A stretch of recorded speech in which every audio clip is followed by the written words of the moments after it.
difference. Over rich dad, poor dad. Having two dads offered me the choice of interesting points of view, one of a rich man and one of a poor man. I had two fathers, a rich one and a poor one. One was highly educated and intelligent. He had a PhD and completed 4 years of undergraduate work in less than 2 years. He then went on to Stanford University, the University of Chicago, and Northwestern University to do his advanced studies, all on full financial scholarships. The other father never finished the 8th grade. Both men were successful in their careers, working hard all their lives. Both earned substantial incomes, yet one always struggled financially. The other would become one of the richest men in Hawaii.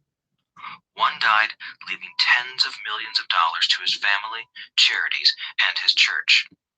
The other left bills to be paid. Both men were strong, charismatic, and influential. Both men offered me advice, but they did not advise the same things. Both men believed strongly in education, but did not recommend the same course of study. If I had had only one dad, I would have had to accept or reject his advice. Having two dads offered me the choice of contrasting points of view, one of a rich man and one of a poor man. Instead of simply accepting or rejecting one or the other, I found myself thinking more, comparing, and then choosing myself. The problem was that the rich man was not rich yet, and the poor man was not yet poor. Both were just starting out on their careers, and both were struggling with money and families. But they had very different points of view about money. For example, one dad would say, the love of money is the root of all evil. The other said, the lack of money is the root of all evil. As a young boy, having two strong fathers, both influencing me, was difficult. I wanted to be a good son and listen, but the two fathers did not say the same things. The contrast in their points of view, particularly about money, was so extreme that I grew curious and intrigued. I began to start thinking for long periods of time about what each was saying. Much of my private time was spent reflecting, asking myself questions such as, why does he say that? And then asking the same question of the other dad's statement. It would have been much easier to simply say, yeah, he's right, I agree with that. Or to simply reject the point of view by saying, the old man doesn't know what he's talking about. Instead, having two dads whom I loved forced me to think and ultimately choose a way of thinking for myself. As a process, choosing for myself turned out to be much more valuable in the long run than simply accepting or rejecting a single point of view. One of the reasons the rich get richer, the poor get poorer, and the middle class struggles in debt is that the subject of money is taught at home, not in school. Most of us learn about money from our parents, so what can poor parents tell their child about money? They simply say, stay in school and study hard. The child may graduate with excellent grades, but with a poor person's financial programming and mindset. Sadly, money is not taught in schools. Schools focus on scholastic and professional skills, but not on financial skills. This explains how smart bankers, doctors, and accountants who earned excellent grades may struggle financially all of their lives. Our staggering national debt is due in large part to highly educated politicians and government officials making financial decisions with little or no training in the subject of money. Today, I often wonder what will soon happen when we have millions of people who need financial and medical assistance. They will be dependent upon their families or the government for financial support. What will happen when Medicare and Social Security run out of money? How will a nation survive if teaching children about money continues to be left to parents, most of whom will be, or already are, poor? Because I had two influential fathers, I learned from both of them. I had to think about each dad's advice, and in doing so, I gained valuable insight into the power and effect of one's thoughts on one's life. For example, one dad had a habit of saying, "I can't afford it." The other dad forbade those words to be used. He insisted I ask, "How can I afford it?" One is a statement, and the other is a question. One lets you off the hook, and the other forces you to think. My soon-to-be rich dad would explain that by automatically saying the words, "I can't afford it," your brain stops working. By asking the question, "How can I afford it?" your brain is put to work. He did not mean that you should buy everything you want. He was fanatical about exercising your mind, the most powerful computer in the world. He'd say, "My brain gets stronger every day because I exercise it. The stronger it gets, the more money I can make." He believed that automatically saying, "I can't afford it," was a sign of mental laziness. Although both dads worked hard, I noticed that one dad had a habit of putting his brain to sleep when it came to finances, and the other had a habit of exercising his brain. The long-term result was that one dad grew stronger financially, and the other grew weaker. It is not much different from a person who goes to the gym to exercise on a regular basis versus someone who sits on the couch watching television. Proper physical exercise increases your chances for health, and proper mental exercise increases your chances for wealth. My two dads had opposing attitudes, and that affected the way they thought.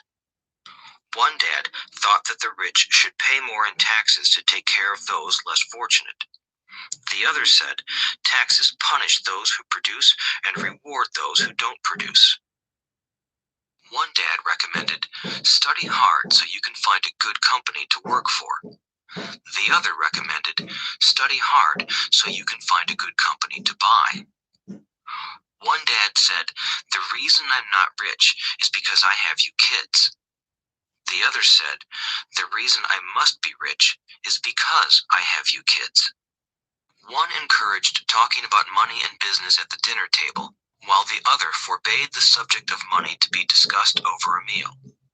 One said, when it comes to money, play it safe. Don't take risks. The other said, learn to manage risk. One believed, our home is our largest investment and our greatest asset. The other believed, my house is a liability, and if your house is your largest investment, you're in trouble. Both dads paid their bills on time, yet one paid his bills first, while the other paid his bills last. One dad believed in a company or the government taking care of you and your needs. He was always concerned about pay raises, retirement plans, medical benefits, sick leave, vacation days, and other perks. He was impressed with two of his uncles who joined the military and earned a retirement and entitlement package for life after 20 years of active service. He loved the idea of medical benefits and PX privileges the military provided its retirees. He also loved the tenure system available through the university.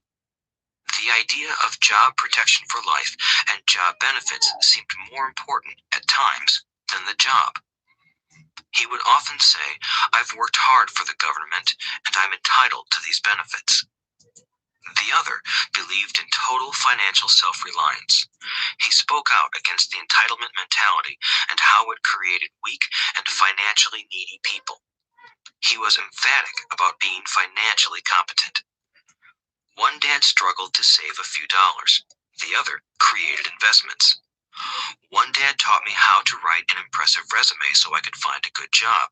The other taught me how to write strong business and financial plans so I could create jobs. Being a product of two strong dads allowed me the luxury of observing the effects different thoughts have on one's life. I noticed that people really do shape their lives through their. For example, Dad always said, I'll never be rich, and that prophecy became reality. My rich dad, on the other hand, always referred to himself as rich. He would say things like, I'm a rich man and rich people don't do this. Even when he was flat broke after a major financial setback, he continued to refer to himself as a rich man. He would cover himself by saying, there is a difference between being poor and being broke. Broke is temporary. Poor is eternal. My poor dad would say, I'm not interested in money, or money doesn't matter. My rich dad always said, money is power. The power of our thoughts may never be measured or appreciated, but it became obvious to me as a young boy that it was important to be aware of my thoughts and how I expressed myself. I noticed that my poor dad was poor, not because of the amount of money he earned, which was significant, but because of his thoughts and actions. As a young boy having two fathers, I became acutely aware of being careful about which thoughts I chose to adopt as my own. Should I listen to my rich dad or to my poor dad? Although both men had tremendous respect for education and learning, they disagreed about what they thought was important to learn. One wanted me to study hard, earn a degree, and get a good job to earn money. He wanted me to study to become a professional, an attorney or an accountant, and to go to business school for my MBA. The other encouraged me to study to be rich, to understand how money works, and to learn how to have it work for me. I don't work for money were words he would repeat over and over. Money works for me. At the age of 9, I decided to listen to and learn from my rich dad about money. In doing so, I chose not to listen to my poor dad, even though he was the one with all the college degrees. A lesson from Robert Frost. Robert Frost is my favorite poet. Although I love many of his poems, my favorite is The Road Not Taken. I use its lesson almost daily. The Road Not Taken. Two roads diverged in a yellow wood, and sorry I could not travel both. And be one traveler long I stood, and looked down one as far as I could, to where it bent in the undergrowth, then took the other as just as fair, and having perhaps the better claim, because it was grassy and wanted wear. Though as for that the passing there had worn them really about the same, and both that morning equally lay in leaves no step had trodden black. Oh, I kept the first for another day, yet knowing how way leads on to way, I doubted if I should ever come back. I shall be telling this with a sigh, somewhere ages and ages hence. Two roads diverged in a wood, and I took the one less traveled by, and that has made all the difference. And that has made all the difference. Over the years, I have often reflected upon Robert Frost's poem.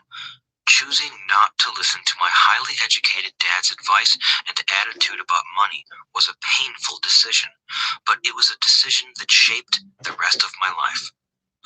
Once I made up my mind about whom to listen to, my education about money began.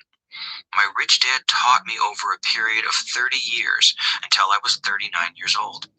He stopped once he realized that I knew and fully understood what he had been trying to drum into my often thick skull. Money is one form of power, but what is more powerful is financial education. Money comes and goes, but if you have the education about how money works, you gain power over it and can begin building wealth. The reason positive thinking alone does not work is because most people went to school and never learned how money works, so they spend their lives working for money. Because I was only 9 years old when I started, the lessons my rich dad taught me were simple. And when it was all said and done, there were only 6 main lessons repeated over 30 years. This audiobook is about those 6 lessons, put as simply as possible, just as simply as my rich dad put forth those lessons to me. The lessons are meant not to be answers, but guideposts that will assist you and your children to grow wealthier, no matter what happens in a world of increasing change and uncertainty. Chapter 1. Lesson 1. The rich don't work for money. The poor and the middle class work for money. The rich have money work for them. Dad, can you tell me how to get rich? My dad put down the evening paper. Why do you want to get rich, son? Because today Jimmy's mom drove up in their new Cadillac and they were going to their beach house for the weekend. He took 3 of his friends, but Mike and I weren't invited. They told us we weren't invited because we were poor kids. They did? My dad asked incredulously. Yeah, they did, I replied in a hurt tone. My dad silently shook his head, pushed his glasses up the bridge of his nose, and went back to reading the paper. I stood, waiting for an answer. The year was 1956. I was 9 years old. By some twist of fate, I attended the same public school where the rich people sent their kids. We were primarily a sugar plantation town. The managers of the plantation and the other affluent people, such as doctors, business owners, and bankers, sent their children to this elementary school. After grade 6, their children were generally sent off to private schools. Because my family lived on one side of the street, I went to this school. Had I lived on the other side of the street, I would have gone to a different school with kids from families more like mine. After grade 6, these kids and I would go on to the public intermediate and high school. There was no private school for them or for me. My dad finally put down the paper. I could tell he was thinking. Well, son, he began slowly, if you want to be rich, you have to learn to make money. How do I make money? I asked. Well, use your head, son, he said, smiling. Even then, I knew that really meant, that's all I'm going to tell you, or, I don't know the answer, so don't embarrass me. A partnership is formed. The next morning, I told my best friend, Mike, what my dad had said. As best as I could tell, Mike and I were the only poor kids in this school. Mike was also in this school by a twist of fate. Someone had drawn a jog in the line for the school district, and we wound up in school with the rich kids. We weren't really poor, but we felt as if we were because all the other boys had new baseball gloves, new bicycles, new everything. Mom and Dad provided us with the basics, like food and shelter and clothes, but that was about it. My dad used to say, if you want something, work for it. We wanted things, but there was not much work available for 9-year-old boys. So what do we do to make money? Mike asked. I don't know, I said, but do you want to be my partner? He agreed, and so on that Saturday morning, Mike became my first business partner. We spent all morning coming up with ideas on how to make money. Occasionally, we talked about all the cool guys at Jimmy's beach house having fun. It hurt a little, but that hurt was good, because it inspired us to keep thinking of a way to make money. Finally, that afternoon, a bolt of lightning struck. It was an idea Mike got from a science book he had read. Excitedly, we shook hands, and the partnership now had a business. For the next several weeks, Mike and I ran around our neighborhood, knocking on doors and asking our neighbors if they would save their toothpaste tubes for us. With puzzled looks, most adults consented with a smile. Some asked us what we were doing, to which we replied, we can't tell you. It's a business secret. My mom grew distressed as the weeks wore on. We had selected a site next to her washing machine as the place we would stockpile our raw materials. In a brown cardboard box that at one time held the bottles, our little pile of used toothpaste tubes began to grow. Finally, my mom put her foot down. The sight of her neighbor's messy, crumpled, used toothpaste tubes had gotten to her. What are you boys doing? She asked. And I don't want to hear again that it's a business secret. Do something with this mess, or I'm going to throw it out. Mike and I pleaded and begged, explaining that we would soon have enough, and then we would begin production. We informed her that we were waiting on a couple of neighbors to finish their toothpaste so we could have their tubes. Mom granted us a 1-week extension. The date to begin production was moved up, and the pressure was on. My first partnership was already being threatened with an eviction notice by my own mom. It became Mike's job to tell the neighbors to quickly use up their toothpaste, saying their dentist wanted them to brush more often anyway. I began to put together the production line. One day, my dad drove up with a friend to see two 9-year-old boys in the driveway with a production line operating at full speed. There was fine white powder everywhere. On a long table were small milk cartons from school, and our family's hibachi grill was glowing with red-hot coals at maximum heat. Dad walked up cautiously, having to park the car at the base of the driveway since the production line blocked the carport. As he and his friend got closer, they saw a steel pot sitting on top of the coals in which the toothpaste tubes were being melted down. In those days, toothpaste did not come in plastic tubes. The tubes were made of lead, so once the paint was burned off, the tubes were dropped in the small steel pot. They melted until they became liquid, and with my mom's pot holders, we poured the lead through a small hole in the top of the milk cartons. The milk cartons were filled with plaster of Paris. White powder was everywhere. In my haste, I had knocked the bag over, and the entire area looked like it had been hit by a snowstorm. The milk cartons were the outer containers for plaster of Paris molds. My dad and his friend watched as we carefully poured the molten lead through a small hole in the top of the plaster of Paris cube. "Careful," my dad said. I nodded without looking up. Finally, once the pouring was through, I put the steel pot down and smiled at my dad. "What are you boys doing?" he asked with a cautious smile. "We're doing what you told me to do. We're going to be rich," I said. "Yup," said Mike, grinning and nodding his head. "We're partners." "And what is in those plaster molds?" my dad asked. "Watch," I said. "This should be a good batch." With a small hammer, I tapped at the seal that divided the cube in half. Cautiously, I pulled up the top half of the plaster mold, and a lead nickel fell out. "Oh my God," my dad said, "you're casting nickels out of lead." "That's right," Mike said. "We're doing as you told us to do. We're making money." My dad's friend turned and burst into laughter. My dad smiled and shook his head. Along with a fire and a box of spent toothpaste tubes, in front of him were two little boys covered with white dust, smiling from ear to ear. He asked us to put everything down and sit with him on the front step of our house. With a smile, he gently explained what the word counterfeiting meant. Our dreams were dashed. "You mean this is illegal?" asked Mike in a quivering voice. "Let them go," my dad's friend said. "They might be developing a natural talent." My dad glared at him.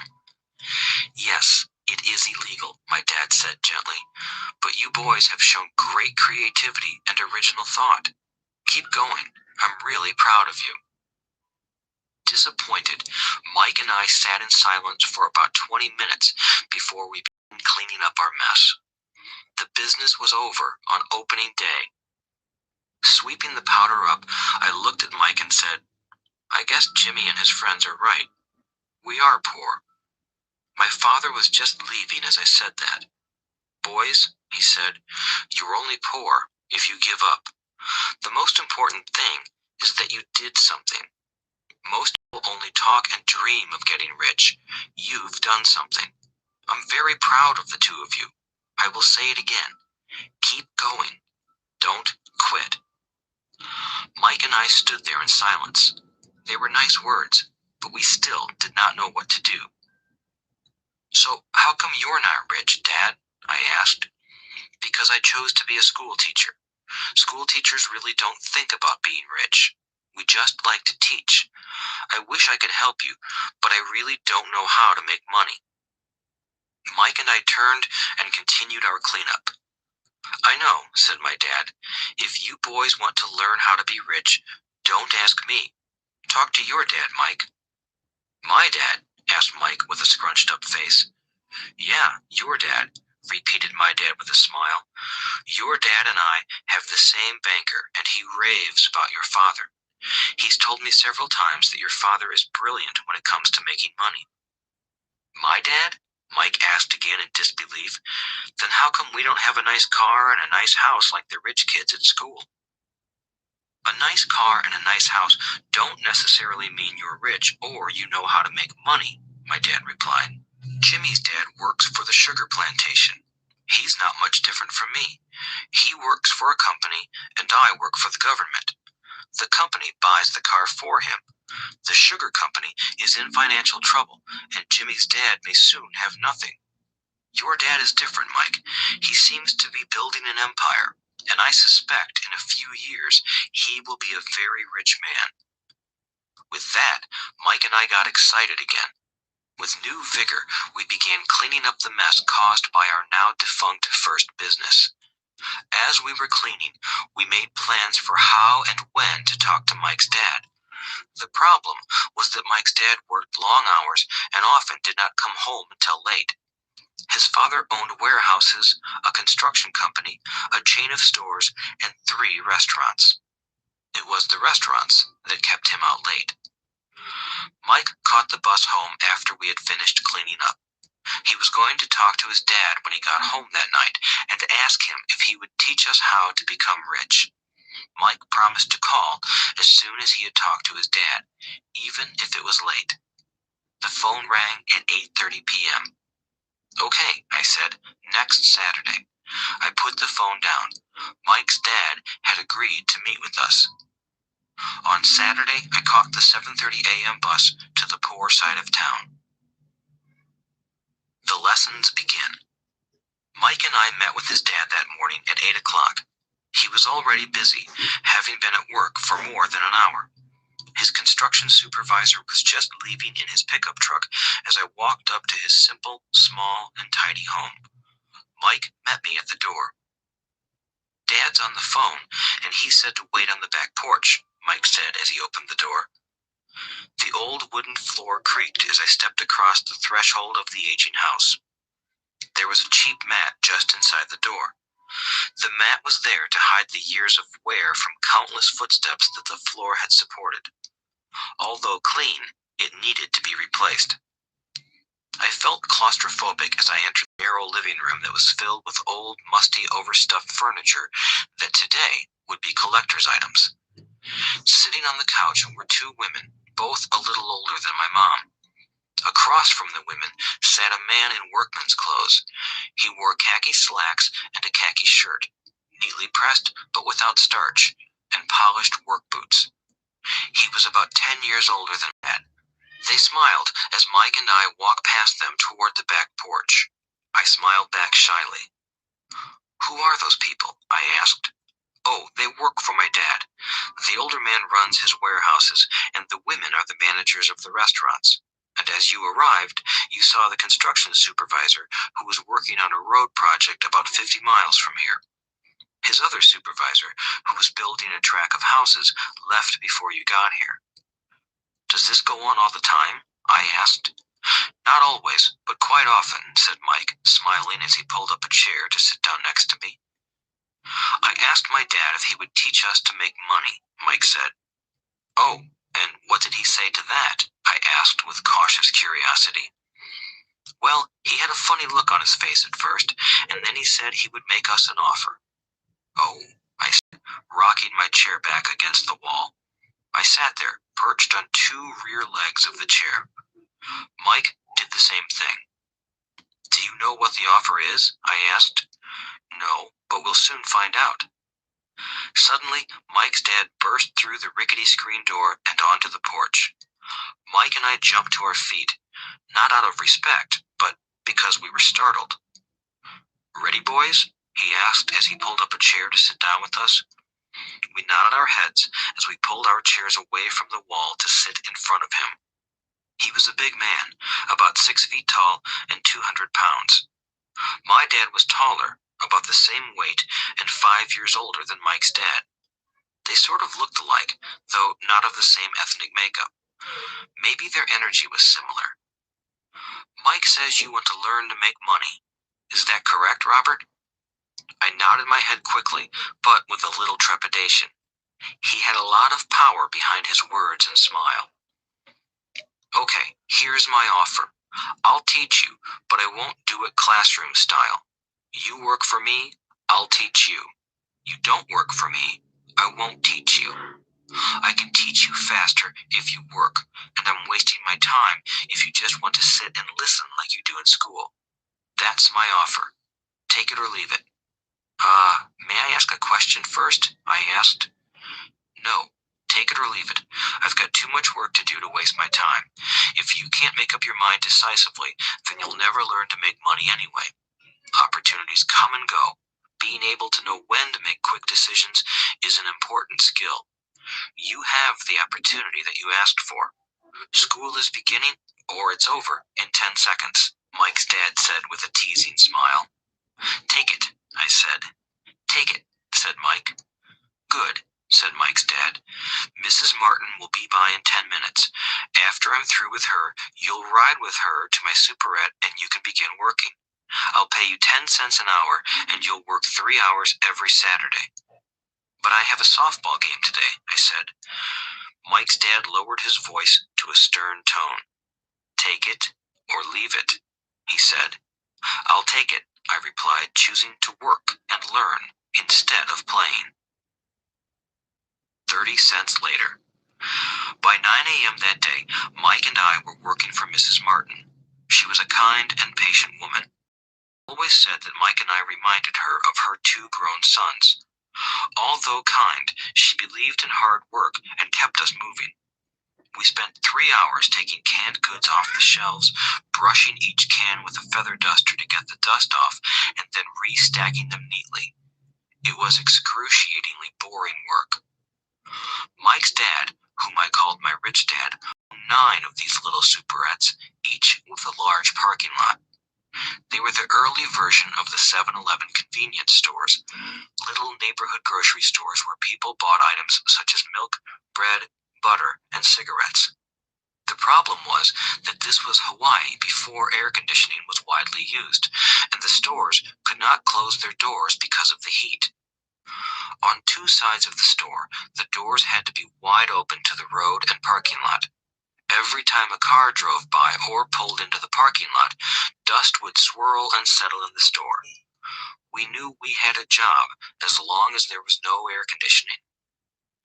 For 3 weeks, Mike and I reported to Mrs. Martin and worked our 3 hours. By noon, our work was over, and she dropped 3 little dimes in each of our hands. Now, even at the age of 9 in the mid-1950s, 30 cents was not too exciting. Comic books cost 10 cents back then, so I usually spent my money on comic books and went home. By Wednesday of the 4th week, I was ready to quit. I had agreed to work only because I wanted to learn to make money from Mike's dad, and now I was a slave for 10 cents an hour. On top of that, I had not seen Mike's dad since that first Saturday. I'm quitting, I told Mike at lunchtime. School was boring, and now I did not even have my Saturdays to look forward to. But it was the 30 cents that really got to me. This time, Mike smiled. What are you laughing at? I asked with anger and frustration. Dad said this would happen. He said to meet with him when you were ready to quit. What? I said indignantly. He's been waiting for me to get fed up? Sort of, Mike said. Dad's kind of different. He doesn't teach like your dad. Your mom and dad lecture a lot. My dad is quiet and a man of few words.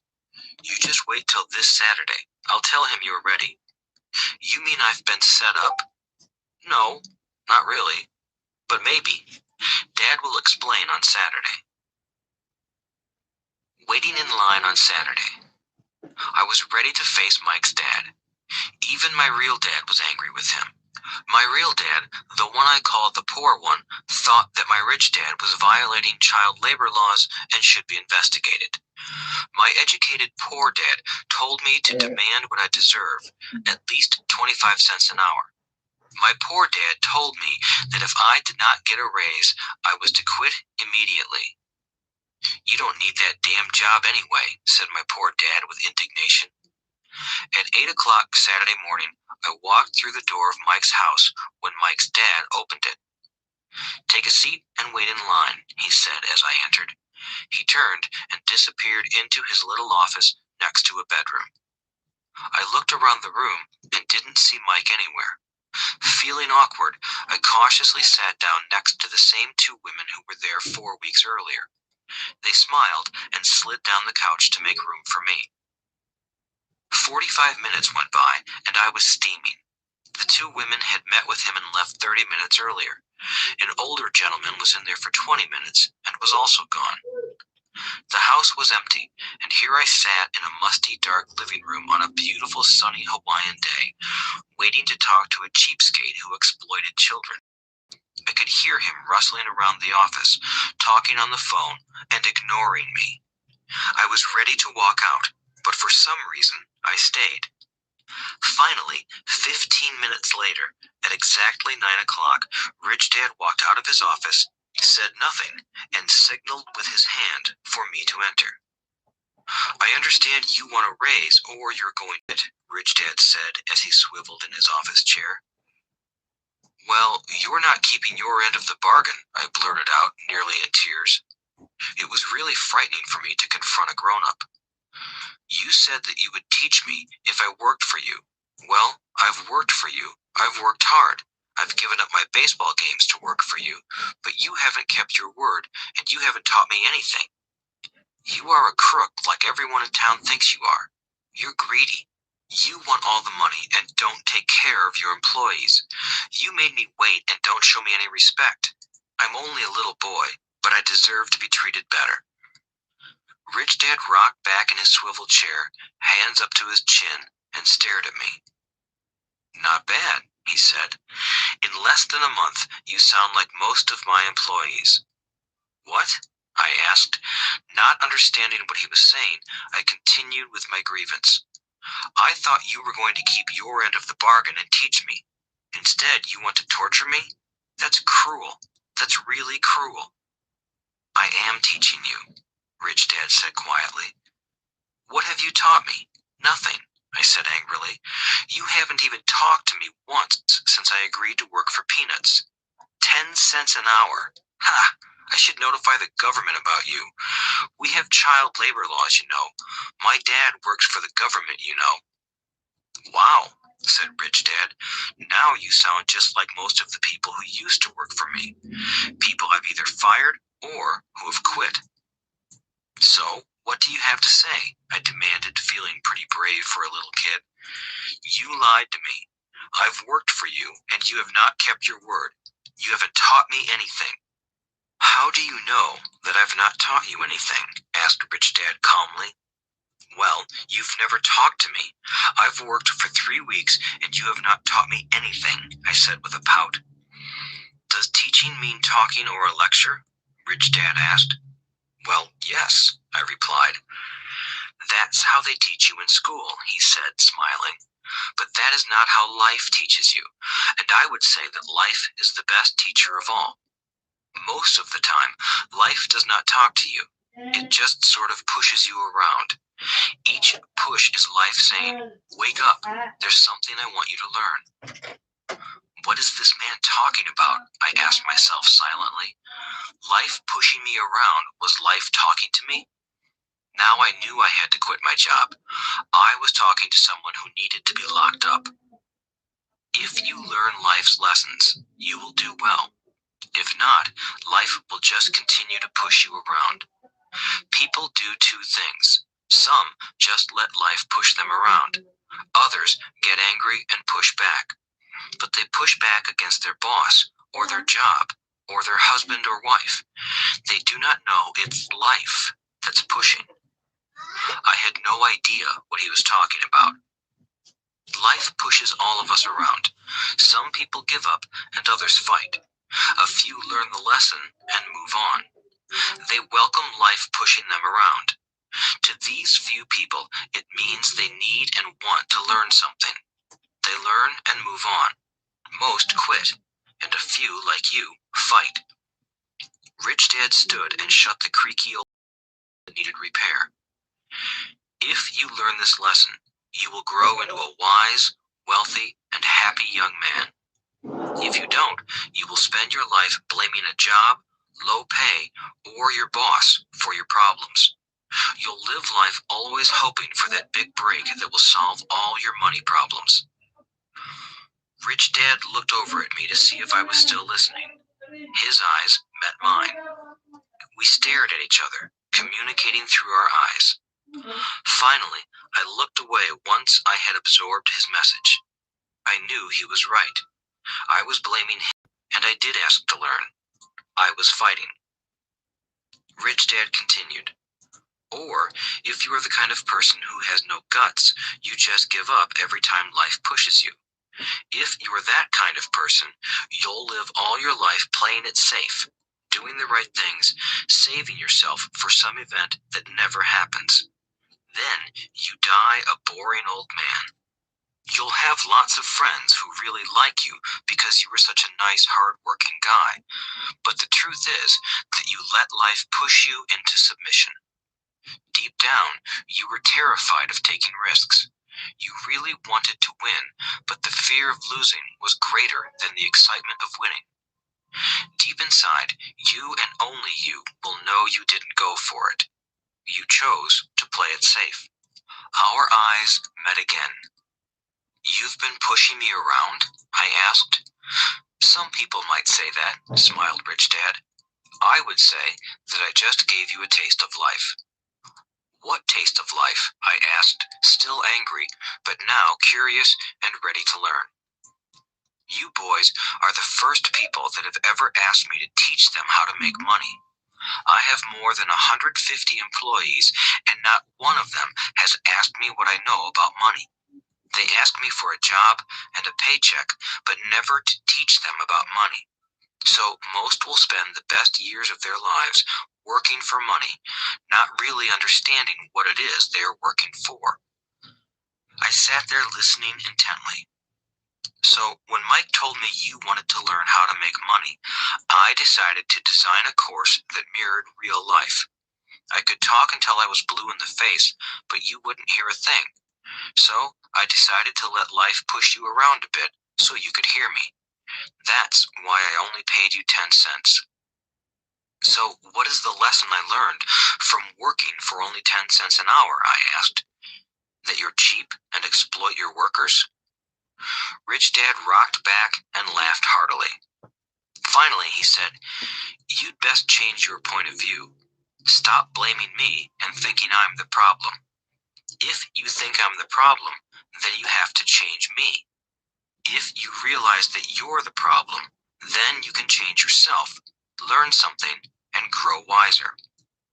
Most people want everyone else in the world to change but themselves. Let me tell you, it's easier to change yourself than everyone else. I don't understand, I said.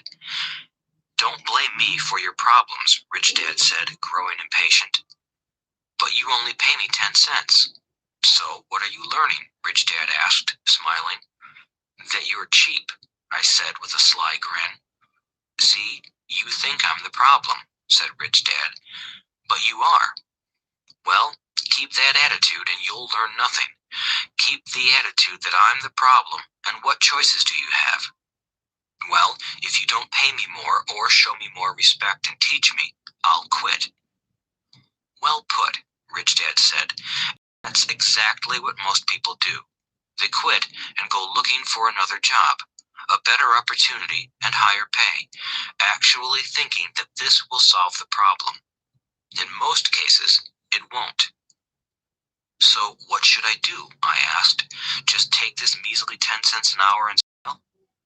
Rich Dad smiled. That's what the other people do. But that's all they do, waiting for a raise, thinking that more money will solve their problems.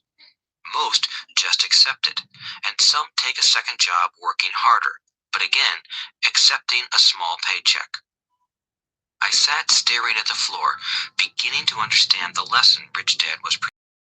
I could sense it was a taste of life. Finally, I looked up and asked, so what will solve the problem? This, he said, leaning forward in his chair and tapping me gently on the head. This stuff between your ears. It was at that moment that Rich Dad shared the pivotal point of view that separated him from his employees and my poor dad, and led him to eventually become one of the richest men in Hawaii, while my highly educated but poor dad struggled financially all his life. It was a singular point of view that made all the difference over a lifetime. Rich Dad said this point of view over and over, which I call lesson number 1. The poor and the middle class work for money. The rich have money work for them. On that bright Saturday morning, I learned a completely different point of view from what I had been taught by my poor dad. At the age of 9, I understood that both dads wanted me to learn. Both dads encouraged me to study, but not the same things. My highly educated dad recommended that I do what he did. Son, I want you to study hard, get good grades so you can find a safe, secure job with a big company, and make sure it has excellent benefits. My rich dad wanted me to learn how money works so I could make it work for me. These lessons I would learn through life with his guidance, not because of a classroom. My rich dad continued my first lesson. I'm glad you got angry about working for 10 cents an hour. If you hadn't got angry and had simply accepted it, I would have to tell you that I could not teach you. You see, true learning takes energy, passion, and a burning desire. Anger is a big part of that formula, for passion is anger and love combined. When it comes to money, most people want to play it safe and feel secure, so passion does not direct them. Fear does. So is that why they'll take jobs with low pay? I asked. Yes, said Rich Dad. Some people say I exploit people because I don't pay as much as the sugar plantation or the government. I say the people exploit themselves. It's their fear, not mine. But don't you feel you should pay them more? I asked. I don't have to. And besides, more money will not solve their problems. Just look at your dad. He makes a lot of money, and he still can't pay his bills. Most people, given more money, only get into more debt. So that's why the 10 cents an hour, I said, smiling. It's part of the lesson. That's right, smiled Rich Dad. You see, your dad went to school and got an excellent education so he could get a high-paying job. But he still has money problems because he never learned anything about money in school. On top of that, he believes in working for money. And you don't? I asked. No, not really, said Rich Dad. If you want to learn to work for money, then stay in school. That is a great place to learn to do that.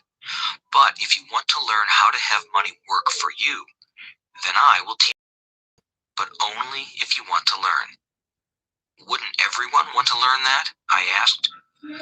No, said Rich Dad, simply because it's easier to learn to work for money, especially if fear is your primary emotion when the subject of money is discussed. I don't understand, I said with a frown. Don't worry about that for now. Just know that it's fear that keeps most people working at a job. The fear of not paying their bills, the fear of being fired, the fear of not having enough money, and the fear of starting over. That's the price of studying to learn a profession or trade and then working for money. Most people become a slave to money and then get angry at their boss. Learning to have money work for you is a completely different course of study? I asked. Absolutely, Rich Dad answered. Absolutely. We sat in the silence on that beautiful Hawaiian Saturday morning. My friends had just started their Little League baseball game, but for some reason I was now thankful I had decided to work for 10 cents an hour. I sensed that I was about to learn something my friends wouldn't learn in school. Ready to learn? Asked Rich Dad. Absolutely, I said with a grin. I have kept my promise. I've been teaching you from afar, my rich dad said. At 9 years old, you've gotten a taste of what it feels like to work for money. Just multiply your last month by 50 years, and you will have an idea of what most people spend their life doing. I don't understand, I said. How did you feel waiting in line to see me, once to get hired and once to ask for more money? Terrible, I said.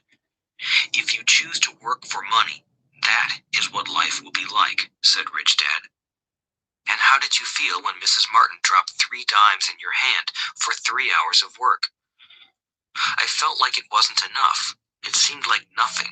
I was disappointed, I said. And that is how most employees feel when they look at their paychecks, especially after all the tax and other deductions are taken out. At least you got 100%. You mean most workers don't get paid everything? I asked, with amazement. Heavens no, said Rich Dad. The government always takes its share first. How do they do that? I asked. Taxes, said Rich Dad. You're taxed when you earn. You're taxed when you spend. You're taxed when you save. You're taxed when you die. Why do people let the government do that to them? The rich don't, said Rich Dad with a smile. The poor and the middle class do. I'll bet you that I earn more than your dad, yet he pays more in taxes. How can that be? I asked. At my age, that made no sense to me. Why would someone let the government do that to them? Rich Dad rocked slowly and silently in his chair, just looking at me. Ready to learn? He asked. I nodded my head slowly. As I said, there is a lot to learn. Learning how to have money work for you is a lifetime study. Most people go to college for 4 years and their education ends. I already know that my study of money will continue over my lifetime, simply because the more I find out, the more I find out I need to know. Most people never study the subject. They go to work, get their paycheck, balance their checkbooks, and that's it. Then they wonder why they have money problems. They think that more money will solve and don't realize that it's their lack of financial education that is the problem. So my dad has tax problems because he doesn't understand money? I asked, confused.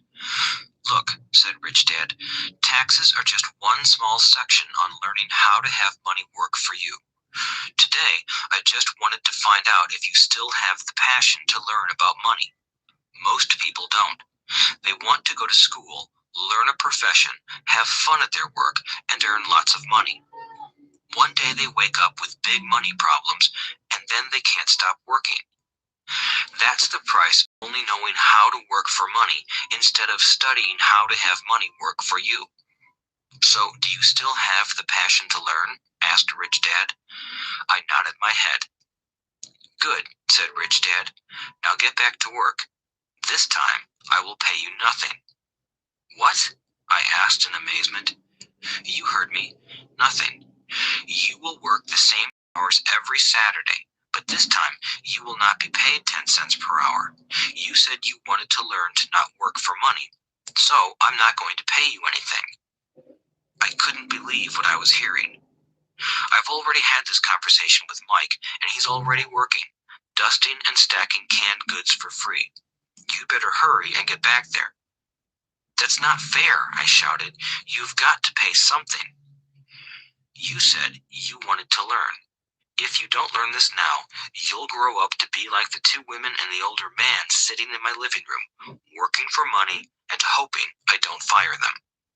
Or, like your dad, earning lots of money only to be in debt up to his eyeballs, hoping more money will solve the problem.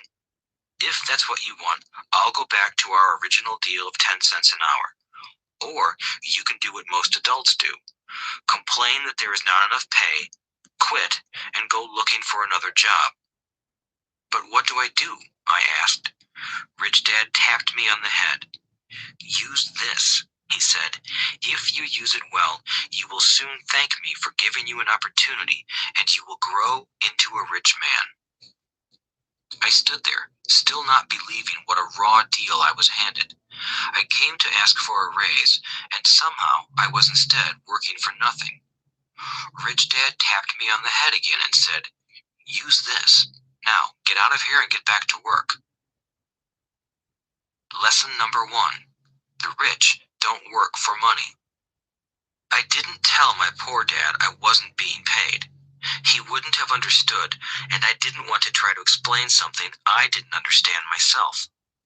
For 3 more weeks, Mike and I worked 3 hours every Saturday for nothing. The work didn't bother me, and the routine got easier. But it was the missed baseball games and not being able to afford to buy a few comic books that got to me. Rich Dad stopped by at noon on the 3rd week. We heard his truck pull up in the parking lot and sputter when the engine was turned off. He entered the store and greeted Mrs. Martin with a hug. After finding out how things were going in the store, he reached into the ice cream freezer, pulled out 2 bars, paid for them, and signaled to Mike and me. "Let's go for a walk, boys." We crossed the street, dodging a few cars, and walked across a large grassy field where a few adults were playing softball. Sitting down at a lone picnic table, he handed Mike and me the treats. "How's it going, boys?" "Okay," Mike said.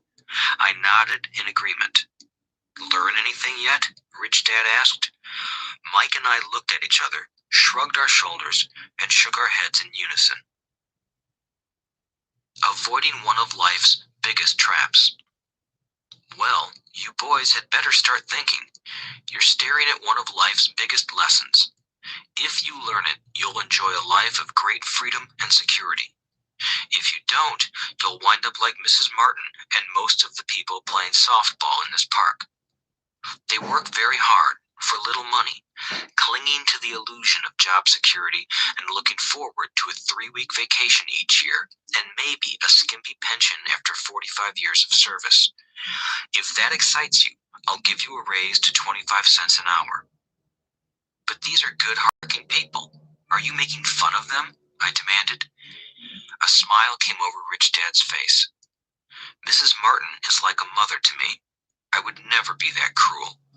I may sound unkind because I'm doing my best to point something out to the 2 of you. I want to expand your point of view so you can see something most people never have the benefit of seeing because their vision is narrow. Most people never see the trap they are in." Mike and I sat there, uncertain of his message. He sounded cruel, yet we could sense he was trying to drive home a point. With a smile, Rich Dad said, "Doesn't that 25 cents an hour sound good? Doesn't it make your heart beat a little faster?" I shook my head no, but it really did. 25 cents an hour would be big bucks to me. "Okay, I'll pay you $1 an hour," Rich Dad said, with a sly grin. Now my heart started to race. My brain was screaming, "Take it, take it." I could not believe what I was hearing. Still, I said nothing. "Okay, $2 an hour." My little brain and heart nearly exploded. After all, it was 1956, and being paid $2 an hour would have made me the richest kid in the world. I couldn't imagine earning that kind of money. I wanted to say yes. I wanted the deal. I could picture a new bicycle, new baseball glove, and the adoration of my friends when I flashed some cash. On top of that, Jimmy and his friends could never call me poor again. But somehow, my mouth stayed shut. The ice cream had melted and was running down my hand. Rich Dad was looking at 2 boys staring back at him, eyes wide open and brains empty. He was testing us, and he knew there was a part of our emotions that wanted to take the deal. He understood that every person has a weak and needy part of their soul that can be bought, and he knew that every individual also had a part of their soul that was resilient and could never be bought. It was only a question of which one was stronger. "Okay, $5 an hour." Suddenly, I was silent. Something had changed. The offer was too big and ridiculous. Not many grown-ups in 1956 made more than that, but quickly my temptation disappeared and calm set in. Slowly, I turned to my left to look at Mike. He looked back at me. The part of my soul that was weak and needy was silenced. The part of me that had no price took over. I knew Mike had gotten to that point too. Good, said Rich Dad softly. Most people have a price, and they have a price because of human emotions named fear and greed. First, the fear of being without money motivates us to work hard, and then, once we get that paycheck, greed or desire starts us thinking about all the wonderful things money can buy. The pattern is then set. What pattern? I asked. The pattern of get up, go to work, pay bills. Get up, go to work, pay bills. People's lives are forever controlled by two emotions, fear and greed. Offer them more money, and they continue the cycle by increasing their spending. This is what I call the rat race. There is another way? Mike asked.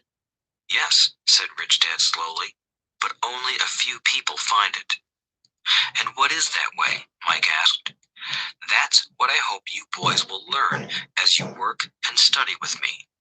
That is why I took away all forms of pay. Any hints? Mike asked. We are kind of tired of working hard, especially for nothing. Well, the first step is telling the truth, said Rich Dad. We haven't been lying, I said. I did not say you were lying. I said to tell the truth, Rich Dad retorted. The truth about what? I asked. How you're feeling, Rich Dad said. You don't have to say it to anyone else. Just admit it to yourself. You mean the people in this park, the people who work for you, Mrs. Martin, they don't do that? I asked. I doubt it, said Rich Dad. Instead, they feel the fear of not having money.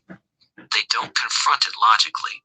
They react emotionally instead of using their heads, Rich Dad said. They get a few bucks in their hands, and again, the emotions of joy, desire, and greed take over. And again they react instead of think. So their emotions control their brain, Mike said. That's correct, said Rich Dad. Instead of admitting the truth about how they feel, they react to their feelings and fail to think. They feel the fear, so they go to work, hoping that money will soothe the fear, but it doesn't. It continues to haunt them, and they return to work, hoping again that money will calm their fears, and again it doesn't. Fear keeps them in this trap of working, earning money, hoping the fear will go away. But every day they get up, and that old fear wakes up with them. For millions of people, that old fear keeps them awake all night, causing a night of turmoil and worry. So they get up and go to work, hoping that a paycheck will kill that fear gnawing at their souls. Money is running their lives, and they refuse to tell the truth about that. Money is in control of their emotions and their souls. Rich Dad sat quietly, letting his words sink in. Mike and I had heard what he said, but didn't understand fully what he was talking about. I just knew that I often wondered why grown-ups hurried off to work.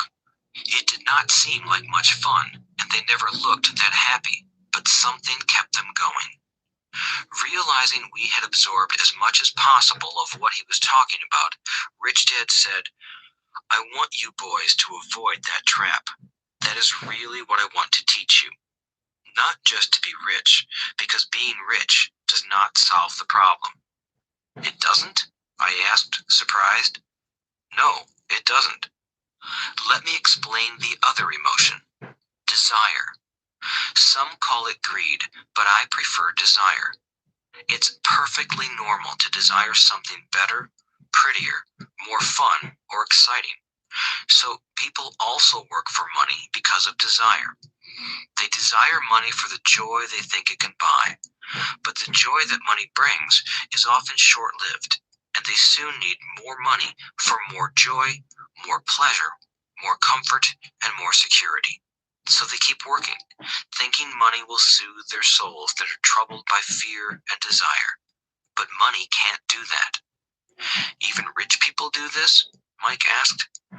Rich people included, said Rich Dad. In fact, the reason many rich people are rich isn't because of desire, but because of fear. They believe that money can eliminate the fear of being poor, so they amass tons of it, only to find the fear gets worse. Now they fear losing the money. I have friends who keep working even though they have plenty. I know people who have millions who are more afraid now than when they were poor. They're terrified of losing it all. The fears that drove them to get rich got worse. That weak and needy part of their soul is actually screaming louder. They don't want to lose the big houses, the cars, and the high life money has bought them. They worry about what their friends would say if they lost all their money. Many are emotionally desperate and neurotic, although they look rich and have more money. So, is a poor man happier? I asked. No, I don't think so, replied Rich Dad. The avoidance of money is just as psychotic as being attached to money. As if on cue, the town derelict went past our table, stopping by the large rubbish can and rummaging around in it. The three of us watched him with great interest, when before we probably would have just ignored him. Rich Dad pulled $1 out of his wallet and gestured to the older man. Seeing the money, the derelict came over immediately, took the bill, thanked Rich Dad profusely, and hurried off, ecstatic good fortune. He's not much different from most of my employees, said Rich Dad. I've met so many people who say, oh, I'm not interested in money, yet they'll work at a job for 8 hours a day. That's a denial of truth. If they weren't interested in money, then why are they working? That kind of thinking is probably more psychotic than a person who hoards money. As I sat there listening to my rich dad, my mind flashed back to the countless times my own dad said, I'm not interested in money. He said those words often. He also covered himself by always saying, I work because I love my job. So, what do we do? I asked. Not work for money until all traces of fear and greed are gone? No, that would be a waste of time, said Rich Dad. Emotions are what make us human. The word emotion stands for energy in motion. Be truthful about your emotions and use your mind and emotions in your favor, not against yourself. Whoa, said Mike. Don't worry about what I just said. It will make more sense in years to come. Just be an observer, not a reactor to your emotions. Most people do not know that it's their emotions that are doing the thinking. Your emotions are your emotions, but you've got to learn to do your own thinking. Can you give me an example? I asked. Sure, replied Rich Dad. When a person says, I need to find a job, it's most likely an emotion doing the thinking. Fear of not having money generates that thought. But people do need money if they have bills to pay, I said. Sure they do, smiled Rich Dad. All I'm saying is that it's fear that is all too often doing the thinking. I don't understand, said Mike. For example, said Rich Dad, if the fear of not having enough money arises, instead of immediately running out to get a job, they instead might ask themselves this question. Will a job be the best solution to this fear over the long run? In my opinion, the answer is no. A job is really a short-term solution to a long-term problem. But my dad is always saying, stay in school and get good grades so you can find a safe, secure job, I interjected, somewhat confused. Yes, I understand he says that, said Rich Dad, smiling. Most people recommend that, and it's a good path for most people. But people make that recommendation primarily out of fear. You mean my dad says that because he's afraid? Yes, said Rich Dad. He's terrified that you won't earn enough money and won't fit into society. Don't get me wrong. He loves you and wants the best for you. I too believe an education and a job are important, but it won't handle the fear. You see, that same fear that makes him get up in the morning to earn a few bucks is the fear that is causing him to be so fanatical about your going to school. So, what do you recommend? I asked. I want to teach you to master the power of money instead of being afraid of it. They don't teach that in school, and if you don't learn it, you become a slave to money. It was finally making sense. He wanted us to widen our views and to see what the Mrs. Martins of this world couldn't see. He used examples that sounded cruel at the time, but I've never forgotten them. My vision widened that day, and I began to see the trap that lay ahead for most people. You see, we're all employees ultimately. We just work at different levels, said Rich Dad. I just want you boys to have a chance to avoid the trap caused by those two emotions, fear and desire. Use them in your favor, not against you. That's what I want to teach you. I'm not interested in just teaching you to make a pile of money.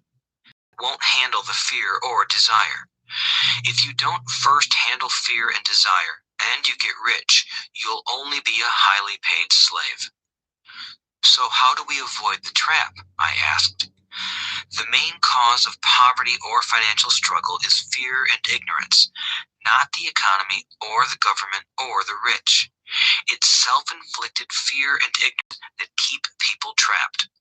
So you boys go to school and get your college degrees, and I'll teach you how to stay out of the trap. The pieces of the puzzle were appearing. My highly educated dad had a great education and a great career, but school never told him how to handle money or his fear of it. It became clear that I could learn different and important things from two fathers. So you've been talking about the fear of not having money. How does the desire for money affect our thinking? Mike asked. How did you feel when I tempted you with a pay raise? Did you notice your desires rising? We nodded our heads. By not giving in to your emotions, you were able to delay your reactions and think. That is important. We will always have emotions of fear and greed. From here on in, it's imperative for you to use those emotions to your advantage, and for the long term to not let your emotions control your thinking. Most people use fear and greed against themselves. That's the start of ignorance. Most people live their lives chasing paychecks, pay raises, and job security because of the emotions of desire and fear, not really questioning where those emotion-driven thoughts are leading them. It's just like the picture of a donkey dragging a cart with its owner dangling a carrot just in front of its nose. The donkey's owner may be going where he wants to, but the donkey is chasing an illusion. Tomorrow, there will only be another carrot for the donkey. You mean the moment I pictured a new baseball glove, candy, and toys, that's like a carrot to a donkey? Mike asked. Yes, and as you get older, your toys get more expensive. A new car, a boat, and a big house to impress your friends, said Rich Dad with a smile. Fear pushes you out the door, and desire calls to you. That's the trap. So what's the answer? Mike asked. What intensifies fear and desire is ignorance. That is why rich people with lots of money often have more fear the richer they get. Money is the carrot, the illusion.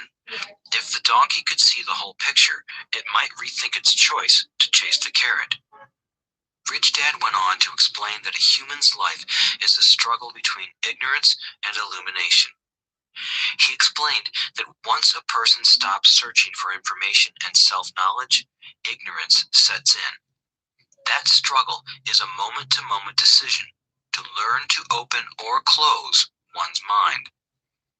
Look, school is very important. You go to school to learn a skill or profession to become a contributing member of society. Every culture needs teachers, doctors, mechanics, artists, cooks, business people, police officers, firefighters, and soldiers. Schools train them so society can thrive and flourish, said Rich Dad. Unfortunately, for many people, school is the end, not the beginning. There was a long silence. Rich Dad was smiling. I didn't comprehend everything he said that day, but as with most great teachers, his words continued to teach for years. I've been a little cruel today, said Rich Dad, but I want you to think of Mrs. Martin, and I want you always to remember that donkey. Never forget that fear and desire can lead you into life's biggest trap if you are not aware of them controlling your thinking. To spend your life living in fear, never exploring your dreams, is cruel.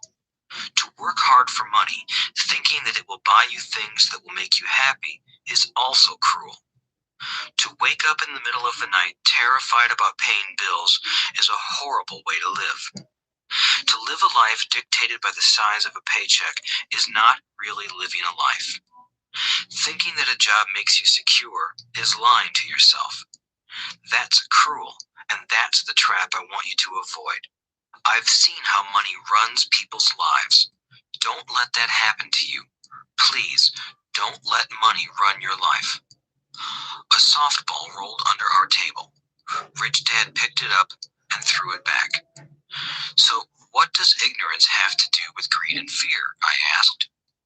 Because it is ignorance about money that causes so much greed and fear, said Rich Dad. Let me give you examples. A doctor, wanting more money to better provide for his family, raises his fees. By raising his fees, it makes healthcare more expensive for everyone. It hurts the poor people the most, so they have worse health than those with money. Because the doctors raise their fees, the attorneys raise their fees. Because the attorneys' fees have gone up, school teachers want a raise, which raises our taxes, and on and on and on. Soon, there will be such a horrifying gap between the rich and the poor that chaos will break out and another great civilization will collapse. History proves that great civilizations collapse when the gap between the haves and have-nots is too great. Sadly, America is on that same course because we haven't learned from history. We only memorize historical dates and names, not the lesson. Aren't prices supposed to go up? I asked. In an educated society with a well-run government, prices should actually come down.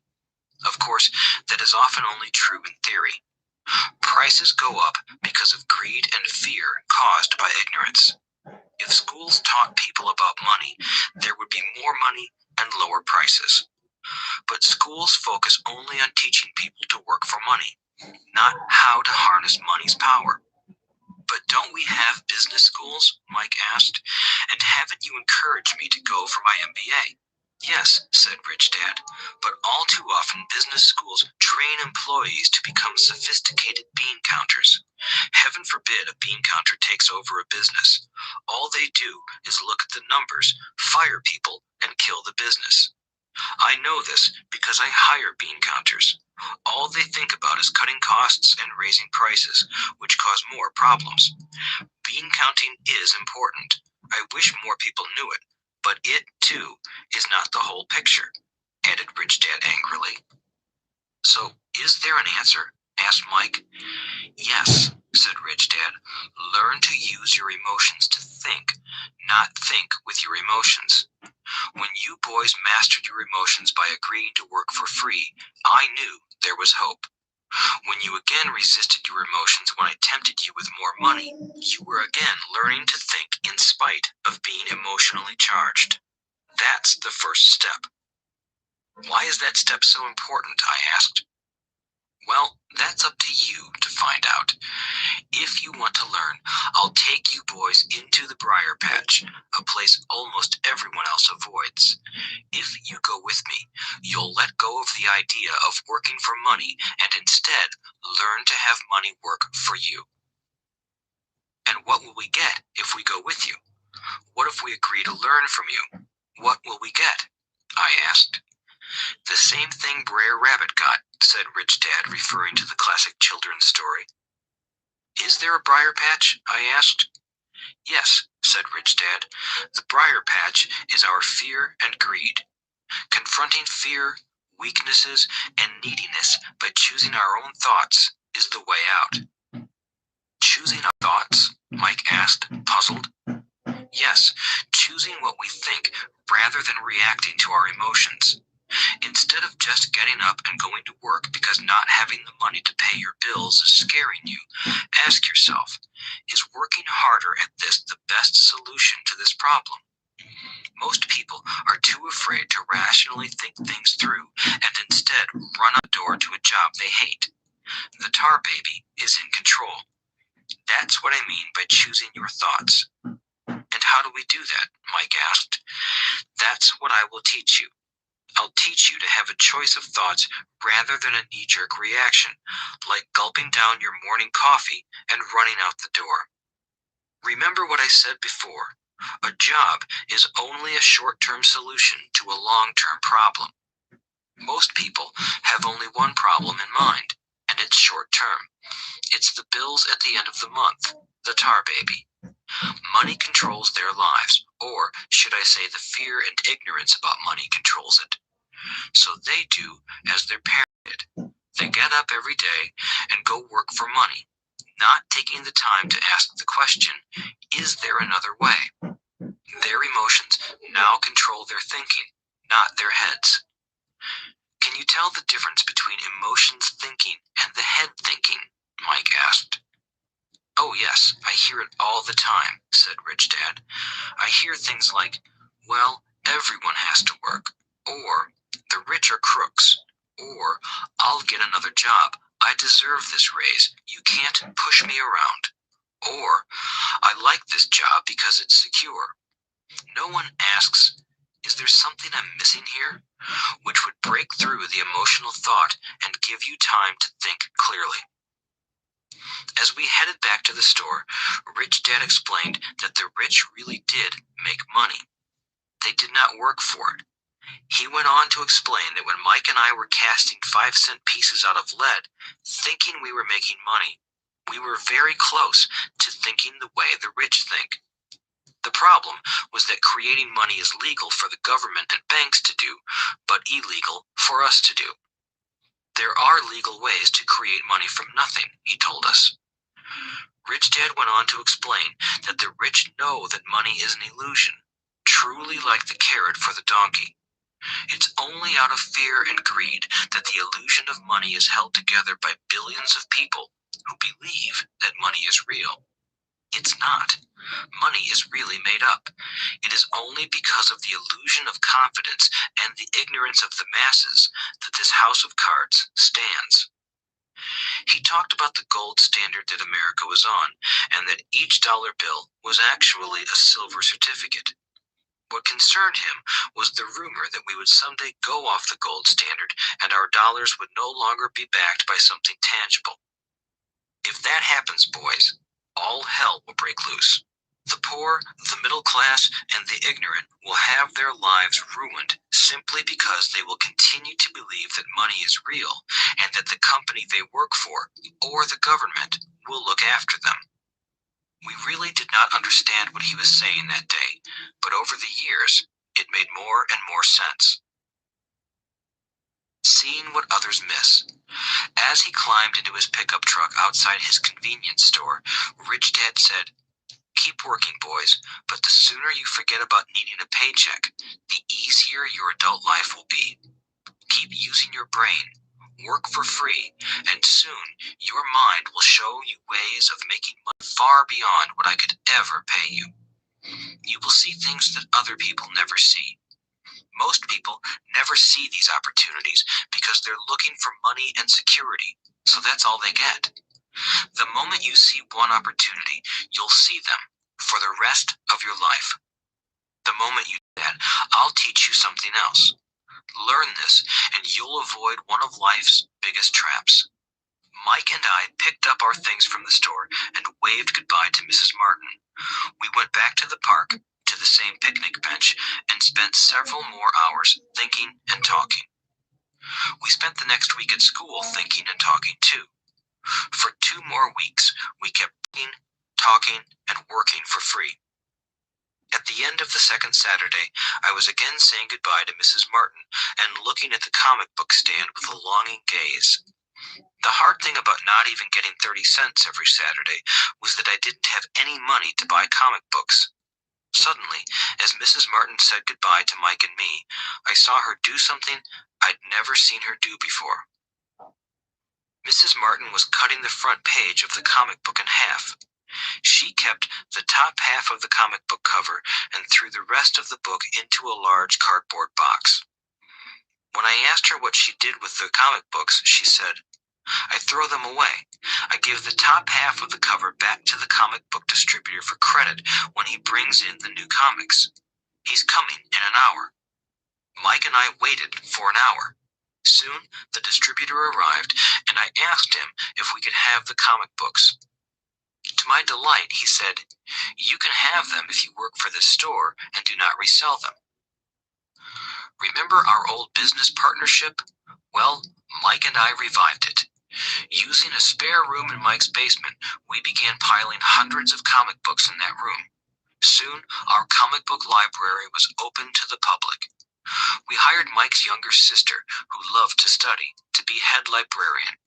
She charged each child 10 cents admission to the library, which was open from 2:30 p.m. to 4:30 p.m. every day after school. The customers, the children of the neighborhood, could read as many comics as they wanted in 2 hours. It was a bargain for them since a comic cost 10 cents each, and they could read 5 or 6 in 2 hours. Mike's sister would check the kids as they left to make sure they weren't borrowing any comic books. She also kept the books, logging in how many kids showed up each day, who they were, and any comments they might have. Mike and I averaged $9.50 per week over a 3-month period. We paid his sister $1 a week and allowed her to read the comics for free, which she rarely did since she was always studying. Mike and I kept our agreement by working in the store every Saturday and collecting all the comic books from the different stores. We kept our agreement to the distributor by not selling any comic books. We burned them once they got too tattered. We tried opening a branch office, but we could never quite find someone as trustworthy and dedicated as Mike's sister. At an early age, we found out how hard it was to find good staff. 3 months after the library first opened, a fight broke out in the room.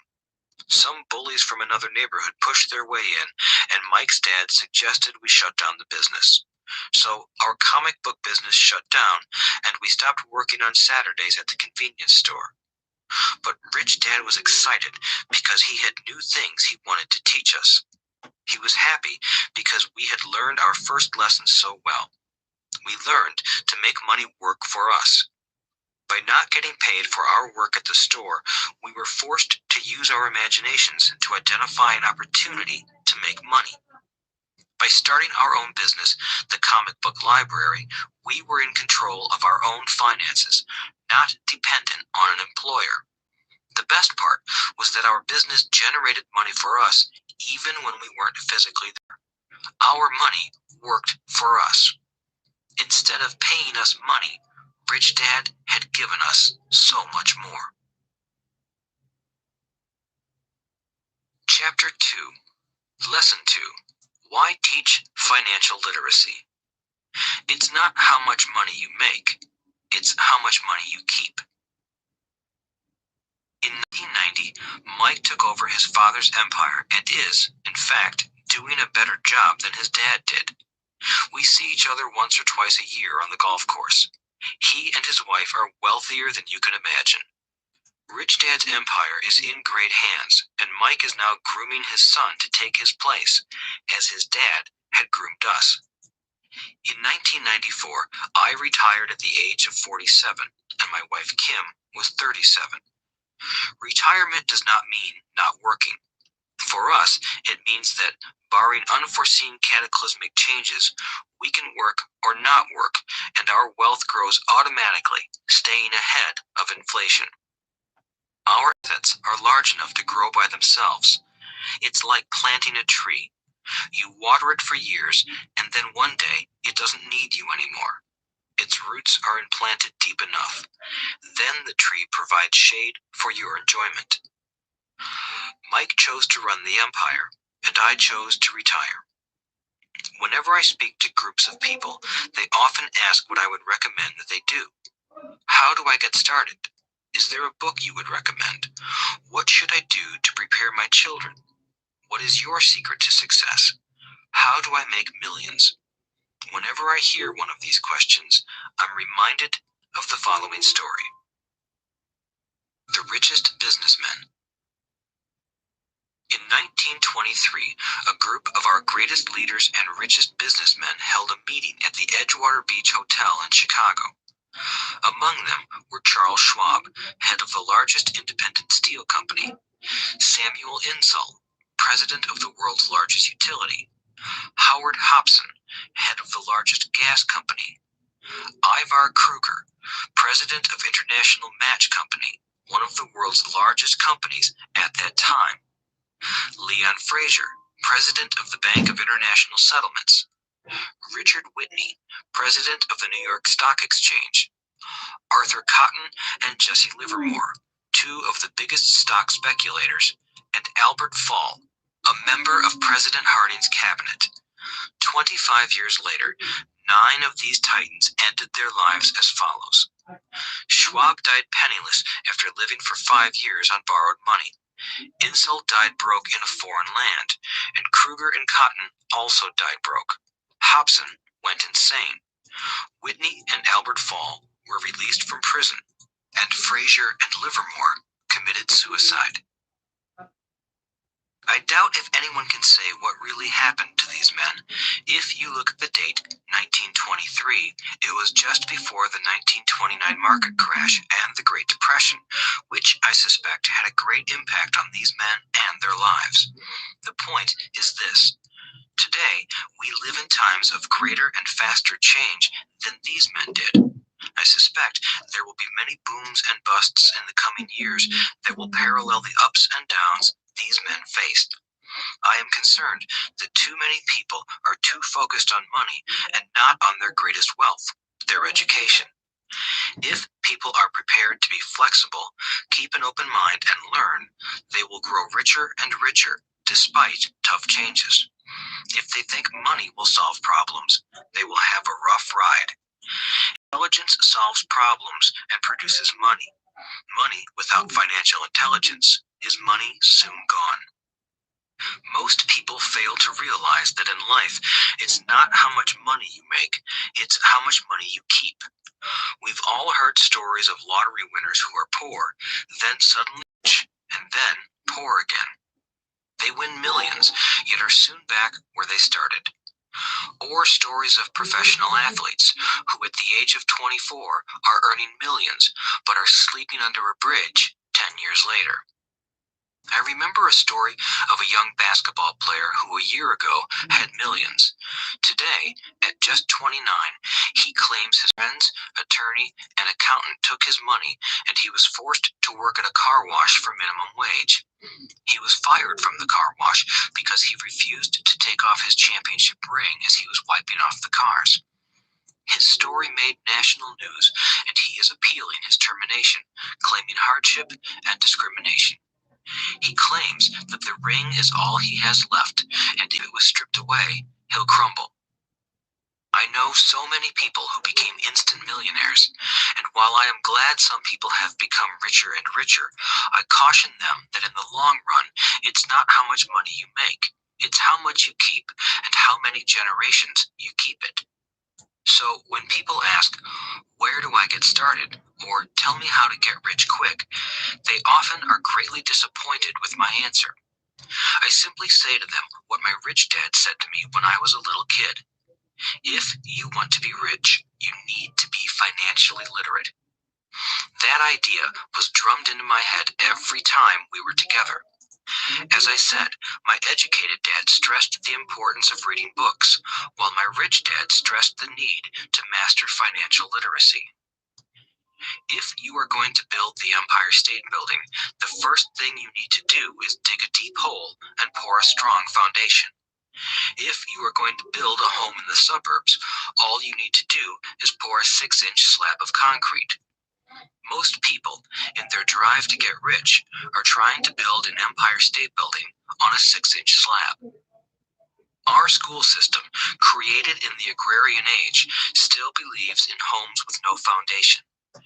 Dirt floors are still the rage. So kids graduate from school with virtually no financial foundation. One day, sleepless and deep in debt in suburbia, living the American dream, they decide that the answer to their financial problems is to find a way to get rich quick. Construction on the skyscraper begins.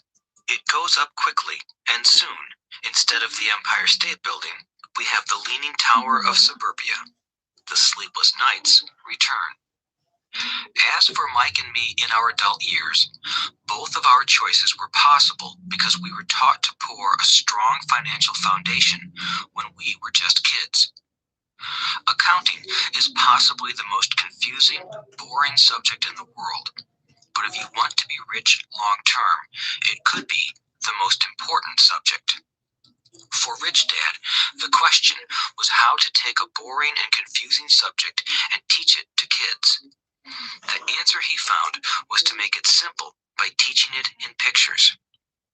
My rich dad poured a strong financial foundation for Mike and me. Since we were just kids, he created a simple way to teach us. For years, he only drew pictures and used few words. Mike and I understood the simple drawings, the jargon, the movement of money, and then in later years, Rich Dad began adding numbers. Today, Mike has gone on to master much more complex and sophisticated accounting analysis because he had to in order to run his empire. I am not as sophisticated because my empire is smaller, yet we come from the same simple foundation. Over the following pages, we will discuss those same simple line drawings Mike's dad created for us. Though basic, those drawings helped guide two little boys in building great sums of wealth on a solid and deep foundation. Rule number 1. You must know the difference between an asset and a liability, and buy assets. If you want to be rich, this is all you need to know. It is rule number 1. It is the only rule. This may sound absurdly simple, but most people have no idea how profound this rule is.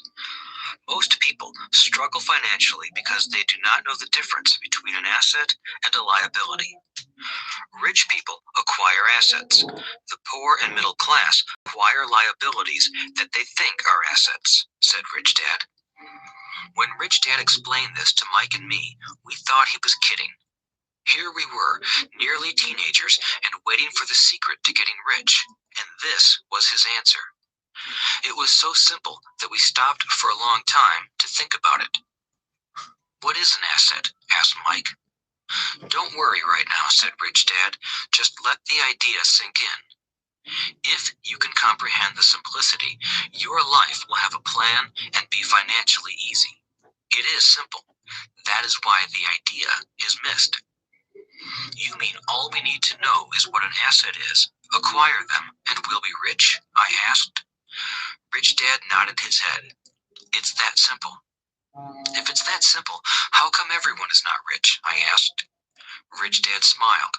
Because people do not know the difference between an asset and a liability. I remember asking, how could adults be so misguided? If it is that simple, if it is that important, why would everyone not want to find out? It took Rich Dad only a few minutes to explain what assets and liabilities were. As an adult, I have difficulty explaining it to other adults. The simplicity of the idea escapes them because they have been educated differently. They were taught by other educated professionals, such as bankers, accountants, real estate agents, financial planners, and so forth. The difficulty comes in asking adults to unlearn or become children again. An intelligent adult often feels it is demeaning to pay attention to simplistic definitions. Rich Dad believed in the KISS principle. Keep it simple, stupid, or keep it super simple. So he kept it simple for us, and that made our financial foundation strong. So what causes the confusion? How could something so simple be so screwed up? Why would someone buy an asset that was really a liability? The answer is found in basic education. We focus on the word literacy and not financial literacy. What defines something to be an asset or a liability are not words. In fact, if you really want to be confused, look up the words asset and liability in the dictionary. I know the definition may sound good to a trained accountant, but for the average person, it makes no sense. But we adults are often too proud to admit that something does not make sense. To us young boys, Rich Dad said, "What defines an asset are not words, but numbers. And if you can't read the numbers, you can't tell an asset from a hole in the ground." In accounting, Rich Dad would say, it's not the numbers, but what the numbers are telling you. It's just like words. It's not the words, but the story the words are telling you. If you want to be rich, you've got to read and understand numbers. If I heard that once, I heard it 1,000 times from my rich dad. And I also heard the rich acquire assets and the poor and middle class acquire liabilities. Here is how to tell the difference between an asset and a liability. Most accountants and financial professionals do not agree with the definitions. Simple drawings were the start of strong financial foundations for two young boys. An asset is something that puts money in my pocket. A liability is something that takes money out of my pocket. This is really all you need to know. If you want to be rich, simply spend your life buying assets. If you want to be poor or middle class, spend your life buying liabilities. Illiteracy, both in words and numbers, is the foundation of financial struggle. If people are having difficulties financially, there is something that they don't understand, either in words or numbers. The rich are rich because they are more literate in different areas than people who struggle financially. So if you want to be rich and maintain your wealth, it's important to be financially literate in words as well as numbers. Numbers alone mean little, just as words out of context mean little. It's the story that counts. In financial reporting, reading numbers is looking for the plot, the story of where the cash is flowing. In 80% of most families, the financial story paints a picture of hard work to get ahead. However, this effort is for naught because they spend their lives buying liabilities instead of assets. Everyone has living expenses, the need for food, shelter, and clothing. It is the cash flow that tells the story of how a person handles their money. The reason I started with the story of the richest men in America is to illustrate the flaw in believing that money will solve all problems. That is why I cringe whenever I hear people ask me how to get rich quicker or where they should start. I often hear, "I'm in debt, so I need to make more money." But more money will often not solve the problem. In fact, it may compound the problem. Money often makes obvious our tragic human flaws, putting a spotlight on what we don't know. That is why, all too often, a person who comes into a sudden windfall of cash, let's say an inheritance, a pay raise, or lottery winnings, soon returns to the same financial mess, if not worse than the mess they were in before.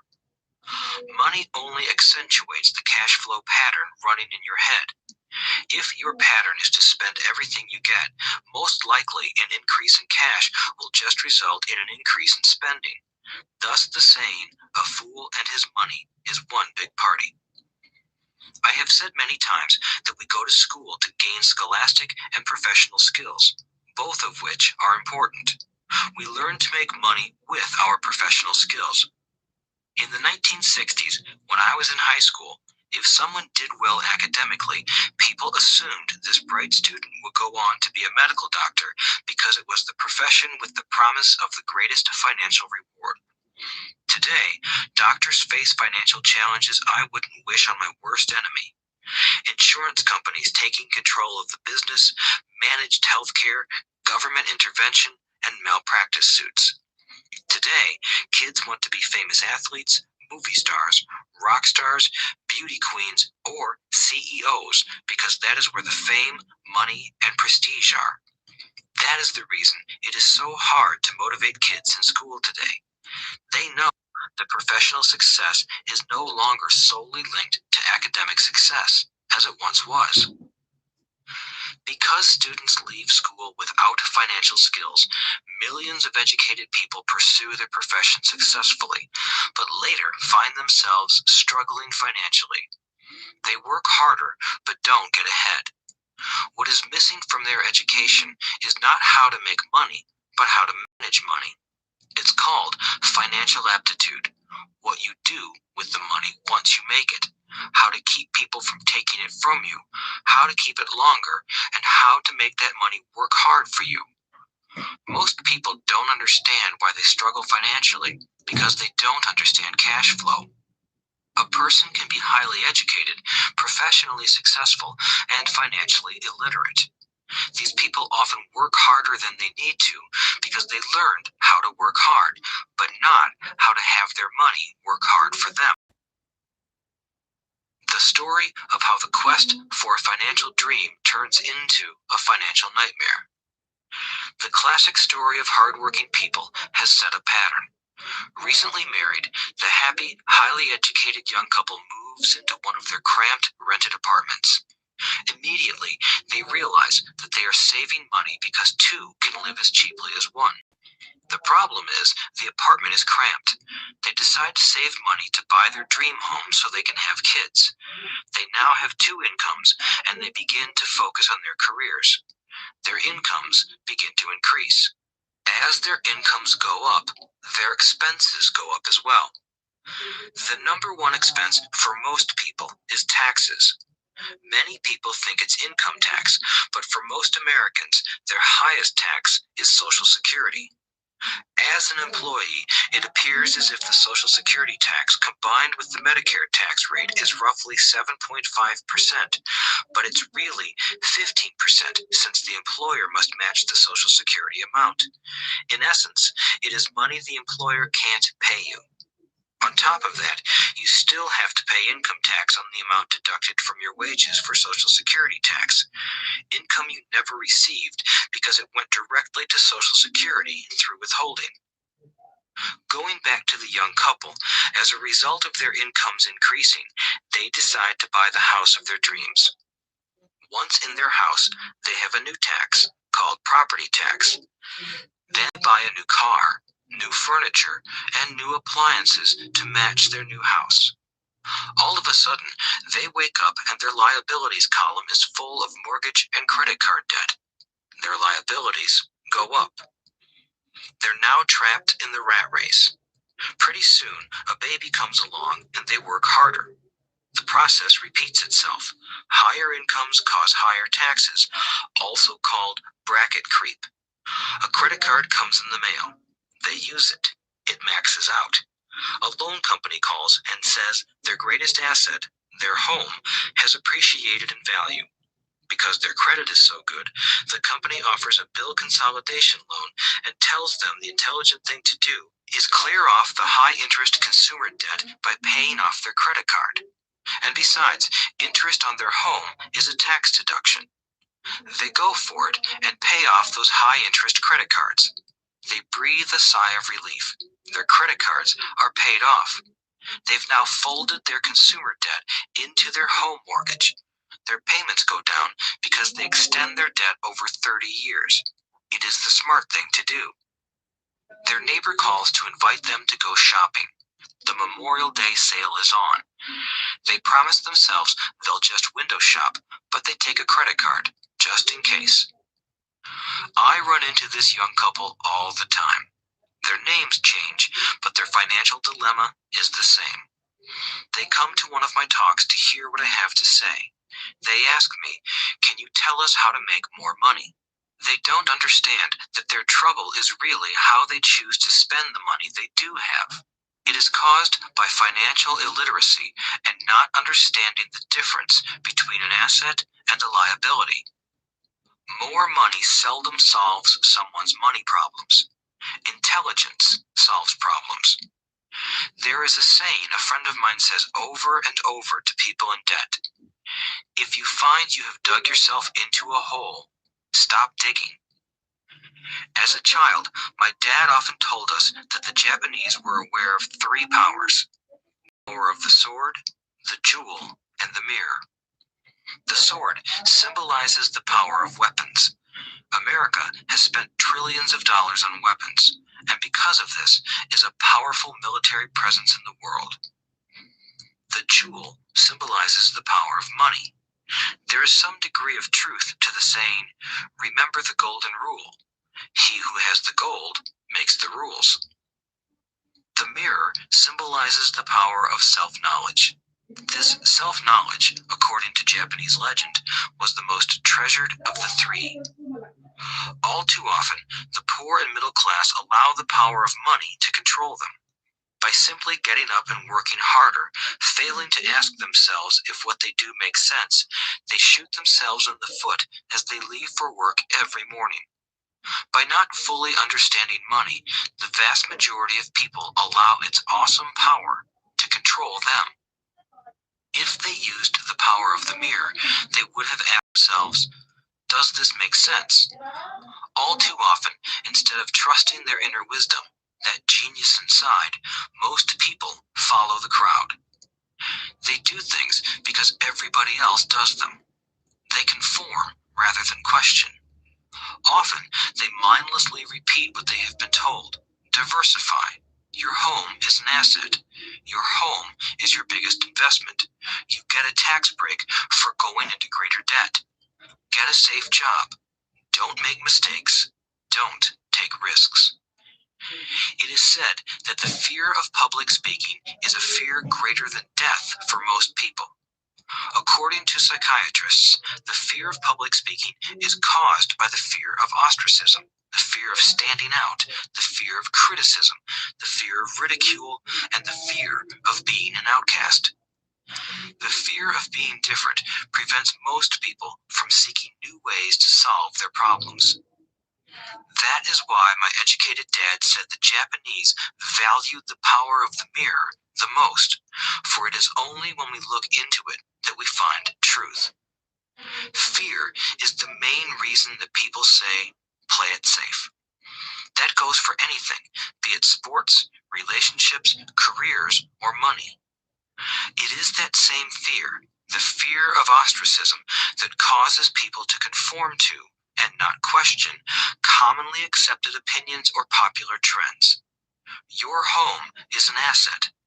Get a bill consolidation loan and get out of debt. Work harder. It's a promotion. Someday I'll be a vice president. Save money. When I get a raise, I'll buy us a bigger house. Mutual funds are safe. Many financial problems are caused by trying to keep up with the Joneses. Occasionally, we all need to look in the mirror and be true to our inner wisdom rather than our fears. By the time Mike and I were 16 years old, we began to have problems in school. We were not bad kids. We just began to separate from the crowd. We worked for Mike's dad after school and on weekends. Mike and I often spent hours after work just sitting at a table with his dad while he held meetings with his bankers, attorneys, accountants, brokers, investors, managers, and employees. Here was a man who had left school at 13, who was now directing, instructing, ordering, and asking questions of educated people. They came at his beck and call and cringed when he didn't approve of them. Here was a man who had not gone along with the crowd. He was a man who did his own thinking and detested the words, we have to do it this way because that's the way everyone else does it. He also hated the word can't. If you wanted him to do something, just say, I don't think you can do it. Mike and I learned more sitting in on his meetings than we did in all our years of school, college included. My dad was not book smart, but he was financially educated and successful as a result. He told us over and over again, an intelligent person hires people who are more intelligent than he is. So Mike and I had the benefit of spending hours listening to and learning from intelligent people. But because of this, Mike and I couldn't go along with the standard dogma our teachers preached, and that caused problems. Whenever the teacher said, "If you don't get good grades, you won't do well in the real world," Mike and I just raised our eyebrows. When we were told to follow set procedures and not deviate from the rules, we could see how school discouraged creativity. We started to understand why our rich dad told us that schools were designed to produce good employees instead of employers. Occasionally, Mike or I would ask our teachers how what we studied was applicable to the real world, or why we never studied money and how it worked. To the latter question, we often got the answer that money was not important, that if we excelled in our education, the money would follow. The more we knew about the power of money, the more distant we grew from the teachers and our classmates.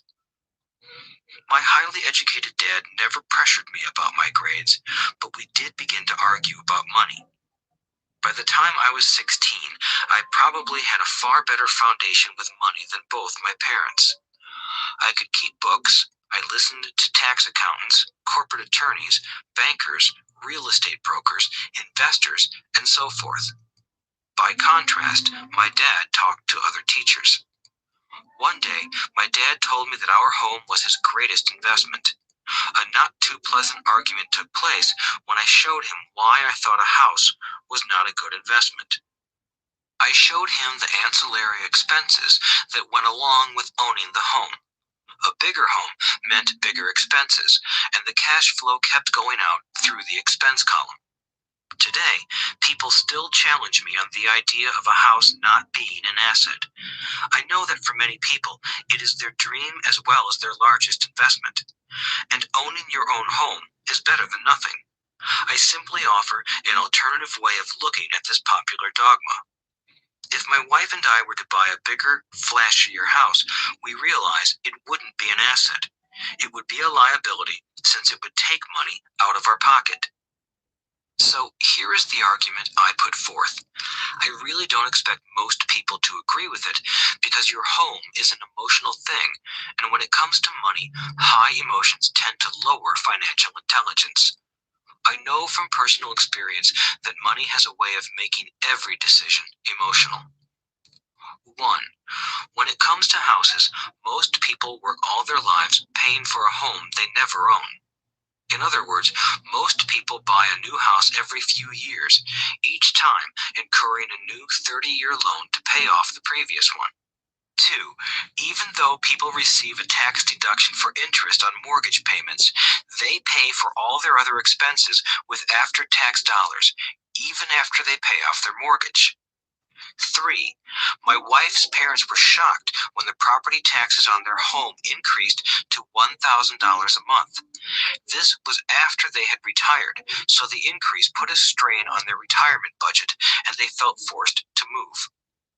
4. Houses do not always go up in value. I have friends who owe $1 million for a home that today would sell for far less. 5.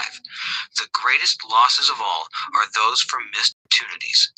If all your money is tied up in your house, you may be forced to work harder because your money continues blowing out of the expense column instead of adding to the asset column, the classic middle-class cash flow pattern. If a young couple would put more money into their asset column early on, their later years would be easier. Their assets would have grown and would be available to help cover expenses.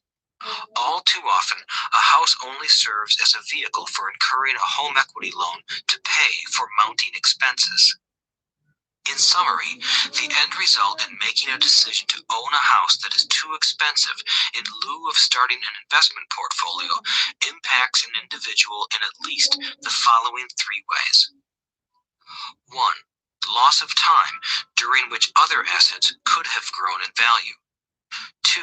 Loss of additional capital, which could have been invested instead of paying for high maintenance expenses related directly to the home. 3. Loss of education. Too often, people count their house and savings and retirement plans as all they have in their asset column. Because they have no money to invest, they simply don't invest. This costs them investment experience. Most never become what the investment world calls a sophisticated investor. and the best investments are usually first sold to sophisticated investors, who then turn around and sell them to the people playing it safe. I am not saying don't buy a house. What I'm saying is that you should understand the difference between an asset and a liability. When I want a bigger house, I first buy assets that will generate the cash flow to pay for the house. My educated dad's personal financial statement best demonstrates the life of someone caught in the rat race. His expenses match his income, never allowing him enough left over to invest in assets. As a result, his liabilities are larger than his assets. Why the rich get richer. A review of my rich dad's financial statement shows why the rich get richer. The asset column generates more than enough income to cover expenses, with the balance reinvested into the asset column. The asset column continues to grow, and therefore, the income it produces grows with it. The result is that the rich get richer. Why the middle class struggle. The middle class finds itself in a constant state of financial struggle. Their primary income is through their salary. As their wages increase, so do their taxes. Their expenses tend to increase in proportion to their salary increase, hence the phrase, the rat race. They treat their home as their primary asset instead of investing in income-producing assets. This pattern of treating your home as an investment and the philosophy that a pay raise means you can buy a larger home or spend more is the foundation of today's debt-ridden society. Increased spending throws families into greater debt and into more financial uncertainty, even though they may be advancing in their jobs and receiving raises on a regular basis. This is high-risk living caused by weak financial education. The massive loss of jobs in recent times proves how shaky the middle class really is financially. Company pension plans are being replaced by 401k plans.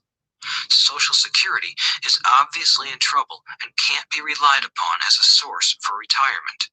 Panic has set in for the middle class. Today, mutual funds are popular because they supposedly represent safety. Average mutual fund buyers are too busy working to pay taxes and mortgages, save for their children's college, and pay off credit cards. They do not have time to study investing, so they rely on the expertise of the manager of a mutual fund. Also, because the mutual fund includes many different types of investments, they feel their money is safer because it is diversified. This educated middle class subscribes to the dogma put out by mutual fund brokers and financial planners. Play it safe, avoid risk. The real tragedy is that the lack of early financial education is what creates the risk faced by average middle class people. The reason they have to play it safe is because their financial positions are tenuous at best. Their balance sheets are not balanced. Instead, they are loaded with liabilities and have no real assets that generate income. Typically, their only source of income is their paycheck. Their livelihood becomes entirely dependent on their employer. So, when genuine deals of a lifetime come along, these people can't take advantage of them because they are working so hard, are taxed to the max, and are loaded with debt. As I said at the start of this section, the most important rule is to know the difference between an asset and a liability. Once you understand the difference, concentrate your efforts on buying income-generating assets. That's the best way to get started on a path to becoming rich. Keep doing that, and your asset column will grow. Keep liabilities and expenses down so more money is available to continue pouring into the asset column. Soon, the asset base will be so deep that you can afford to look at more speculative investments. Investments that may have returns of 100% to infinity. $5,000 investments that are soon turned into $1 million or more. Investments that the middle class calls too risky. The investment is not risky for the financially literate. As an employee who is also a homeowner, your working efforts are generally as follows. 1. You work for the company. Employees make their business owner or the shareholders rich, not themselves. Your efforts and success will help provide for the owner's success and retirement. 2. You work for the government. The government takes its share from your paycheck before you even see it. By working harder, you simply increase the amount of taxes taken by the government. Most people work from January to May just for the government. 3. You work for the bank. After taxes, your next largest expense is usually your mortgage and credit card debt. The problem with simply working harder is that each of these three levels takes a greater share of your increased efforts. You need to learn how to have your increased efforts benefit you and your family directly. Once you have decided to concentrate on minding your own business, focusing your efforts on acquiring assets instead of a bigger paycheck, how do you set your goals? Most people must keep their job and rely on their wages to fund their acquisition of assets. As their assets grow, how do they measure the extent of their success? When does someone know that they are rich, that they have wealth? As well as having my own definitions for assets and liabilities, I also have my own definition for wealth. Actually, I borrowed it from a man named R. Buckminster Fuller. Some call him a quack, and others call him a genius. Years ago, he got architects buzzing because he applied for a patent for something he called a geodesic dome. But in the application, Fuller also said something about wealth. It was pretty confusing at first, but after reading it, it began to make some sense. Wealth is a person's ability to survive so many number of days forward, or if I stopped working today, how long could I survive? Unlike net worth, the difference between your assets and liabilities, which is often filled with a person's expensive junk and opinions of what things are worth, this definition creates the possibility for developing a truly accurate measurement. I could now measure and know where I was in terms of my goal to become financially independent. Although net worth often includes non-cash producing assets, like stuff you bought that now sits in your garage, wealth measures how much money your money is making and, therefore, your financial survivability. Wealth is the measure of the cash flow from the asset column compared with the expense column. Let's use an example. Let's say I have cash flow from my asset column of $1,000 a month, and I have monthly expenses of $2,000 a month. What is my wealth? Let's go back to Buckminster Fuller's definition. Using his definition, how many days forward can I survive? Assuming a 30-day month, I have enough cash flow for half a month. When I achieve $2,000 a month cash flow from my assets, then I will be wealthy. So, while I'm not yet rich, I'm wealthy. I now have income generated from assets each month that fully cover my monthly expenses. If I want to increase my expenses, I first must increase my cash flow to maintain this level of wealth. Also note that it is at this point that I'm no longer dependent on my wages. I have focused on and been successful in building an asset column that has made me financially independent. If I quit my job today, I would be able to cover my monthly expenses with the cash flow from my assets. My next goal would be to have the excess cash flow from my assets reinvested into the asset column. The more money that goes into my asset column, the more my asset column grows. The more my assets grow, the more my cash flow grows. And as long as I keep my expenses less than the cash flow from these assets, I grow richer with more and more income from sources other than my physical labor. As this reinvestment process continues, I am well on my way to becoming rich. Just remember this simple observation. The rich buy assets. The poor only have expenses. The middle class buy liabilities they think are assets. So how do I start minding my own business? What is the answer? Listen to the founder of McDonald's in the next chapter. Chapter 3. Lesson 3. Mind your own business. The rich focus on their asset columns, while everyone else focuses on their income statements. In 1974, Ray Kroc, the founder of McDonald's, was asked to speak to the MBA class at the University of Texas at Austin. A friend of mine was a student in that MBA class. After a powerful and inspiring talk, the class adjourned and the students asked Ray if he would join them at their favorite hangout to have a few beers. Ray graciously accepted. "What business am I in?" Ray asked once the group had all their beers in hand. Everyone laughed, my friend said. Most of the MBA students thought Ray was just fooling around. No one answered, so Ray asked again. "What business do you think I'm in?" The students laughed again, and finally one brave soul yelled out, "Ray, who in the world doesn't know that you are in the hamburger business?" Ray chuckled. "That's what I thought you would say." He paused and then quickly added, "Ladies and gentlemen, I'm not in the hamburger business. My business is real estate." As my friend tells the story, Ray spent a good amount of time explaining his viewpoint. In his business plan, Ray knew that the primary business focus was to sell hamburger franchises, but what he never lost sight of was the location of each franchise.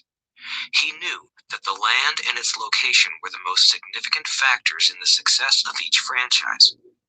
Basically, the person who bought the franchise was also buying the real estate under the franchise for Ray Kroc's organization. Today, McDonald's is the largest single owner of real estate in the world, owning even more than the Catholic Church. McDonald's owns some of the most valuable intersections and street corners in America and around the globe. My friend considers this as one of the most important lessons in his life. Today, he owns car washes, but his business is the real estate under those car washes. The previous chapter presented that most people work for everyone but themselves. They work first for the owners of the company, then for the government through taxes, and finally for the bank that owns their mortgage. When I was a young boy, we did not have a McDonald's nearby.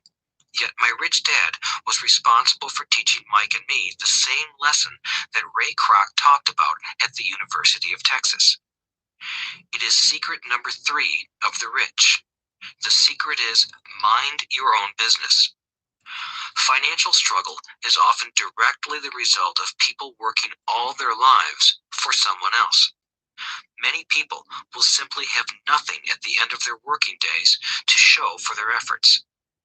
Our current educational system focuses on preparing today's youth to get good jobs by developing scholastic skills. Their lives will revolve around their wages or, as described earlier, their income column. Many will study further to become engineers, scientists, cooks, police officers, artists, writers, and so on. These professional skills allow them to enter the workforce and work for money. But there is a big difference between your profession and your business. Often I ask people, "What is your business?" And they will say, "Oh, I'm a banker." Then I ask them if they own the bank, and they usually respond, "No, I work there." In that instance, they have confused their profession with their business. Their profession may be a banker, but they still need their own business. A problem with school is that you often become what you study. So if you study cooking, you become a chef. If you study the law, you become an attorney. And a study of auto mechanics makes you a mechanic. The mistake in becoming what you study is that too many people forget to mind their own business. They spend their lives minding someone else's business and making that person rich. To become financially secure, a person needs to mind their own business. Your business revolves around your asset column, not your income column. As stated earlier, the number 1 rule is to know the difference between an asset and a liability and to buy assets. The rich focus on their asset columns, while everyone else focuses on their income statements. That is why we hear so often, I need a raise. If only I had a promotion. I am going back to school to get more training so I can get a better job. I am going to work overtime. Maybe I can get a second job. In some circles, these are sensible ideas, but you are still not minding your own business. These ideas all still focus on the income column and will only help a person become more financially secure if the additional money is used to purchase income-generating assets. The primary reason the majority of the poor and middle class are fiscally conservative, which means I can't afford to take risks, is that they have no financial foundation. They have to cling to their jobs and play it safe. When downsizing became the in thing to do, millions of workers found out their largest so-called asset, their home, was eating them alive. Their asset was costing them money every month. Their car, another asset, was eating them alive. The golf clubs in the garage that cost $1,000 were not worth $1,000 anymore. Without job security, they had nothing to fall back on. What they thought were assets could not help them survive in a time of financial crisis. I assume most of us have filled out a credit application to buy a house or a car.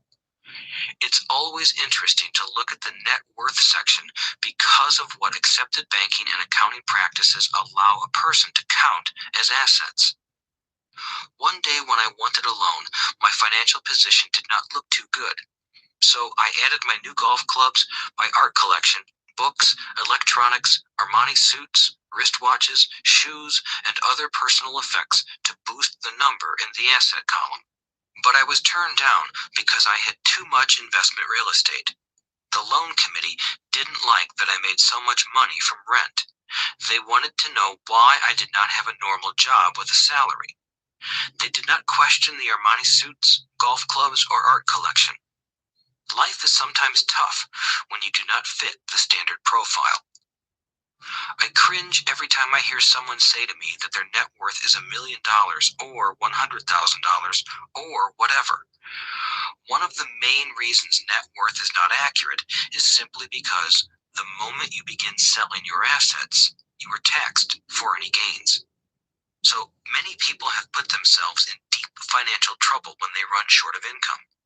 To raise cash, they sell their assets, but their personal assets can generally be sold for only a fraction of the value that is listed on their personal balance sheet. Or, if there is a gain on the sale of the assets, they are taxed on the gain. So again, the government takes its share, thus reducing the amount available to help them out of debt. That is why I say someone's net worth is often worth less than they think. Start minding your own business. Keep your daytime job, but start buying real assets, not liabilities or personal effects that have no real value once you get them home. A new car loses nearly 25% of the price you pay for it the moment you drive it off the lot. It is not a true asset even if your banker lets you list it as one. My $400 new titanium driver was worth $150 the moment I teed off. Keep expenses low, reduce liabilities, and diligently build a base of solid assets. For young people who have not yet left home, it is important for parents to teach them the difference between an asset and a liability. Get them to start building a solid asset column before they leave home, get married, buy a house, have kids, and get stuck in a risky financial position, clinging to a job and buying everything on credit. I see so many young couples who get married and trap themselves into a lifestyle that will not let them get out of debt for most of their working years. For many people, just as the last child leaves home, the parents realize they have not adequately prepared for retirement and they begin to scramble to put some money away. Then their own parents become ill and they find themselves with new responsibilities. So, what kind of assets am I suggesting that you or your children acquire? In my world, real assets fall into the following categories. businesses that do not require my presence.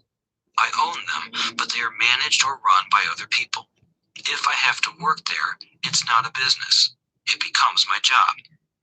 Stocks, bonds, income generating real estate, notes, IOU, royalties from intellectual property such as music, scripts, and patents. Anything else that has value, produces income, or appreciates, and has a ready market. As a young boy, my educated dad encouraged me to find a safe job, but my rich dad encouraged me to begin acquiring assets that I loved. If you don't love it, you won't take care of it. I collect real estate simply because I love buildings and land. I love shopping for them, and I could look at them all day long. When problems arise, the problems aren't so bad that it changes my love for real estate. For people who hate real estate, they shouldn't buy it. I also love stocks of small companies, especially startups, because I am an entrepreneur, not a corporate person. In my early years, I worked in large organizations such as Standard Oil of California, the U.S. Marine Corps, and Xerox Corporation. I enjoyed my time with those organizations and have fond memories, but I know deep down I am not a company man. I like starting companies, not running them. So my stock buys are usually of small companies. Sometimes I even start the company and take it public. Fortunes are made in new stock issues, and I love the game. Many people are afraid of small cap companies and call them risky, and they are. But that risk is diminished if you love what the investment is, understand it, and know the game. With small companies, my investment strategy is to be out of the stock in a year. On the other hand, my real estate strategy is to start small and keep trading up for bigger properties and, therefore, delay paying taxes on the gain. This allows the value to increase dramatically. I generally hold real estate less than 7 years. For years, even while I was with the Marine Corps and Xerox, I did what my rich dad recommended. I kept my day job, but I still minded my own business. I was active in my asset column trading real estate and small stocks.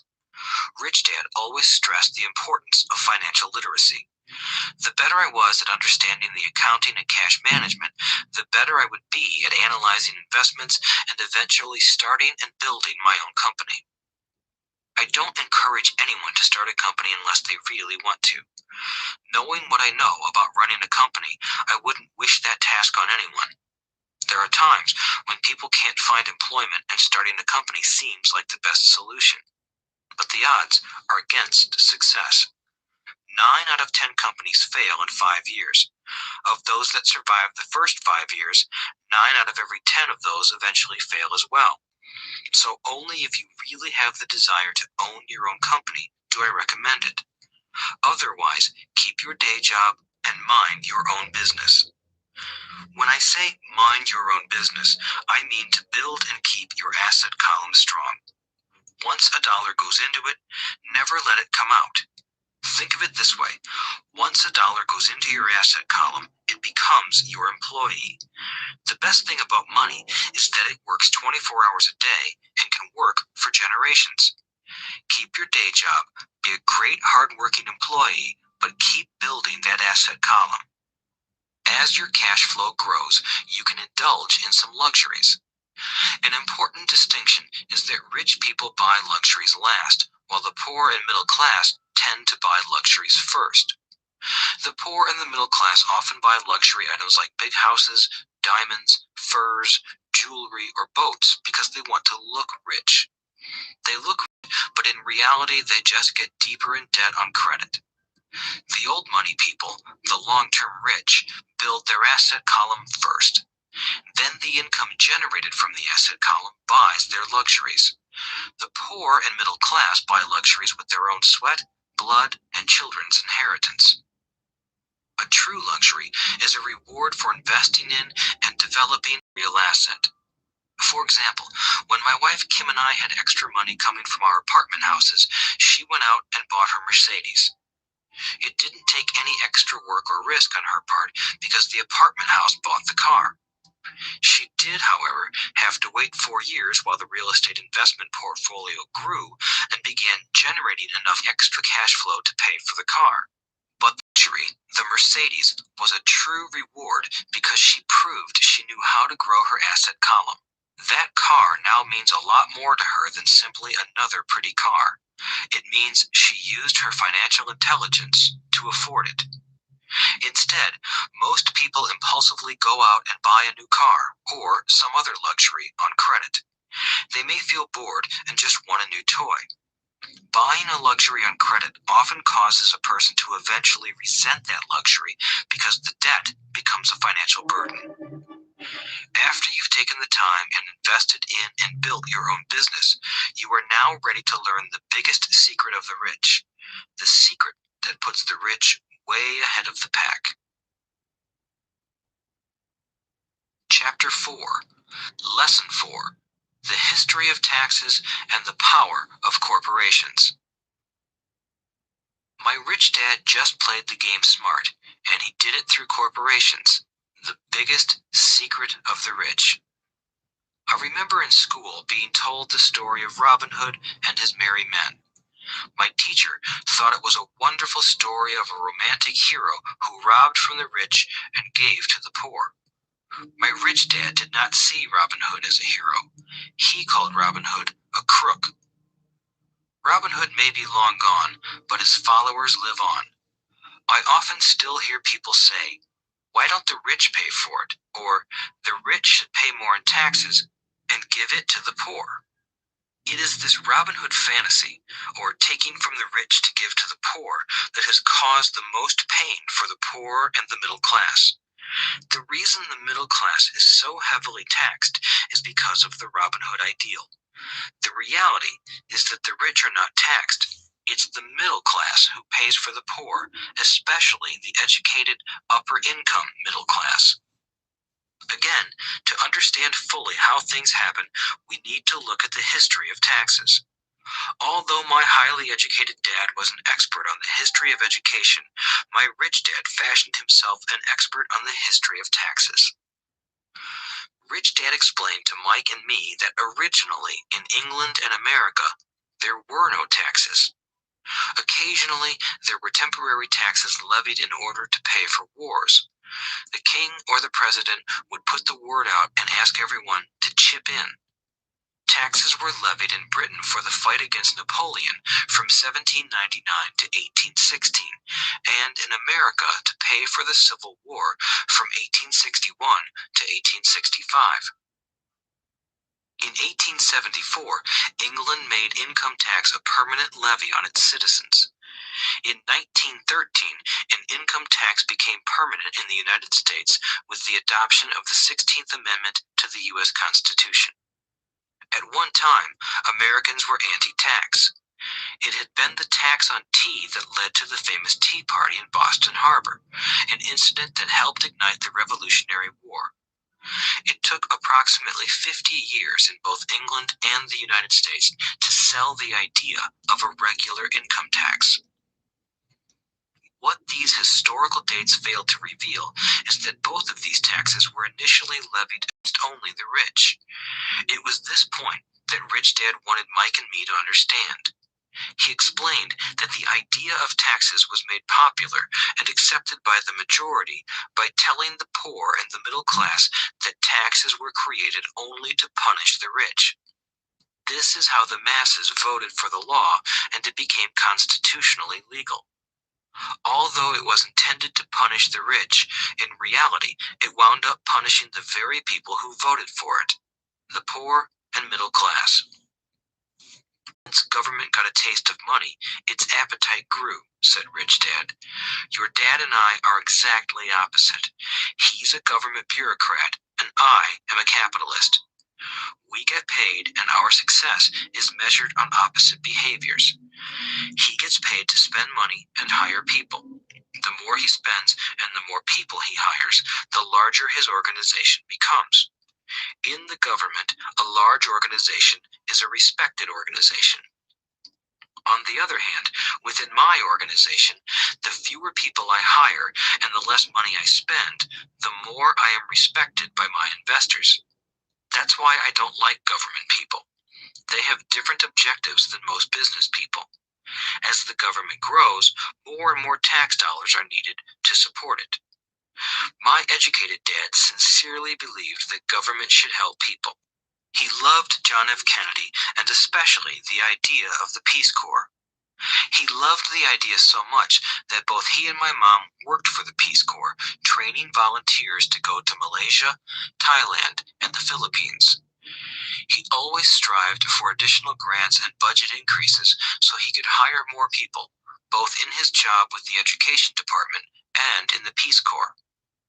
From the time I was about 10 years old, I would hear from my rich dad that government workers were a pack of lazy thieves, and from my poor dad, I would hear how the rich were greedy crooks who should be made to pay more taxes. Both sides had valid points. It was difficult to go to work for one of the biggest capitalists in town and come home to a father who was a prominent government leader. It was not easy to know which dad to believe. Yet, when you study the history of taxes, an interesting perspective emerges. As I said, the passage of taxes was only possible because the masses believed in the Robin Hood theory of economics. Take from the rich and give to everyone else. The problem was that the government's appetite for money was so great that taxes soon needed to be levied on the middle class, and from there it kept trickling down. However, the rich saw an opportunity because they don't play by the same set of rules. The rich knew about corporations, which became popular in the days of sailing ships. The rich created the corporation as a vehicle to limit their risk to the assets of each voyage. The rich put their money into a corporation to finance the voyage. The corporation would then hire a crew to sail to the New World to look for treasure. If the ship was lost, the crew lost their lives, but the loss to the rich would be limited only to the money they invested for that particular voyage. It is the knowledge of the legal corporate structure that really gives the rich a vast advantage over the poor and middle class. Having two fathers teaching me, one a socialist and the other a capitalist, I quickly began to realize that the philosophy of the capitalist made more financial sense to me. It seemed to me that the socialists ultimately penalized themselves due to their lack of financial education. No matter what the take from the rich crowd came up with, the rich always found a way to outsmart them. That is how taxes were eventually levied on the middle class. The rich outsmarted the intellectuals solely because they understood the power of money, a subject not taught in schools. How did the rich outsmart the intellectuals? Once the take from the rich tax was passed, cash started flowing into government coffers. Initially, people were happy. Money was handed out to government workers and the rich. It went to government workers in the form of jobs and pensions, and it went to the rich via their factories receiving government contracts. The government received a large pool of money, but the problem was the fiscal management of that money. The government ideal is to avoid having excess money. If you fail to spend your allotted funds, you risk losing it in the next budget. You would certainly not be recognized for being efficient. Business people, on the other hand, are rewarded for having excess money and are applauded for their efficiency. As this cycle of growing government spending continued, the demand for money increased, and the tax the rich idea was adjusted to include lower income levels down to the very people who voted it in, the poor and the middle class. True capitalists used their financial knowledge to simply find an escape. They headed back to the protection of a corporation. But what many people who have never formed a corporation don't know is that a corporation is not really a thing. A corporation is merely a file folder with some legal documents in it, sitting in some attorney's office and registered with a state government agency. It's not a big building or a factory or a group of people. A corporation is merely a legal document that creates a legal body without a soul. Using it, the wealth of the rich was once again protected. It was popular because the income tax rate of a corporation is less than the individual income tax rates. In addition, certain expenses could be paid by a corporation with pre-tax dollars. This war between the haves and have-nots has raged for hundreds of years. The battle is waged whenever and wherever laws are made, and it will go on forever. The problem is that the people who lose are the uninformed, the ones who get up every day and diligently go to work and pay taxes. If they only understood the way the rich play the game, they could play it too. Then they would be on their way to their own financial independence. This is why I cringe every time I hear a parent advise their children to go to school so they can find a safe, secure job. An employee with a safe, secure job without financial aptitude has no escape. Average Americans today work 5 to 6 months for the government just to cover their taxes. In my opinion, that is simply too long. The harder you work, the more you pay the government. That is why I believe that the idea of take from the rich backfired on the very people who voted it in. Every time people try to punish the rich don't simply comply. They react. They have the money, power, and intent to change things. They don't just sit there and voluntarily pay more taxes. Instead, they search for ways to minimize their tax burden. They hire smart attorneys and accountants and persuade politicians to change laws or create legal loopholes. They use their resources to effect change. The tax code of the United States also allows other ways to reduce taxes. Most of these vehicles are available to anyone, but it is the rich who find them because they are minding their own business. For example, 1031 is jargon for Section 1031 of the Internal Revenue Code, which allows a seller to delay paying taxes on a piece of real estate that is sold for a capital gain through an exchange for a more expensive piece of real estate. Real estate is one investment vehicle that has a great tax advantage. As long as you keep trading up in value, you will not be taxed on the gains until you liquidate. People who don't take advantage of these legal tax savings are missing a great opportunity to build their asset columns. The poor and middle class don't have the same resources. They sit there and let the government's needles enter their arm and allow the blood donation to begin. Today, I am constantly shocked at the number of people who pay more taxes or take deductions simply because they are afraid of the government. I have friends who have had their businesses shut down and destroyed, only to find out it was a mistake on the part of the government. I realize all that, but the price of working from January to May is a high price to pay for that intimidation. My poor dad never fought back. My rich dad didn't either. He just played the game smarter, and he did it through corporations, the biggest secret of the rich. You may remember the first lesson I learned from my rich dad. I was a little boy of 9 who had to sit and wait for him to choose to talk to me. I sat in his office waiting for him to get to me. He was ignoring me on purpose. He wanted me to recognize his power and to desire to have that power for myself one day. During all the years I studied and learned from him, he always reminded me that knowledge is power. And with money comes great power that requires the right knowledge to keep it and make it multiply. Without that knowledge, the world pushes you around. Rich Dad constantly reminded Mike and me that the biggest bully was not the boss or the supervisor, but the tax man. The tax man will always take more if you let him.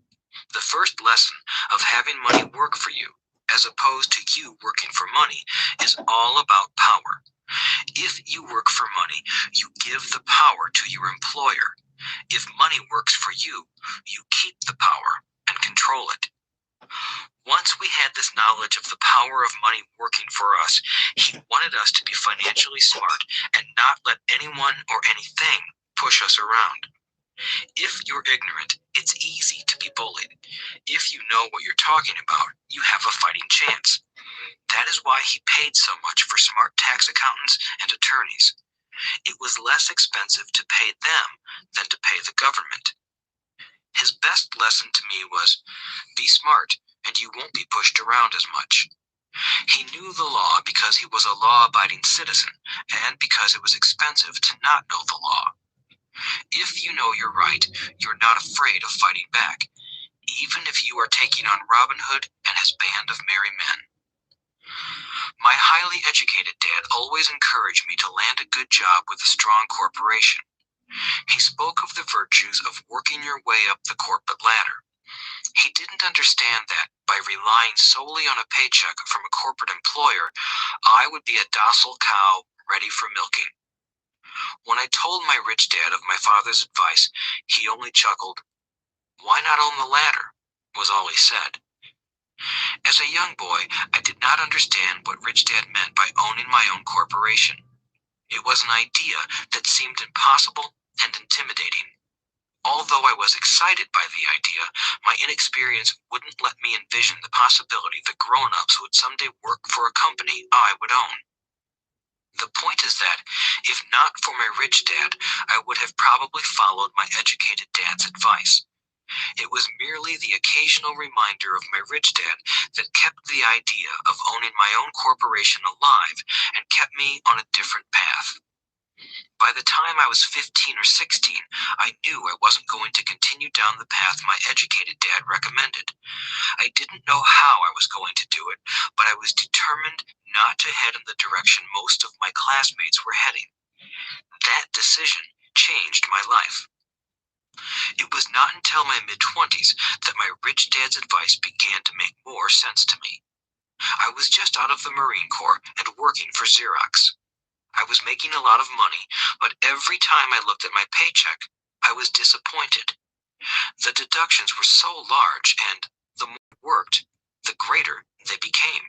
As I became more successful, my bosses talked about promotions and raises. It was flattering, but I could hear my rich dad asking in my ear, "Who are you working for? Who are you making rich?" In 1974, while still an employee for Xerox, I formed my first corporation and began minding my own business. There were already a few assets in my asset column, but now I was determined to focus on making it bigger. Those paychecks, with all the deductions, made all the years of my rich dad's advice make total sense. I could see the future if I followed my educated dad's advice. Many employers feel that advising their workers to mind their own business is bad for business. But for me, focusing on my own business and developing assets made me a better employee because I now had a purpose.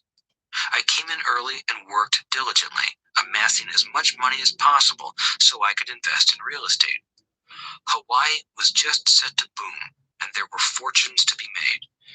The more I realized that we were in the beginning stages of a boom, the more Xerox machines I sold. The more I sold, the more money I made, and, of course, the more deductions came out of my paycheck. It was inspiring.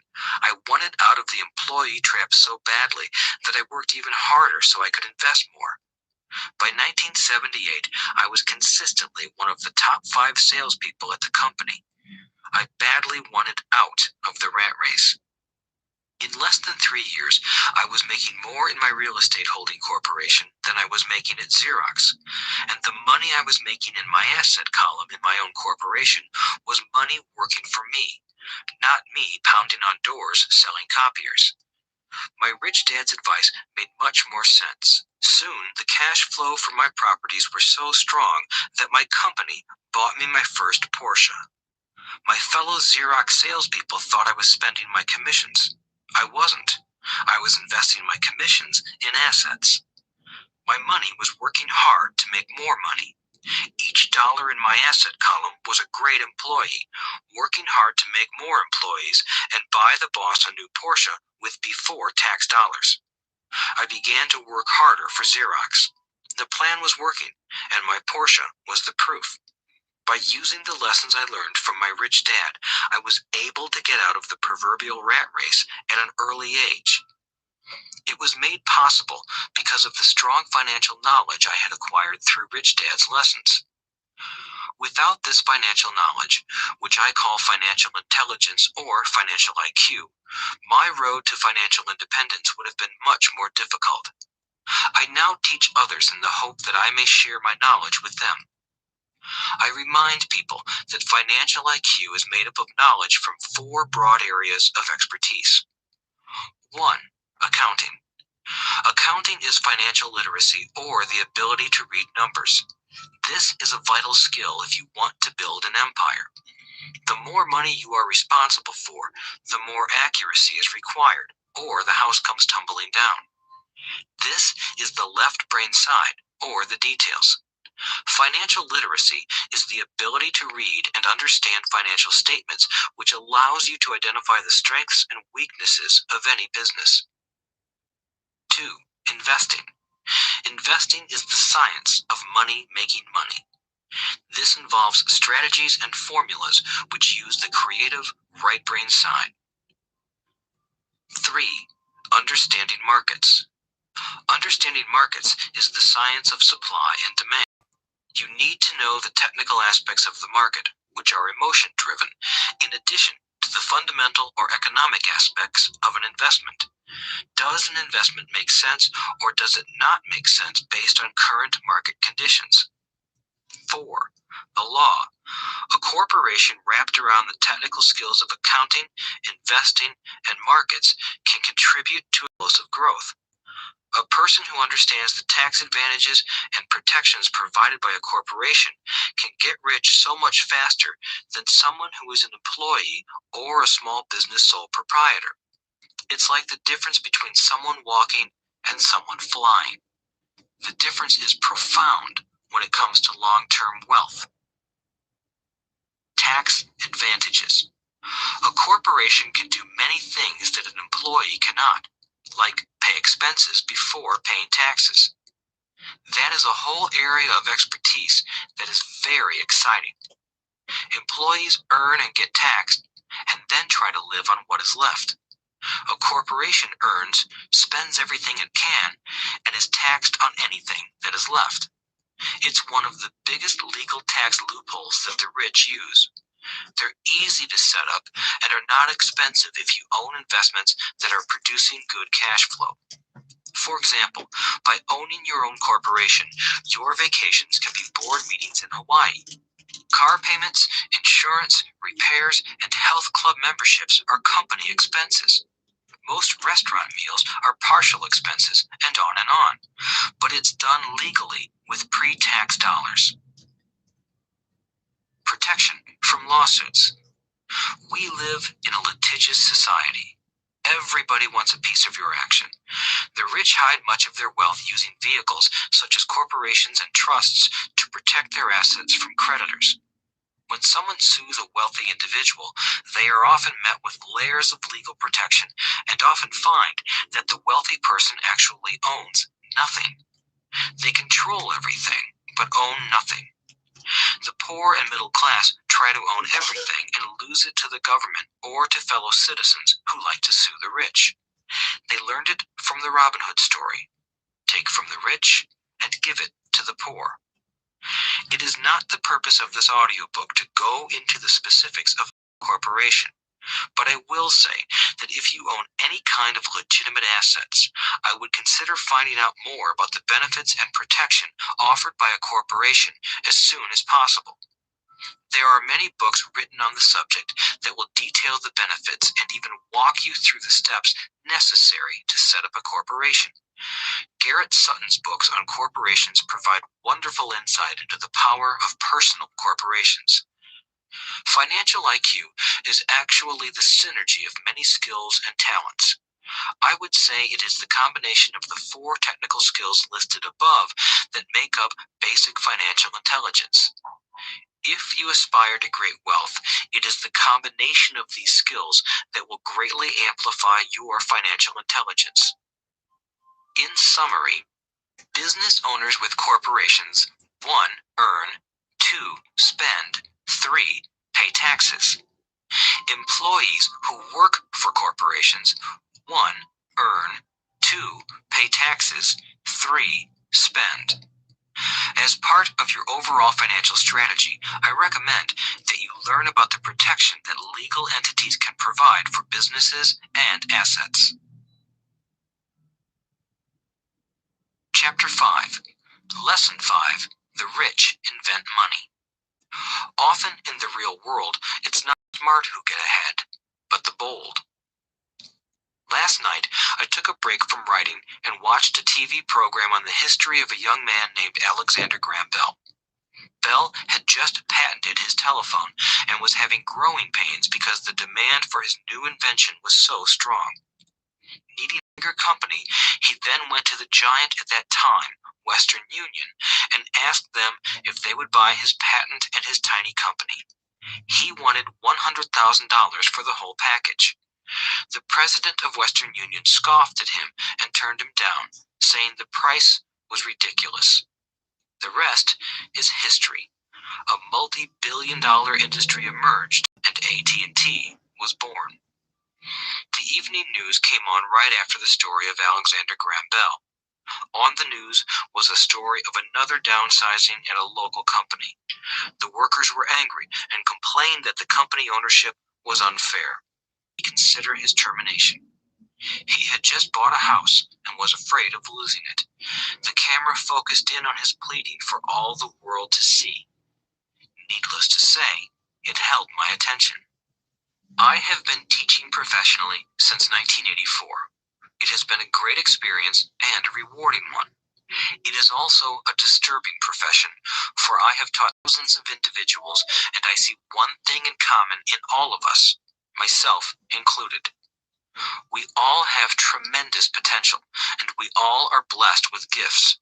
Yet the one thing that holds all of us back is some degree of self-doubt. It is not so much the lack of technical information that holds us back, but more the lack of self-confidence. Some are more affected than others. Once we leave school, most of us know that it is not so much a matter of college degrees or good grades that count. In the real world, outside of academics, something more than just grades is required. I have heard it called many things: guts, chutzpah, balls, audacity, bravado, cunning, daring, tenacity, and brilliance. This factor, whatever it is labeled, ultimately decides one's future much more than school grades do. Inside each of us is one of these brave, brilliant, and daring characters. There is also the flip side of that character: people who could get down on their knees and beg if necessary. After a year in Vietnam as a Marine Corps pilot, I got to know both of those characters inside of me intimately. One is not better than the other. Yet, as a teacher, I recognized that it was excessive fear and self-doubt that were the greatest detractors of personal genius. It broke my heart to see students know the answers, yet lack the courage to act on the answer. Often in the real world, it's not the smart who get ahead, but the bold. In my personal experience, your financial genius requires both technical knowledge as well as courage. If fear is too strong, the genius is suppressed. In my classes, I strongly urge students to learn to take risks, to be bold, and to let their genius convert that fear into power and brilliance. It works for some and just terrifies others. I have come to realize that for most people, when it comes to the subject of money, they would rather play it safe. I have had to field questions such as, why take risks? Why should I bother developing my financial IQ? Why should I become financially literate? And I answer, just to have more options. There are huge changes up ahead. In the coming years, there will be more people just like the young inventor Alexander Graham Bell.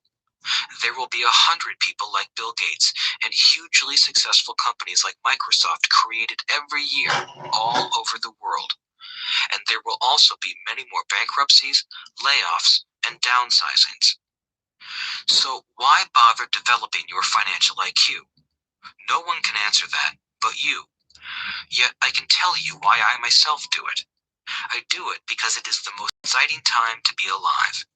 I'd rather be welcoming change than dreading change. I'd rather be excited about making millions than worrying about not getting a raise. This period we are in now is a most exciting time, unprecedented in our world's history. Generations from now, people will look back at this period of time and remark at what an exciting era must have been.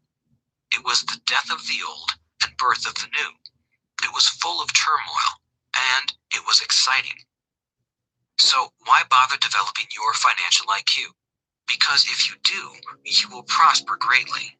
And if you don't, this period of time will be a frightening one. It will be a time of watching some people move boldly forward while others cling to worn-out life preservers. Land was wealth 300 years ago, so the person who owned the land owned the wealth. Later, wealth was in factories and production, and America rose to dominance. The industrialist owned the wealth. Today, wealth is in information, and the person who has the most timely information owns the wealth. The problem is that information flies around the world at the speed of light. The new wealth cannot be contained by boundaries and borders as land and factories were. The changes will be faster and more dramatic. There will be a dramatic increase in the number of new multimillionaires. There also will be those who are left behind. I find so many people struggling today, often working harder, simply because they cling to old ideas. They want things to be the way they were, and they resist change. I know people who are losing their jobs or their houses, and they blame technology or the economy or their boss. Sadly, they fail to realize that they might be the problem. Old ideas are their biggest liability. It is a liability simply because they fail to realize that while that idea or way of doing something was an asset yesterday, yesterday is gone. One afternoon, I was teaching how to invest using a board game I had invented, Cash Flow, as a teaching tool. A friend had brought someone along to attend the class. This friend was recently divorced, had been badly burned in the divorce settlement, and was now searching for some answers. Her friend thought the class might help. The game was designed to help people learn how money works. In playing the game, they learn about the interaction of the income statement with the balance sheet. They learn how cash flows between the two and how the road to wealth is through striving to increase your monthly cash flow from the asset column to the point that it exceeds your monthly expenses. Once you accomplish this, you are able to get out of the rat race and out onto the fast track. As I have said, some people hate the game, some love it, and others miss the point. This woman missed a valuable opportunity to learn something. In the opening round, she drew a doodad card with the boat on it. At first, she was happy. Oh, I've got a boat. Then, as her friend tried to explain how the numbers worked on her income statement and balance sheet, she got frustrated because she had never liked math. The rest of her table waited while her friend continued explaining the relationship between the income statement, balance sheet, and monthly cash flow. Suddenly, when she realized how the numbers worked, it dawned on her that her boat was eating her alive. Later on in the game, she was also downsized and had a child. It was a horrible game for her. After the class, her friend came by and told me that she was upset. She had come to the class to learn about investing and did not like the idea that it took so long to play a silly game. Her friend attempted to tell her to look within herself to see if the game reflected her in any way. With that suggestion, the woman demanded her money back. She said that the very idea that a game could be a reflection of her was ridiculous. Her money was promptly refunded, and she left. Since 1984, I have made millions simply by doing what the school system does not do. In school, most teachers lecture. I hated lectures as a student. I was soon bored, and my mind would drift. In 1984, I began teaching via games and simulations, and I still rely on these tools today. I always encourage adult students to look at games as reflecting back to them what they know and what they need to learn. Most importantly, Games reflect behavior. They are instant feedback systems. Instead of the teacher lecturing you, the game is giving you a personalized lecture, one that is custom-made just for you. The friend of the woman who left later called to give me an update. She said her friend was fine and had calmed down. In her cooling off period, she could see some slight relationship between the game and her life. Although she and her husband did not own a boat, they did own everything else imaginable. She was angry after their divorce, both because he had run off with a younger woman, and because, after 20 years of marriage, they had accumulated little in the way of assets. There was virtually nothing for them to split. Their 20 years of married life had been incredible fun, but all they had accumulated was a ton of doodads. She realized that her anger at doing the numbers, the income statement and balance sheet, came from her embarrassment about not understanding them. She believed that finances were the man's job. She maintained the house and did the entertaining, and he handled the finances. She was now quite certain that in the last 5 years of their marriage, he had hidden money from her. She was angry at herself for not being more aware of where the money was going, as well as for not knowing about the other woman.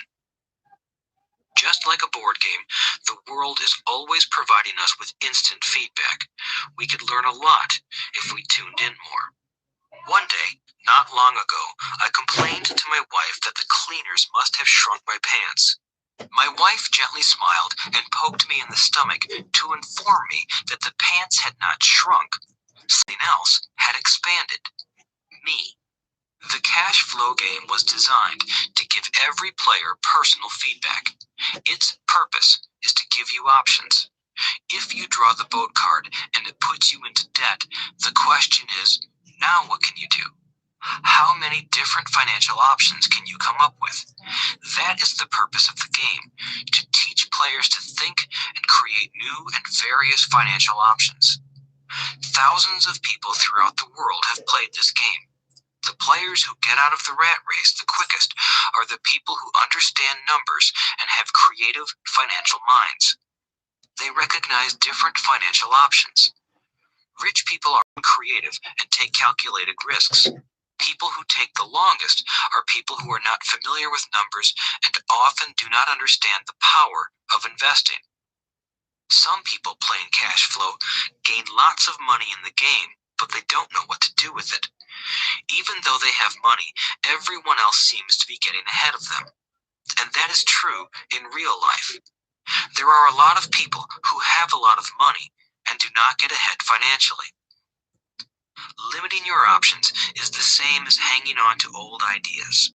I have a friend from high school who now works at 3 jobs. Years ago, he was the richest of all my classmates. When the local sugar plantation closed, the company he worked for went down with the plantation.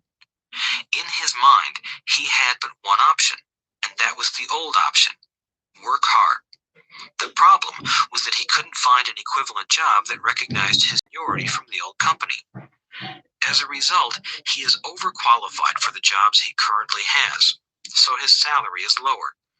He now works 3 jobs to earn enough to survive. I have watched people playing cash flow complain that the right opportunity cards are not coming their way, so they sit there. I know people who do that in real life. They wait for the right opportunity. I have watched people get the right opportunity card and then not have enough money. Then they complain that they would have gotten out of the rat race if they had had more money. So they sit there. I know people in real life who do that also. They see all the great deals, but they have no money. And I have seen people pull a great opportunity card, read it out loud, and have no idea that it is a great opportunity. They have the money, the time is right, they have the card, but they can't see the opportunity staring them in the face. They fail to see how it fits into their financial plan for escaping the rat race.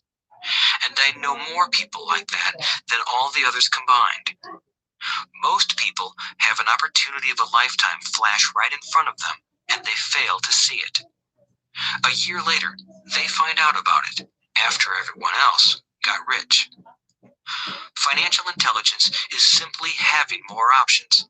If the opportunities aren't coming your way, what else can you do to improve your financial position? If an opportunity lands in your lap and you have no money and the bank won't talk to you, what else can you do to get the opportunity to work in your favor? If your hunch is wrong and what you've been counting on doesn't happen, how can you turn a lemon into millions? That is financial intelligence. It is not so much what happens, but how many different financial solutions you can think of to turn a lemon into millions. It is how creative you are in solving financial problems. Most people only know one solution: work hard, save, and borrow. So why would you want to increase your financial intelligence? Because you want to be the kind of person who creates your own luck. You take whatever happens and make it better. Few people realize that luck is created, just as money is.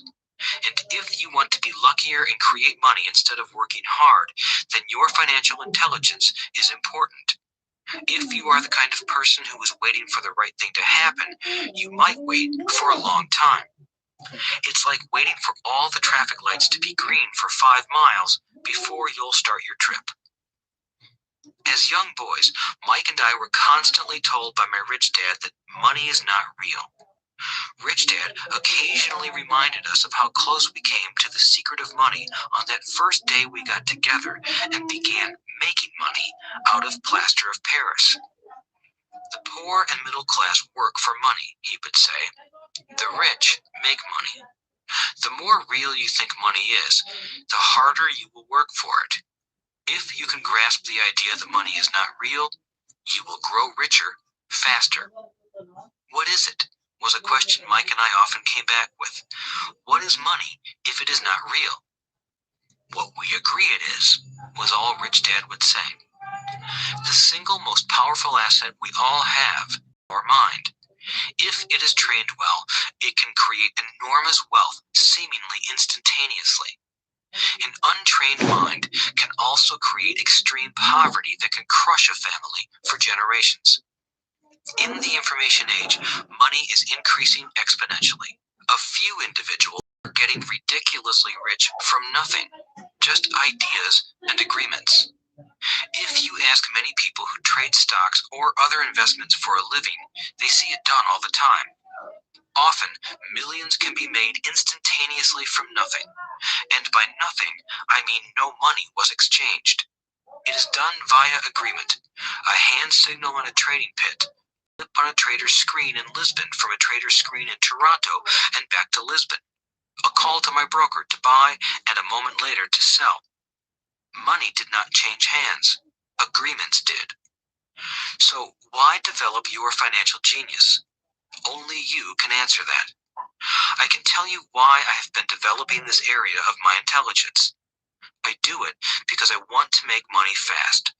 Not because I need to, but because I want to. It is a fascinating learning process. I develop my financial IQ because I want to participate in the fastest game and biggest game in the world. And, in my own small way, I would like to be part of this unprecedented evolution of humanity, the era where humans work purely with their minds and not with their bodies. Besides, it is where the action is. It is what is happening. It's hip, it's scary, and it's fun. That is why I invest in my financial intelligence, developing the most powerful asset I have. I want to be with people moving boldly forward. I do not want to be with those left behind. I will give you a simple example of creating money. In the early 1990s, the economy of Phoenix, Arizona was horrible. I was watching a TV show when a financial planner came on and began forecasting doom and gloom. His advice was to save money. Put $100 away every month, he said. In 40 years, you will be a multimillionaire. Well, putting money away every month is a sound idea. It is one option, the option most people subscribe to. The problem is this. It blinds the person to what is really going on. It causes them to miss major opportunities for much more significant growth of their money. The world is passing them by. As I said, the economy was terrible at that time. For investors, this is the perfect market condition. A chunk of my money was in the stock market and in apartment houses. I was short of cash. Because people were giving properties away, I was buying. I was not saving money. I was investing. Kim and I had more than $1 million in cash working in a market that was rising fast. It was the best opportunity to invest. The economy was terrible. I just could not pass up these small deals. Houses that were once $100,000 were now $75,000. But instead of shopping with local real estate agents, I began shopping at the bankruptcy attorney's office or the courthouse steps. In these shopping places, a $75,000 house could sometimes be bought for $20,000 or less. For $2,000, which was loaned to me from a friend for 90 days for $200, I gave an attorney a cashier's check as a down payment. While the acquisition was being processed, I ran an ad advertising a $75,000 house for only $60,000 and no money down. The phone rang hard and heavy.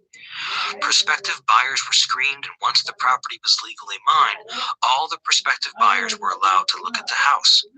It was a feeding frenzy. The house sold in a few minutes. I asked for a $2,500 processing fee, which they gladly handed over, and the escrow and title company took over from there. I returned the $2,000 to my friend with an additional $200. He was happy, the home buyer was happy, the attorney was happy, and I was happy. I had sold a house for $60,000 that cost me $20,000. The $40,000 was created from money in my asset column in the form of a promissory note from the buyer. Total working time, 5 hours. So now that you are on your way to becoming more financially literate and skilled at reading numbers, I will tell you why this is an example of money being invented. During this depressed market, Kim and I were able to do 6 of these simple transactions in our spare time. While the bulk of our money was in larger properties and the stock market, we were able to create more than $190,000 in assets, notes at 10% interest, in those 6 buy, create, and sell transactions. That comes to approximately $19,000 a year income, much of it sheltered through our private corporation. Much of that $19,000 a year goes to pay for our company cars, gas, trips, insurance, dinners with clients, and other things. By the time the government gets a chance to tax that income, it's been spent on legally allowed pre-tax expenses. This was a simple example of how money is invented, created, and protected using financial intelligence. Ask yourself, how long would it take to save $190,000? Would the bank pay you 10% interest on your money? And the promissory note is good for 30 years.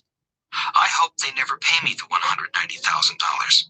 I have to pay a tax if they pay me the principal, and besides, $19,000 paid over 30 years is a little over $500,000 in income. I have people ask, what happens if the person doesn't pay? That does happen, and it's good news. That $60,000 home could be taken back and resold for $70,000 and another $2,500 collected as a loan processing fee. It would still be a zero-down transaction in the mind of the new buyer, and the process would go on. The first time I sold the house, I paid back the $2,000, so technically I have no money in the transaction. My return on investment, ROI, is infinity. It's an example of no money making a lot of money. In the second transaction, when resold, I would have put $2,000 in my pocket and re-extended the loan to 30 years. What would my ROI be if I got paid money to make money? I do not know, but it sure beats saving $100 a month, which actually starts out as $150 because it's after-tax income for 40 years earning low interest. And again, you're taxed on the interest. That is not too intelligent. It may be safe, but it's not smart. A few years later, as the Phoenix real estate market strengthened, those houses we sold for $60,000 became worth $110,000. Foreclosure opportunities were still available, but became rare. It cost a valuable asset, my time, to go out looking for them. Thousands of buyers were looking for the few available deals. The market had changed. It was time to move on and look for other opportunities to put in the asset column. You cannot do that here. That is against the law. You're lying. I hear those comments much more often than, "Can you show me how to do that?" The math is simple. You do not need algebra or calculus, and the escrow company handles the legal transaction and the servicing of the payments. I have no roofs to fix or toilets to unplug because the owners do that. It's their house. Occasionally, someone does not pay, and that is wonderful because there are late fees, or they move out and the property is sold again. The court system handles that. And it may not work in your area. The market conditions may be different, but the example illustrates how a simple financial process can create hundreds of thousands of dollars with little money and low risk. It is an example of money being only an agreement. Anyone with a high school education can do it. Yet most people won't. Most people listen to the standard advice of work hard and save money. For about 30 hours of work, approximately $190,000 was created in the asset column, and no taxes were paid. Which one sounds harder to you? 1. Work hard, pay 50% in taxes, save what is left, your savings, then earn 5%, which is also taxed. Or 2. Take the time to develop your financial intelligence, harness the power of your brain and the asset column. If you use option number 1, be sure to factor in how much time it takes you to save $190,000. Time is one of your greatest assets. Now, you may understand why I silently shake my head when I hear parents say, "My child is doing well in school and receiving a good education." It may be good, but is it adequate? I know the above investment strategy is a small one. It is used to illustrate how small can grow into big. Again, my success reflects the importance of a strong financial foundation, which starts with a strong financial education. I have said it before, but it's worth repeating. Financial intelligence is made up of these 4 main technical skills. 1. Accounting. Accounting is financial literacy, or the ability to read numbers. This is a vital skill if you want to build businesses or investments. 2. Investing. Investing is the science of money making money. 3. Understanding markets. Understanding markets is the science of supply and demand. Alexander Graham Bell gave the market what it wanted. So did Bill Gates. A $75,000 house offered for $60,000 that cost $20,000 was also the result of seizing an opportunity created by the market. Somebody was buying, and someone was selling. 4. The law. The law is the awareness of accounting, corporate, state, and federal regulations. I recommend playing by the rules. It is this basic foundation, or the combination of these skills, that is needed to be successful in the pursuit of wealth, whether it be through the buying of small homes, apartment buildings, companies, stocks, bonds, precious metals, baseball cards, or the like. A few years later, the real estate market rebounded and everyone else was getting in. The stock market was booming and everyone was getting in. The U.S. economy was getting back on its feet. I began selling and was now traveling to Peru, Norway, Malaysia, and the Philippines. The investment landscape had changed. We were no longer buying real estate. Now, I just watch the values climb inside the asset column and will probably begin selling. I suspect that some of those six little house deals will sell and the $40,000 note will be converted to cash. I need to call my accountant to be prepared for cash and seek ways to shelter it. The point I would like to make is that investments come and go. The market goes up and comes down. Economies improve and crash. The world is always handing you opportunities of a lifetime, every day of your life, but all too often we fail to see them. But they are there. And the more the world changes and the more technology changes, the more opportunities there will be to allow you and your family to be financially secure for generations to come. So why bother developing your financial intelligence? Again, only you can answer that. I know why I continue to learn and develop. I do it because I know there are changes coming. I'd rather welcome change than cling to the past. I know there will be market booms and market crashes. I want to continually develop my financial intelligence because at each market change, some people will be on their knees begging for their jobs. Others, meanwhile, will take the lemons that life hands them, and we are all handed lemons occasionally, and turn them into millions. That's financial intelligence. I am often asked about the lemons I have turned into millions. I hesitate using many more examples of personal investments because I am afraid it comes across as bragging or tooting my own horn. That is not my intention. I use the examples only as numerical and chronological illustrations of actual and simple cases. I use the examples because I want you to know that it is easy. And the more familiar you become with the four pillars of financial intelligence, the easier it becomes. Personally, I use two main vehicles to achieve financial growth: real estate and small cap stocks. I use real estate as my foundation. Day in and day out, my properties provide cash flow and occasional spurts of growth and value. The small cap stocks are used for fast growth. I do not recommend anything that I do.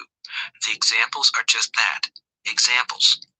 If the opportunity is too complex and I do not understand the investment, I don't do it. Simple math and common sense are all you need to do well financially.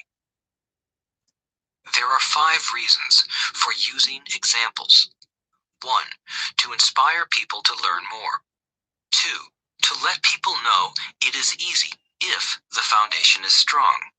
3. To show that anyone can achieve great wealth. 4.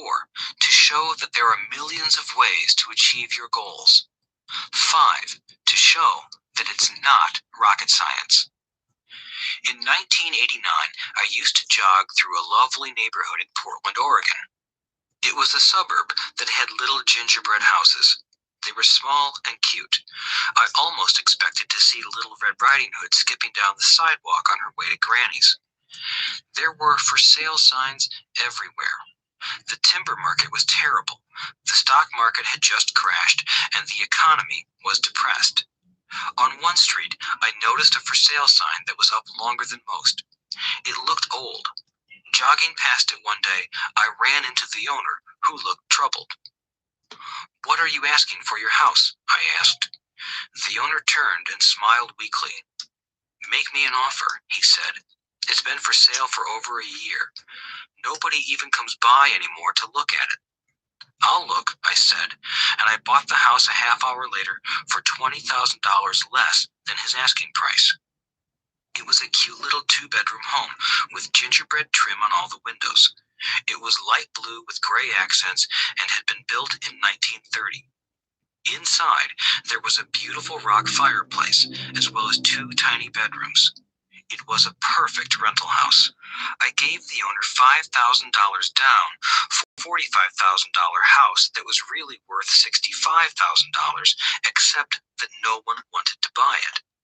The owner moved out in a week, happy to be free, and my first tenant moved in, a local college professor. After the mortgage, expenses, and management fees were paid, I put a little less than $40 in my pocket at the end of each month. Hardly exciting. A year later, the depressed Oregon real estate market had begun to pick up. California investors, flush with money from their still booming real estate market, were moving north and buying up Oregon and Washington. I sold that little house for $95,000 to a young couple from California who thought it was a bargain. My capital gains of approximately $40,000 were placed into a 1031 tax-deferred exchange, and I went shopping for a place to put my money. In about a month, I found a 12-unit apartment house right next to the Intel plant in Beaverton, Oregon. The owners lived in Germany, had no idea what the place was worth, and again, just wanted to get out of it. I offered $275,000 for a $450,000 building. They agreed to $300,000. I bought it and held it for 2 years. Utilizing the same 1031 exchange process, we sold the building for $495,000 and bought a 30-unit apartment building in Phoenix, Arizona. We had moved to Phoenix by then to get out of the rain and needed to sell anyway. Like the former Oregon market, the real estate market in Phoenix was depressed. The price of the 30-unit apartment building in Phoenix was $875,000, with $225,000 down. The cash flow from the 30 units was a little over $5,000 a month. The Arizona market began moving up, and a few years later, a Colorado investor offered us $1.2 million for the property. The point of this example is how a small amount can grow into a large amount. Again, it is a matter of understanding financial statements, investment strategies, a sense of the market, and the laws. If people are not versed in these subjects, then obviously they must follow standard dogma, which is to play it safe, diversify, and only invest in secure investments. The problem with secure investments is that they are often sanitized, that is, made so safe that the gains are less. Most large brokerage houses will not touch speculative transactions in order to protect themselves and their clients, and that is a wise policy. The really hot deals are not offered to people who are novices. Often, the best deals that make the rich even richer are reserved for those who understand the game. It is technically illegal to offer speculative deals to someone who is considered not sophisticated, but of course, it happens. The more sophisticated I get, the more opportunities come my way. Another case for developing your financial intelligence over a lifetime is simply that more opportunities are presented to you. And the greater your financial intelligence, the easier it is to tell whether a deal is good. It's your intelligence that can spot a bad deal or make a bad deal good. The more I learn, and there is a lot to learn, the more money I make simply because I gain experience and wisdom as the years go on. I have friends who are playing it safe, working hard at their profession, and failing to gain financial wisdom, which does take time to develop. My overall philosophy is to plant seeds inside my asset column. That is my formula. I start small and plant seeds. Some grow, some don't. Inside our real estate corporation, we have property worth several $1 million. It is our own right, or real estate investment trust. The point I'm making is that most of those millions started out as little $5,000 to $10,000 investments. All of those down payments were fortunate to catch a fast rising market and increase tax-free. We traded in and out several times over a number of years. We also own a stock portfolio, surrounded by a corporation that Kim and I call our personal mutual fund. We have friends who deal specifically with investors like us who have extra money each month to invest. We buy high-risk, speculative private companies that are just about to go public on a stock exchange in the United States or Canada. An example of how fast gains can be made are 100,000 shares purchased for 25 cents each before the company goes public. 6 months later, the company is listed, and the 100,000 shares now are worth $2 each. If the company is well managed, the price keeps going up, and the stock may go to $20 or more per share. There are years when our $25,000 has gone to $1 million in less than a year. It is not gambling if you know what you're doing. It is gambling if you're just throwing money into a deal and praying. The idea in anything is to use your technical knowledge, wisdom, and love of the game to cut the odds down, to lower the risk. Of course, there is always risk. It is financial intelligence that improves the odds. Thus, what is risky for one person is less risky to someone else. That is the primary reason I constantly encourage people to invest more in their financial education than in stocks, real estate, or other markets. The smarter you are, the better chance you have of beating the odds. The stock plays I personally invested in were extremely high risk for most people and absolutely not recommended. I have been playing that game since 1979 and have paid more than my share in dues. But if you will review why investments such as these are high risk for most people, you may be able to set your life up differently, so that the ability to take $25,000 and turn it into $1 million in a year is low risk for you. As stated earlier, nothing I have written is a recommendation. It is only used as an example of what is simple and possible. What I do is small potatoes in the grand scheme of things. Yet, for the average individual, a passive income of more than $100,000 a year is nice and not hard to achieve. Depending on the market and how smart you are, it could be done in 5 to 10 years. If you keep your living expenses modest, $100,000 coming in as additional income is pleasant, regardless of whether you work. You can work if you like, or take time off if you choose, and use the government tax system in your favor rather than against you. My personal basis is real estate. I love real estate because it's stable and slow moving. I keep the base solid. The cash flow is fairly steady and, if properly managed, has a good chance of increasing in value. The beauty of a solid base of real estate is that it allows me to take greater risks, as I do with speculative stocks. If I make great profits in the stock market, I pay my capital gains tax on the gain and then reinvest what's left in real estate, again, further securing my asset foundation. A last word on real estate. I have traveled all over the world and taught investing. In every city, I hear people say you cannot buy real estate cheap. That is not my experience. Even in New York or Tokyo, or just on the outskirts of the city, prime bargains are overlooked by most people. In Singapore, with their high real estate prices, there are still bargains to be found within a short driving distance. So whenever I hear someone say, "You can't do that here," pointing at me, I remind them that maybe the real statement is, "I don't know how to do that here, yet."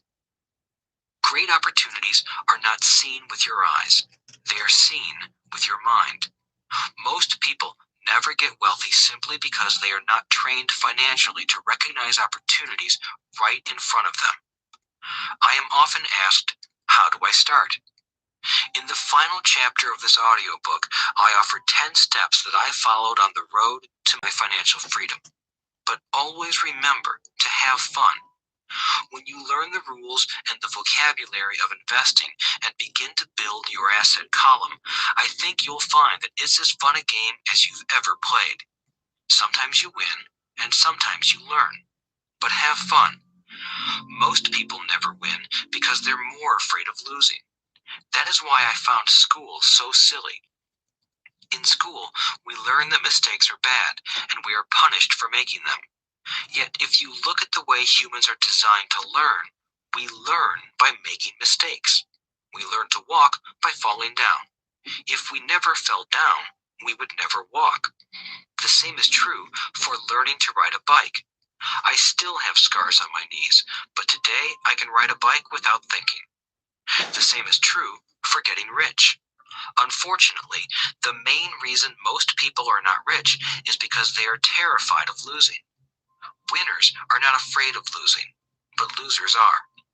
Failure is part of the process of success. People who avoid failure also avoid success. I look at money much like my game of tennis. I play hard, make mistakes, correct, make more mistakes, correct, and I get better. If I lose the game, I reach across the net, shake my opponent's hand, smile, and say, "See you next Saturday." There are two kinds of investors. One, the first and most common type is a person who buys a packaged investment. They call a retail outlet, such as a real estate company, a stockbroker, or a financial planner, and they buy something. It could be a mutual fund, a right, a stock, or bond. It is a clean and simple way of investing. An analogy would be a shopper who goes to a computer store and buys a computer right off the shelf. 2. The second type is an investor who creates investments. This investor usually assembles a deal in the same way a person who buys components builds a computer. I do not know the first thing about putting components of a computer together, but I do know how to put pieces of opportunities together, or know people who know how.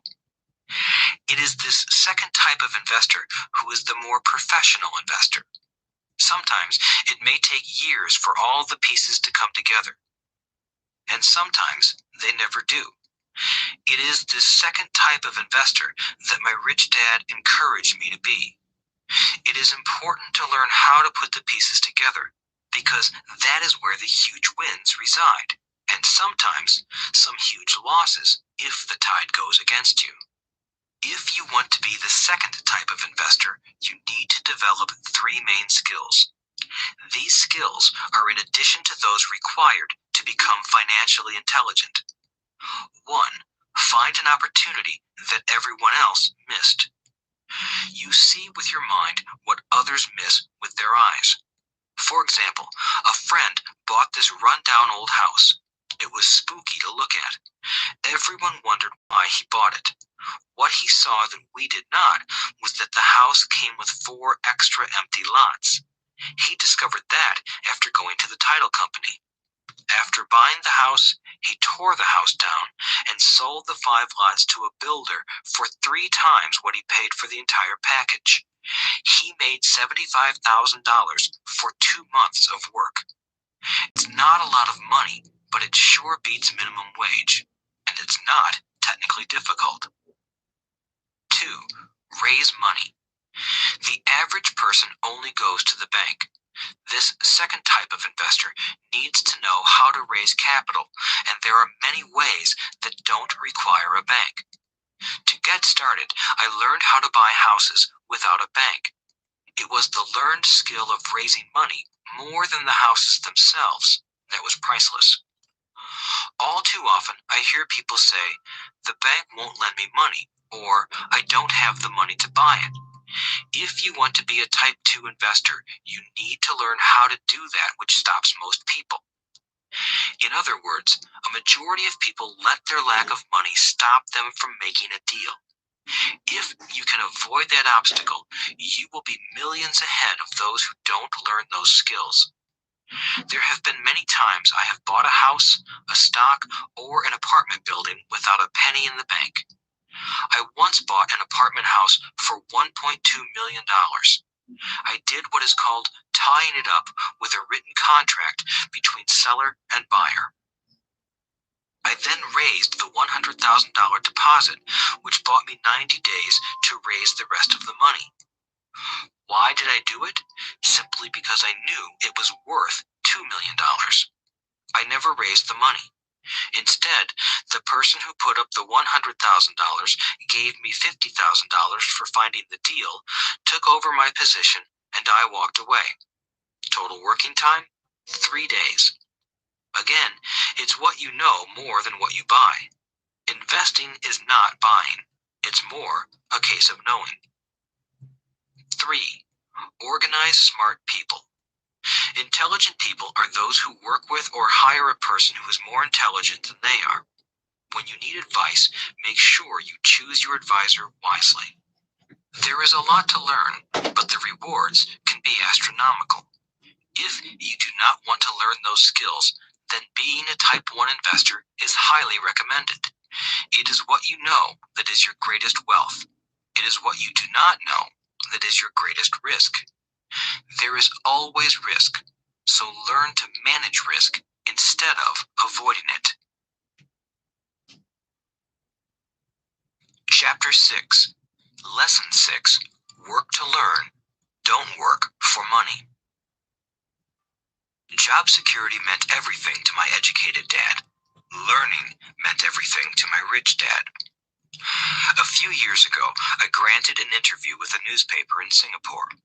The young female reporter was on time, and the interview got underway immediately. We sat in the lobby of a luxurious hotel, sipping coffee and discussing the purpose of my visit to Singapore. I was to share the platform with Zig Ziglar. He was speaking on motivation, and I was speaking on the secrets of the rich. Someday, I would like to be a best-selling author like you, she said. I had seen some of the articles she had written for the paper, and I was impressed. She had a tough, clear style of writing. Her articles held a reader's interest. You have a great style, I said in reply. What holds you back from achieving your dream? My work does not seem to go anywhere, she said quietly. Everyone says that my novels are excellent, but nothing happens. So I keep my job with the paper. At least it pays the bills. Do you have any suggestions? Yes, I do, I said brightly. A friend of mine here in Singapore runs a school that trains people to sell. He runs sales training courses for many of the top corporations here in Singapore, and I think attending one of his courses would greatly enhance your career. She stiffened. Are you saying I should go to school to learn to sell? I nodded. You aren't serious, are you? Again, I nodded. What is wrong with that? I was now backpedaling. She was offended by something, and now I was wishing I had not said anything. In my attempt to be helpful, I found myself defending my suggestion. I have a master's degree in English literature. Why would I go to school to learn to be a salesperson? I am a professional. I went to school to be trained in a profession so I would not have to be a salesperson. I hate salespeople. All they want is money. So tell me why I should study sales. She was packing her briefcase. The interview was over. On the coffee table sat a copy of an earlier best-selling book I wrote. I picked it up as well as the notes she had jotted down on her legal pad. Do you see this? I said, pointing to her notes. She looked down at her notes. What? She said, confused. Again, I pointed deliberately to her notes. On her pad she had written, Robert Kyosaki, best-selling author. It says best-selling author, not best writing author, I said quietly. Her eyes widened. I am a terrible writer, I said. You are a great writer. I went to sales school. You have a master's degree. Put them together, and you get a best-selling author and a best writing author. Anger flared from her eyes. I'll never stoop so low as to learn how to sell. People like you have no business writing. I'm a professionally trained writer, and you are a salesman. It is not fair, she fumed. She put the rest of her notes away and hurried out through the large glass doors into the humid Singapore morning. At least she gave me a fair and favorable write-up the next morning. The world is filled with smart, talented, educated, and gifted people. We meet them every day. They are all around us. A few days ago, my car was not running well. I pulled into a garage, and the young mechanic had it fixed in just a few minutes. He knew what was wrong by simply listening to the engine. I was amazed. I am constantly shocked at how little talented people earn. I have met brilliant, highly educated people who earn less than $20,000 a year. A business consultant who specializes in the medical trade was telling me how many doctors, dentists, and chiropractors struggle financially. All this time, I thought that when they graduated, the dollars would pour in. It was this business consultant who gave me the phrase, they are one skill away from great wealth. What this phrase means is that most people need only to learn and master one more skill, and their income would jump exponentially. I have mentioned before that financial intelligence is a synergy of accounting, investing, marketing, and law.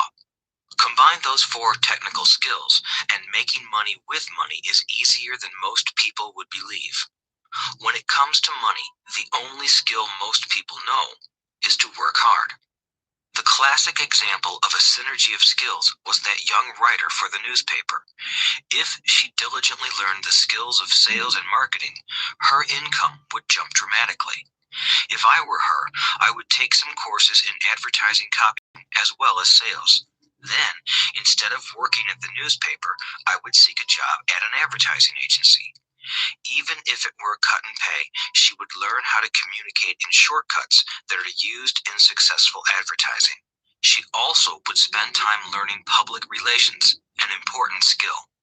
She would learn how to get millions in free publicity. Then, at night and on weekends, she could be writing her great novel. When it was finished, she would be better able to sell her book. Then, in a short while, she could be a best-selling author. When I came out with my first book, If You Want to Be Rich and Happy, Don't Go to School, a publisher suggested I change the title to The Economics of Education. I told the publisher that with a title like that, I would sell two books, one to my family and one to my best friend. The problem is that they would expect it for free.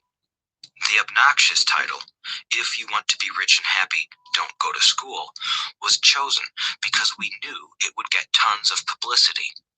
I am pro-education and believe in education reform. If I were not pro-education, why would I continue to press for changing our antiquated educational system? So I chose a title that would get me on more TV and radio shows simply because I was willing to be controversial.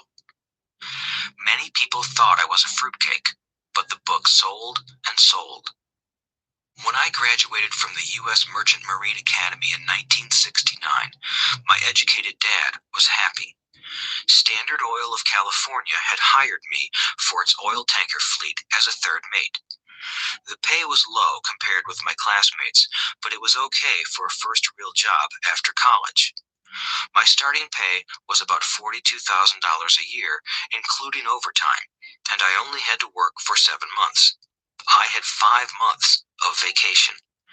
If I had wanted to, I could have taken the run to Vietnam with a subsidiary shipping company and easily doubled my pay instead of taking 5 months of vacation. I had a great career ahead of me, yet I resigned after 6 months with the company and joined the Marine Corps to learn how to fly. My educated dad was devastated. Rich Dad congratulated me. In school and in the workplace, the popular opinion is the idea of specialization. That is, in order to make more money or get promoted, you need to specialize. That is why medical doctors immediately begin to seek a specialty such as orthopedics or pediatrics. The same is true for accountants, architects, lawyers, pilots, and others. My educated dad believed in the same dogma. That is why he was thrilled when he eventually achieved his doctorate. He often admitted that schools reward people who study more and more about less and less. Rich Dad encouraged me to do exactly the opposite. You want to know a little about a lot, was his suggestion. That is why for years I worked in different areas of his companies. For a while, I worked in his accounting department. Although I would probably never have been an accountant, he wanted me to learn via osmosis. Rich Dad knew I would pick up jargon and a sense of what is important and what is not. I also worked as a busboy and construction worker as well as in sales, reservations, and marketing. He was grooming Mike and me. That is why he insisted we sit in on the meetings with his bankers, lawyers, accountants, and brokers. He wanted us to know a little about every aspect of his empire. When I quit my high-paying job with Standard Oil, my educated dad had a heart-to-heart talk with me. He was bewildered. He could not understand my decision to resign from a career that offered high pay, great benefits, lots of time off, and opportunity for promotion. When he asked me one evening, "Why did you quit?" I could not explain it to him, though I tried hard to. My logic did not fit his logic. The big problem was that my logic was my rich dad's logic.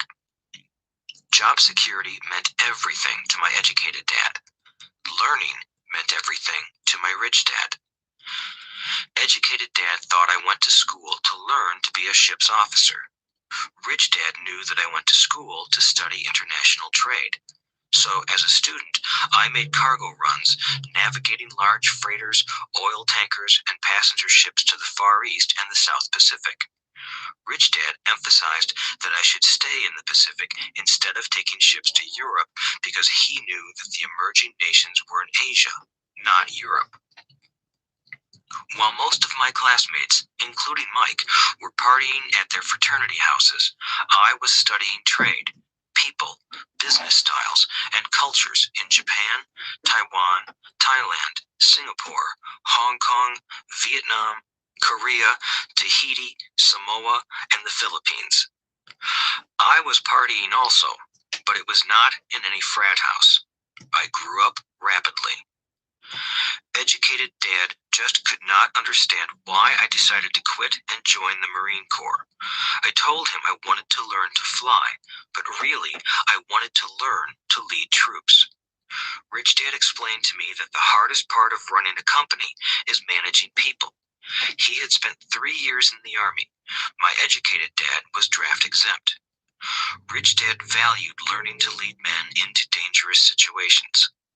Leadership is what you need to learn next, he said. If you are not a good leader, you'll get shot in the back, just like they do in business. Returning from Vietnam in 1973, I resigned my commission, even though I loved flying. I found a job with Xerox Corporation.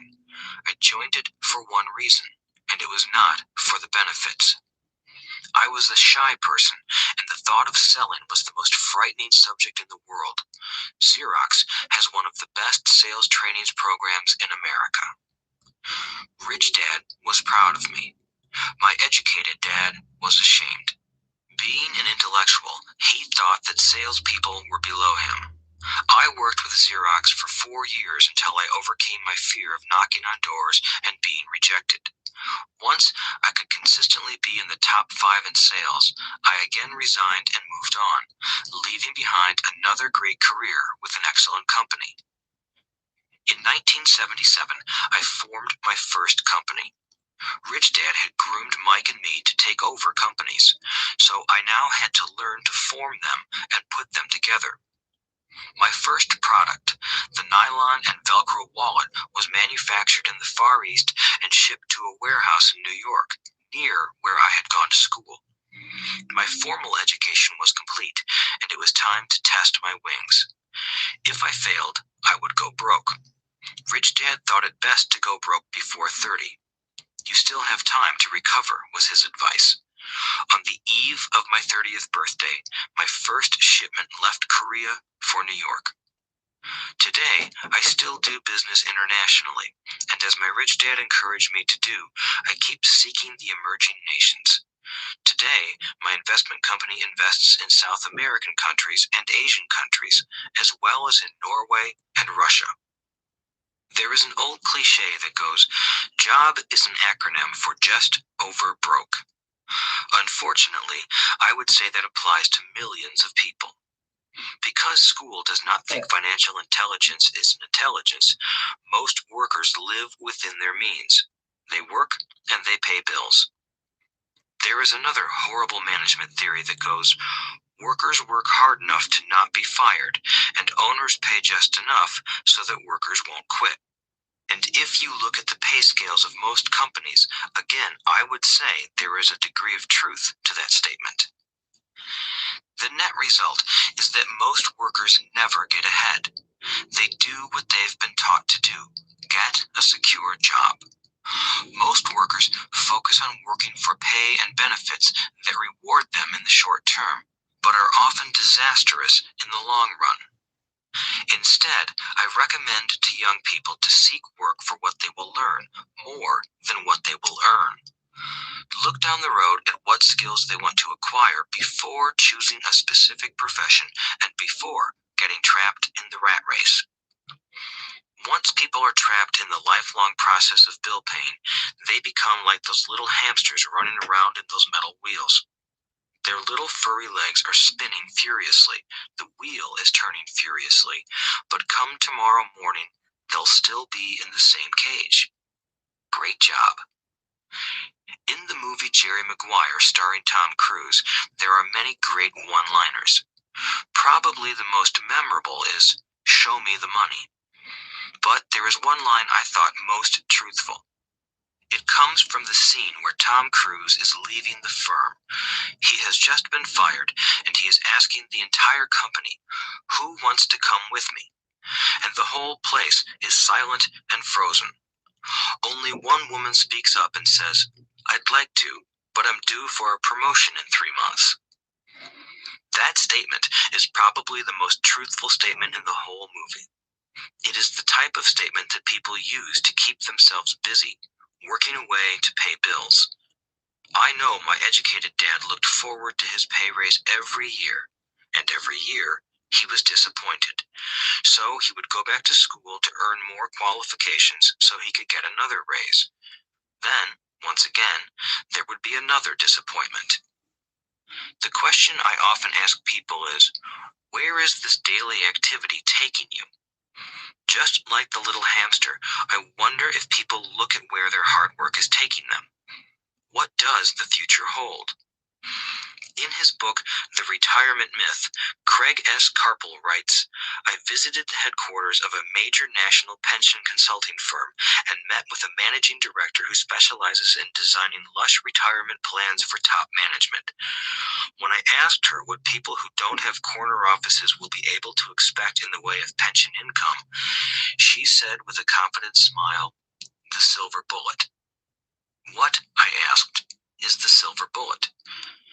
She shrugged and said, "If baby boomers discover they don't have enough money to live on when they're older, they can always blow their brains out."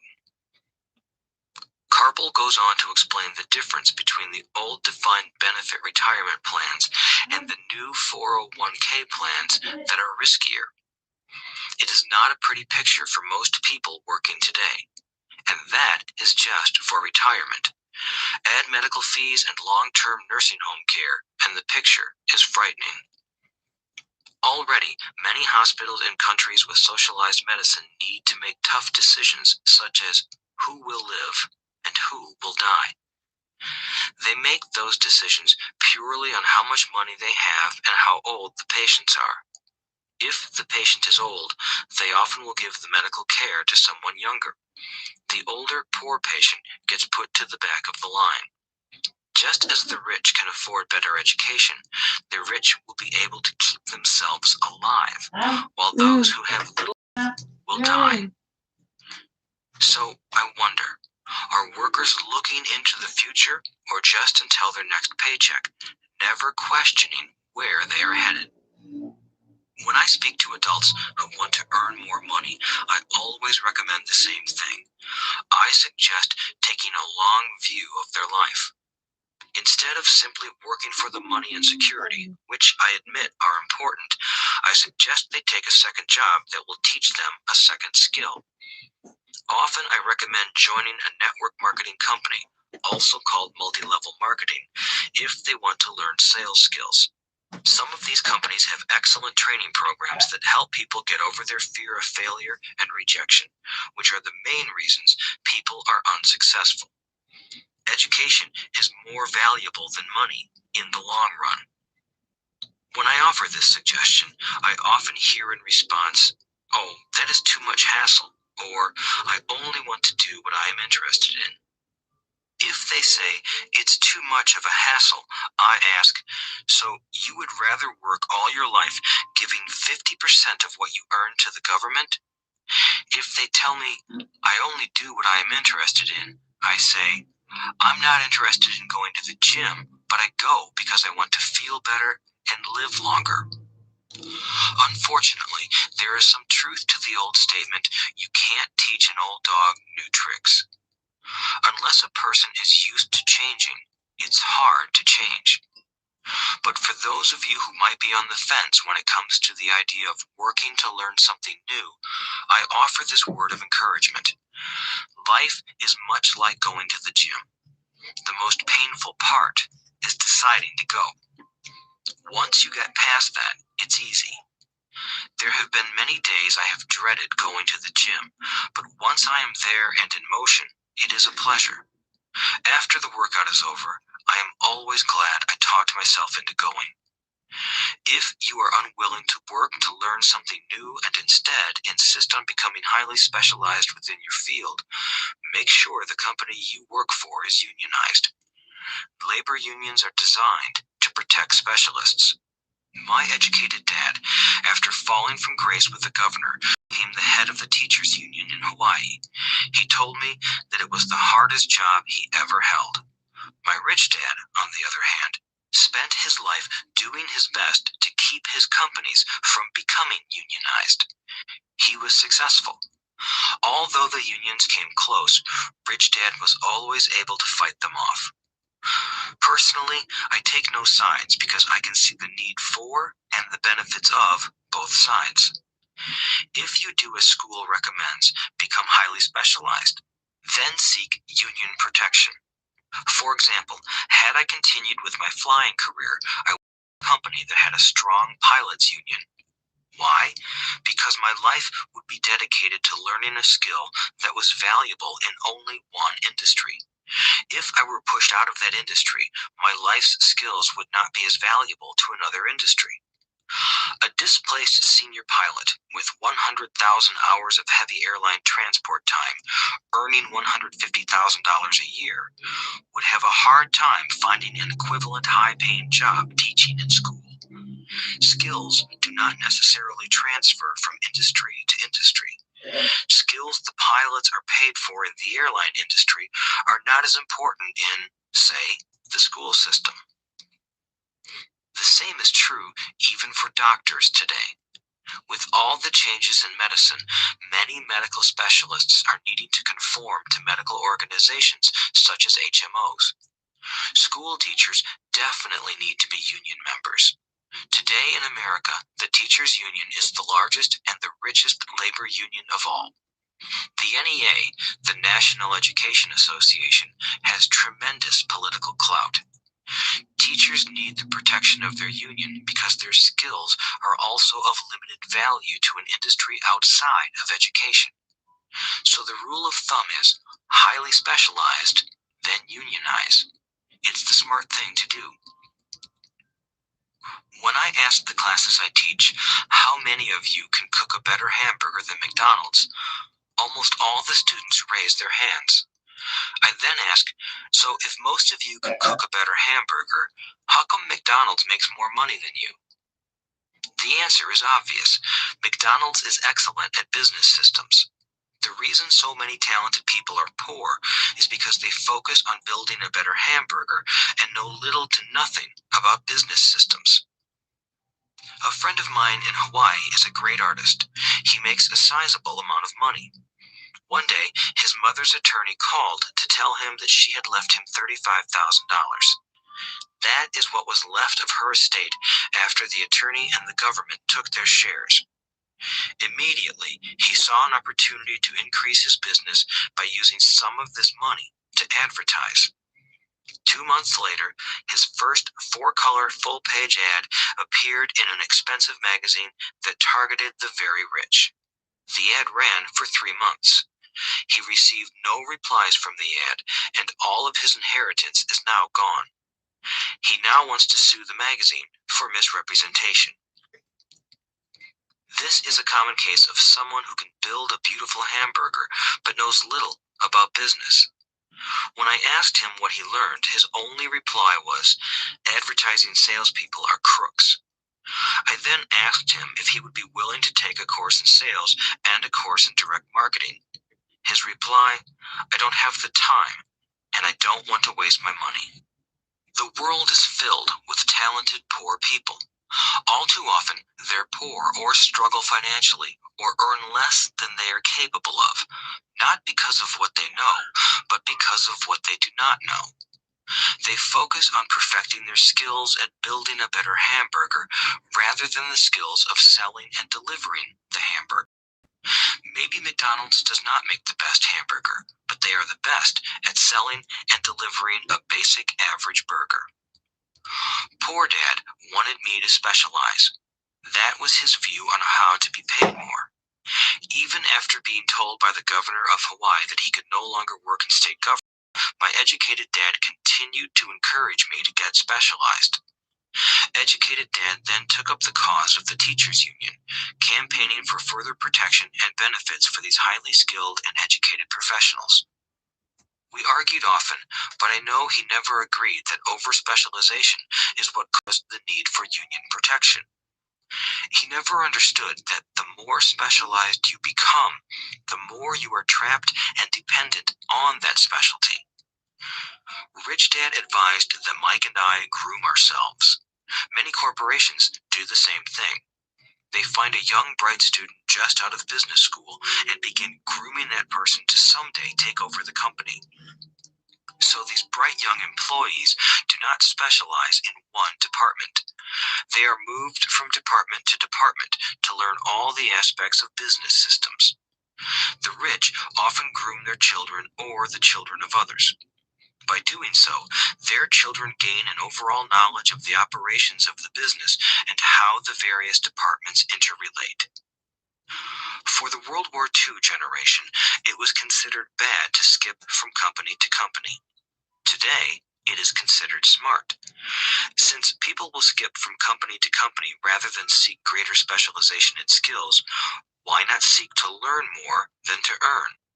In the short term, it may earn you less, but it will pay dividends in the long term. The main management skills needed for success are 1. Management of cash flow, 2. Management of systems, 3. Management of people. The most important specialized skills are sales and marketing. The ability to sell, to communicate to another human being, be it a customer, employee, boss, spouse, or child, is the base skill of personal success. Communication skills such as writing, speaking, and negotiating are crucial to a life of success. These are skills I work on constantly, attending courses or buying educational resources to expand my knowledge. As I have mentioned, my educated dad worked harder and harder the more competent he became. He also became more trapped the more specialized he got. Although his salary went up, his choices diminished. Soon after he was locked out of government work, he found out how vulnerable he really was professionally. It is like professional athletes who suddenly are injured or are too old to play. Their once high-paying position is gone, and they have limited skills to fall back on. I think that is why my educated dad sided so much with the unions after that. He realized how much a union would have benefited him. Rich Dad encouraged Mike and me to know a little about a lot. He encouraged us to work with people smarter than we were and to bring smart people together to work as a team. Today, it would be called a synergy of professional specialties. Today, I meet ex-school teachers earning hundreds of thousands of dollars a year. They earn that much because they have specialized skills in their field as well as other skills. They can teach as well as sell and market. I know of no other skills to be more important than selling and marketing. The skills of selling and marketing are difficult for most people, primarily due to their fear of rejection. The better you are at communicating, negotiating, and handling your fear of rejection, the easier life is. Just as I advised that newspaper writer who wanted to become a best-selling author, I advise anyone else today. Being technically specialized has its strengths as well as its weaknesses. I have friends who are geniuses, but they cannot communicate effectively with other human beings, and, as a result, their earnings are pitiful. I advise them to just spend a year learning to sell. Even if they earn nothing, their communication skills will improve, and that is priceless. In addition to being good learners, sellers, and marketers, we need to be good teachers as well as good students. To be truly rich, we need to be able to give as well as to receive. In cases of financial or professional struggle, there is often a lack of giving and receiving. I know many people who are poor because they are neither good students nor good teachers. Both of my dads were generous men. Both made it a practice to give first. Teaching was one of their ways of giving. The more they gave, the more they received. One glaring difference was in the giving of money. My rich dad gave lots of money away. He gave to his church, to charities, and to his foundation. He knew that to receive money, you had to give money. Giving money is the secret to most great wealthy families. That is why there are organizations like the Rockefeller Foundation and the Ford Foundation. These are organizations designed to take their wealth and increase it, as well as give it away in perpetuity. My educated dad always said, "When I have some extra money, I'll give it." The problem was that there was never any extra. So he worked harder to draw more money in, rather than focus on the most important law of money: give and you shall receive. Instead, he believed in receive and then you give. In conclusion, I became both dads. One part of me is a hardcore capitalist who loves the game of money making money. The other part is a socially responsible teacher who is deeply concerned with this ever-widening gap between the haves and have-nots. I personally hold the archaic educational system primarily responsible for this growing gap. Chapter 7. Overcoming Obstacles. The primary difference between a rich person and a poor person is how they manage fear. Once people have studied and become financially literate, they may still face roadblocks to becoming financially independent. There are 5 main reasons why financially literate people may still not develop abundant asset columns that could produce a large cash flow. The 5 reasons are: 1. Fear.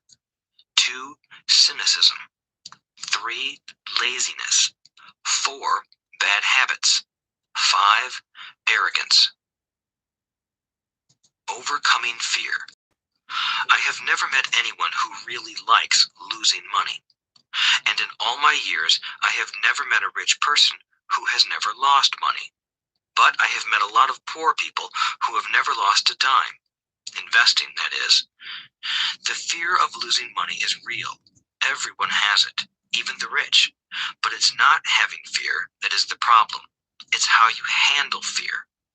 It's how you handle losing. It's how you handle failure that makes the difference in one's life. The primary difference between a rich person and a poor person is how they manage that fear. It's okay to be fearful. It's okay to be a coward when it comes to money. You can still be rich. We're all heroes at something and cowards at something else. My friend's wife is an emergency room nurse. When she sees blood, she flies into action. When I mention investing, she runs away. When I see blood, I don't run. I pass out. My rich dad understood phobias about money. Some people are terrified of snakes. Some people are terrified about losing money. Both are phobias, he would say. So his solution to the phobia of losing money was this little rhyme: if you hate risk and worry, start early. If you start young, it's easier to be rich.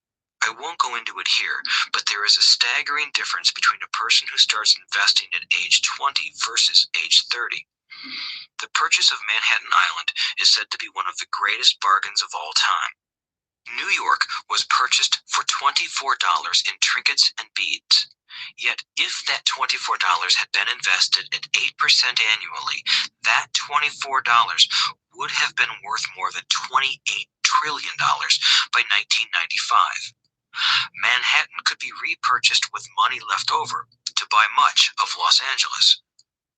But what if you don't have much time left or would like to retire early? How do you handle the fear of losing money? My poor dad did nothing. He simply avoided the issue, refusing to discuss the subject. My rich dad, on the other hand, recommended that I think like a Texan. I like Texas and Texans, he used to say. In Texas, everything is bigger. When Texans win, they win big. And when they lose, it's spectacular. They like losing? I asked. That's not what I'm saying. Nobody likes losing. Show me a happy loser, and I'll show you a loser, said Rich Dad. It's a Texan's attitude toward risk, reward, and failure I'm talking about. It's how they handle life. They live it big.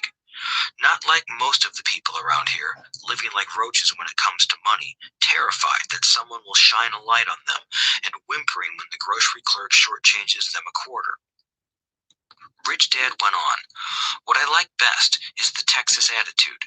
They're proud when they win, and they brag when they lose. Texans have a saying, if you're going to go broke, go big. You don't want to admit you went broke over a duplex. He constantly told Mike and me that the greatest reason for lack of financial success was because most people played it too safe. People are so afraid of losing that they lose, were his words.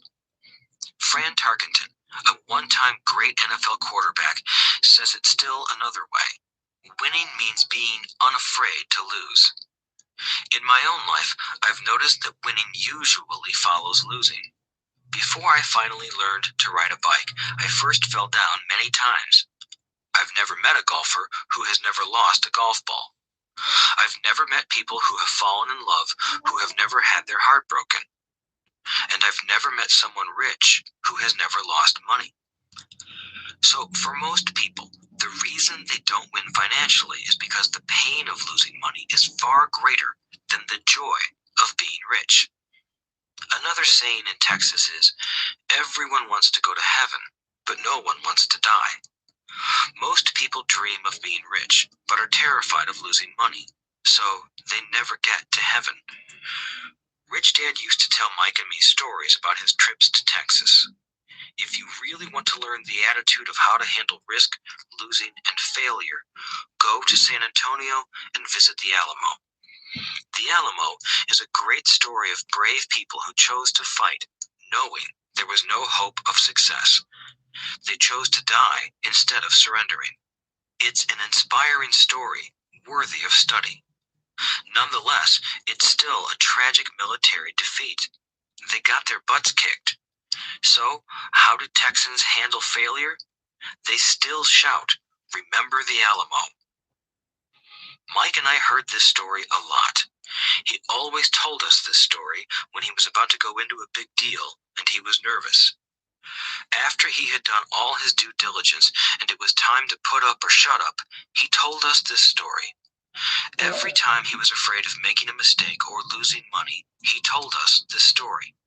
It gave him strength, for it reminded him that he could always turn a financial loss into a financial win. Rich Dad knew that failure would only make him stronger and smarter. It's not that he wanted to lose. He just knew who he was and how he would take a loss. He would take a loss and make it a win. That's what made him a winner and others losers. It gave him the courage to cross the line when others backed out. That's why I like Texans so much, he would say. They took a great failure and turned it into inspiration, as well as a tourist destination that makes them millions. But probably his words that mean the most to me today are these. Texans don't bury their failures. They get inspired by them. They take their failures and turn them into rallying cries. Failure inspires Texans to become winners. But that formula is not just the formula for Texans. It is the formula for all winners. I've said that falling off my bike was part of learning to ride. I remember falling off only made me more determined to learn to ride, not less. I also said that I have never met a golfer who has never lost a ball. For top professional golfers, losing a ball or a tournament provides the inspiration to be better, to practice harder, to study more. That's what makes them better. For winners, losing inspires them. For losers, losing defeats them.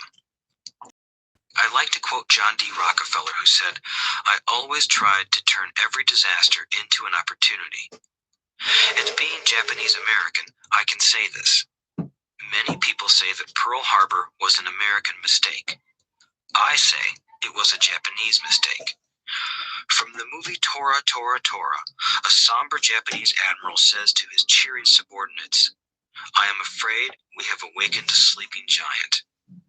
Remember Pearl Harbor became a rallying cry. It turned one of America's greatest losses into the reason to win. This great defeat gave America strength, and America soon emerged as a world power.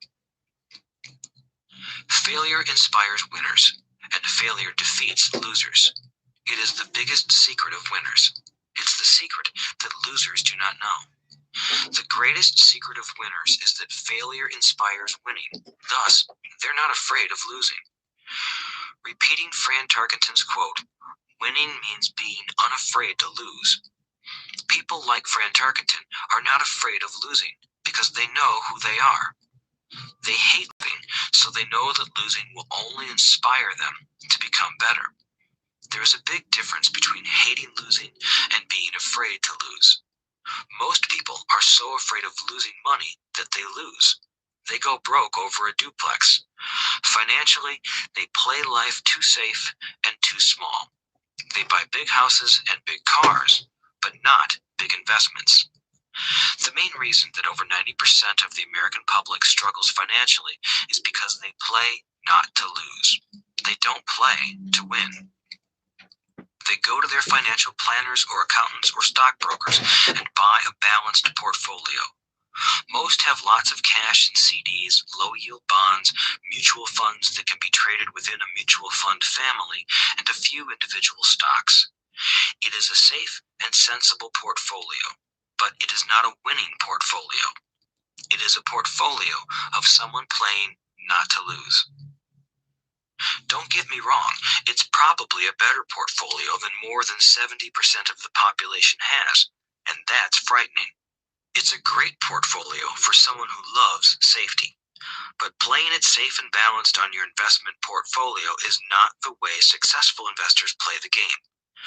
If you have little money and you want to be rich, you must first be focused, not balanced. If you look at any successful person, at the start, they were not balanced. Balanced people go nowhere. They stay in one spot. To make progress, you must first go unbalanced. Just look at how you make progress walking. Thomas Edison was not balanced. He was focused. Bill Gates was not balanced. He was focused. Donald Trump is focused. George Soros is focused. George Patton did not take his tanks wide. He focused them and blew through the weak spots in the German line. The French went wide with the Maginot Line, and you know what happened to them. If you have any desire to be rich, you must focus. Do not do what poor and middle-class people do, put their few eggs in many baskets. Put a lot of your eggs in a few baskets and focus. Follow one course until successful. If you hate losing, play it safe. If losing makes you weak, play it safe.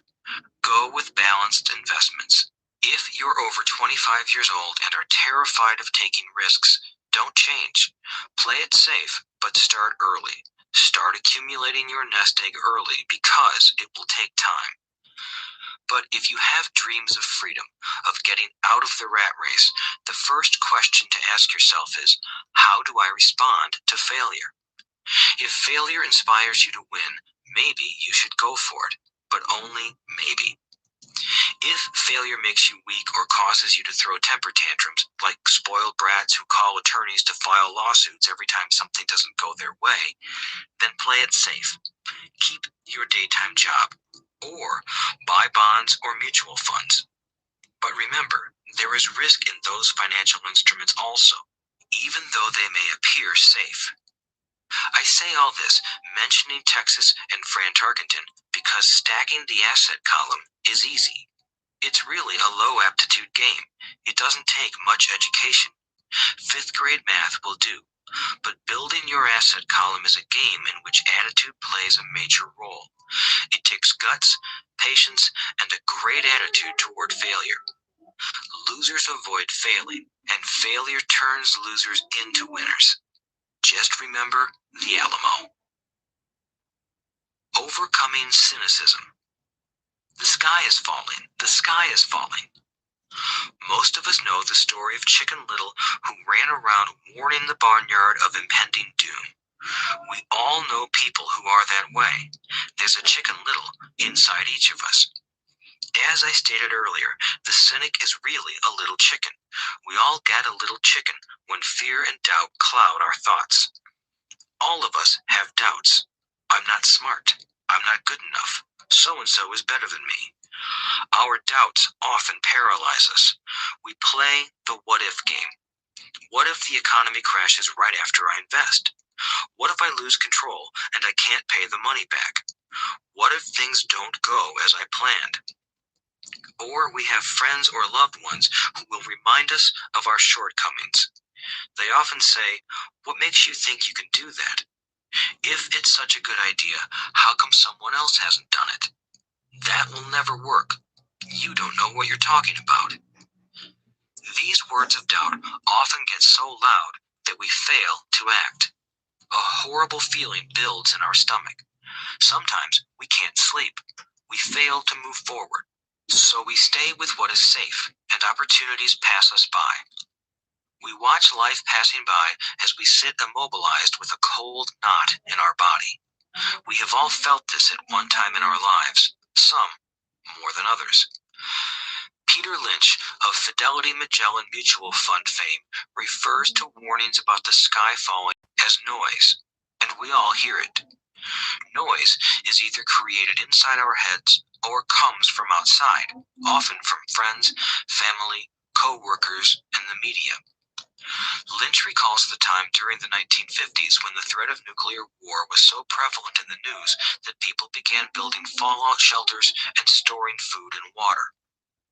If they had invested that money wisely in the market, instead of building a fallout shelter, they'd probably be financially independent today.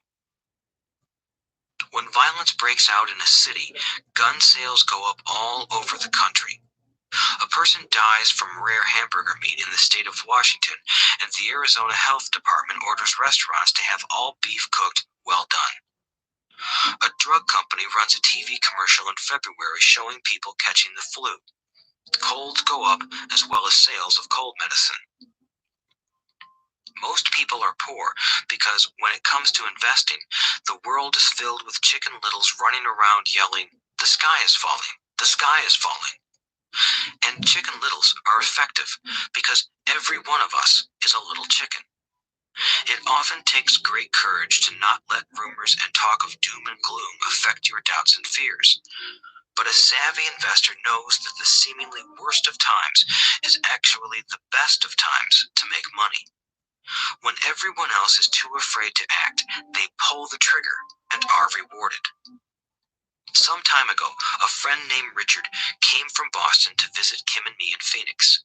He was impressed with what we had done through stocks and real estate. The Phoenix real estate prices were depressed. We spent 2 days showing him what we thought were excellent opportunities for cash flow and capital appreciation. Kim and I are not real estate agents. We are strictly investors. After identifying a unit in a resort community, we called an agent who sold it to him that afternoon. The price was a mere $42,000 for a 2-bedroom townhome. Similar units were going for $65,000. He had found a bargain. Excited, he bought it and returned to Boston. 2 weeks later, the agent called to say that our friend had backed out. I called immediately to find out why. All he said was that he talked to his neighbor, and his neighbor told him it was a bad deal. He was paying too much. I asked Richard if his neighbor was an investor. Richard said he was not. When I asked why he listened to him, Richard got defensive and simply said he wanted to keep looking. The real estate market in Phoenix turned, and a few years later, that little unit was renting for $1,000 a month, $2,500 in the peak winter months. The unit was worth $95,000. All Richard had to put down was $5,000, and he would have had a start at getting out of the rat race. Today, he still has done nothing. Richard's backing out did not surprise me. It's called buyer's remorse, and it affects all of us. The little chicken won, and a chance at freedom was lost. In another example, I hold a small portion of my assets in tax lien certificates instead of CDs. I earn 16% per year on my money, which certainly beats the interest rates banks offer on CDs. The certificates are secured by real estate and enforced by state law, which is also better than most banks. The formula they're bought on makes them safe. They just lack liquidity. So I look at them as 2 to 7 year CDs. Almost every time I tell someone that I hold my money this way, especially if they have money in CDs, they will tell me it's risky. They tell me why I should not do it. When I ask them where they get their information, they say from a friend or an investment magazine. They've never done it, and they're telling someone who's doing it why they shouldn't. The lowest yield I look for is 16%, but people who are filled with doubt are willing to accept a far lower return. Doubt is expensive. My point is that it's those doubts and cynicism that keep most people poor and playing it safe. The real world is simply for you to get rich. Only a person's doubts keep them poor. As I said, getting out of the rat race is technically easy. It doesn't take much education, but those doubts are cripplers for most people. Cynics never win, said Rich Dad. Unchecked doubt and fear creates a cynic. Cynics criticize and winners analyze was another of his favorite sayings. Rich Dad explained that criticism blinded while analysis opened eyes. Analysis allowed winners to see the critics were blind and to see opportunities that everyone else missed. And finding what people miss is key to any success. Real estate is a powerful investment tool for anyone seeking financial independence or freedom. It is a unique investment tool. Yet every time I mention real estate as a vehicle, I often hear, "I don't want to fix toilets." That's what Peter Lynch calls noise. That's what my rich dad would say is the cynic talking, someone who criticizes and does not analyze, someone who lets their doubts and fears close their mind instead of open their eyes. So when someone says, "I don't want to fix toilets, I want to fire back," what makes you think I want to? They're saying a toilet is more important than what they want. I talk about freedom from the rat race, and they focus on toilets. That is the thought pattern that keeps most people poor. They criticize instead of analyze. I don't once hold the key to your success, Rich Dad would say, because I too do not want to fix toilets. I shop hard for a property manager who does fix toilets. And by finding a great property manager who runs houses or apartments, well, my cash flow goes up. But more importantly, a great property manager allows me to buy a lot more real estate since I don't have to fix toilets. A great property manager is key to success in real estate.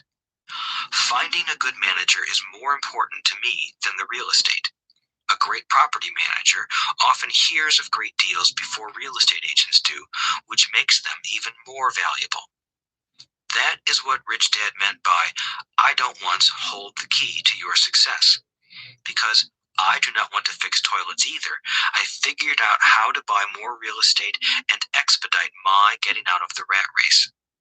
The people who continue to say, "I don't want to fix toilets," often deny themselves the use of this powerful investment vehicle.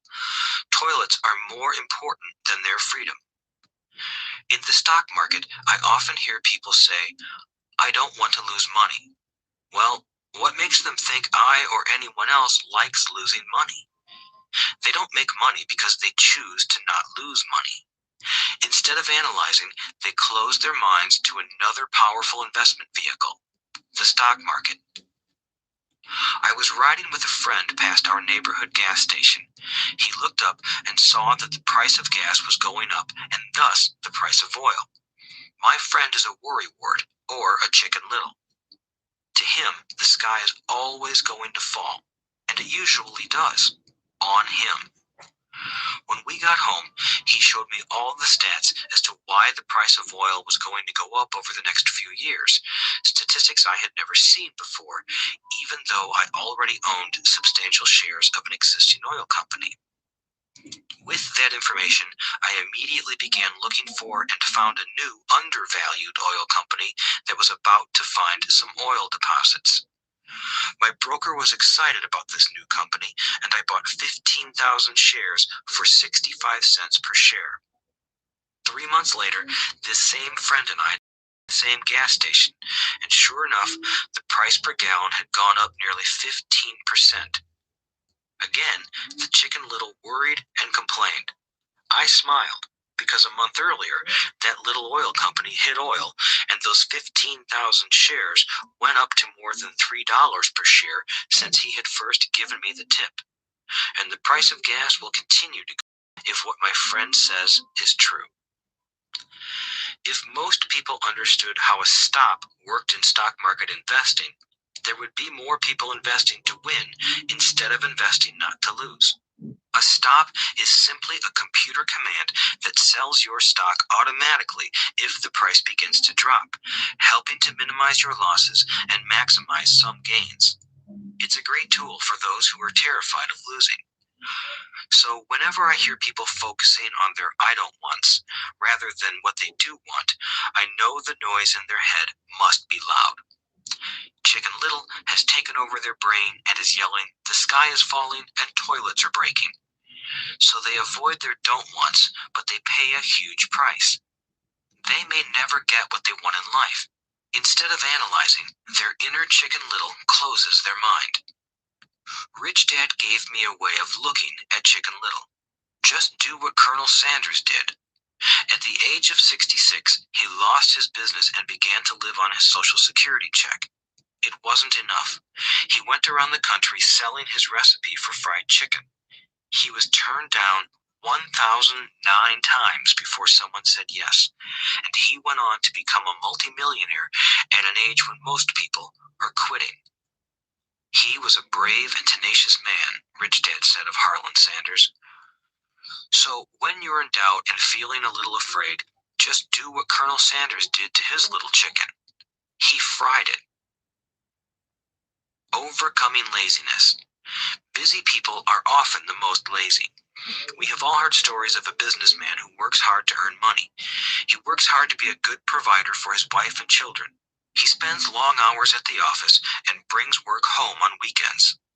One day he comes home to an empty house. His wife has left with the kids. He knew he and his wife had problems, but rather than work to make the relationship strong, he stayed busy at work.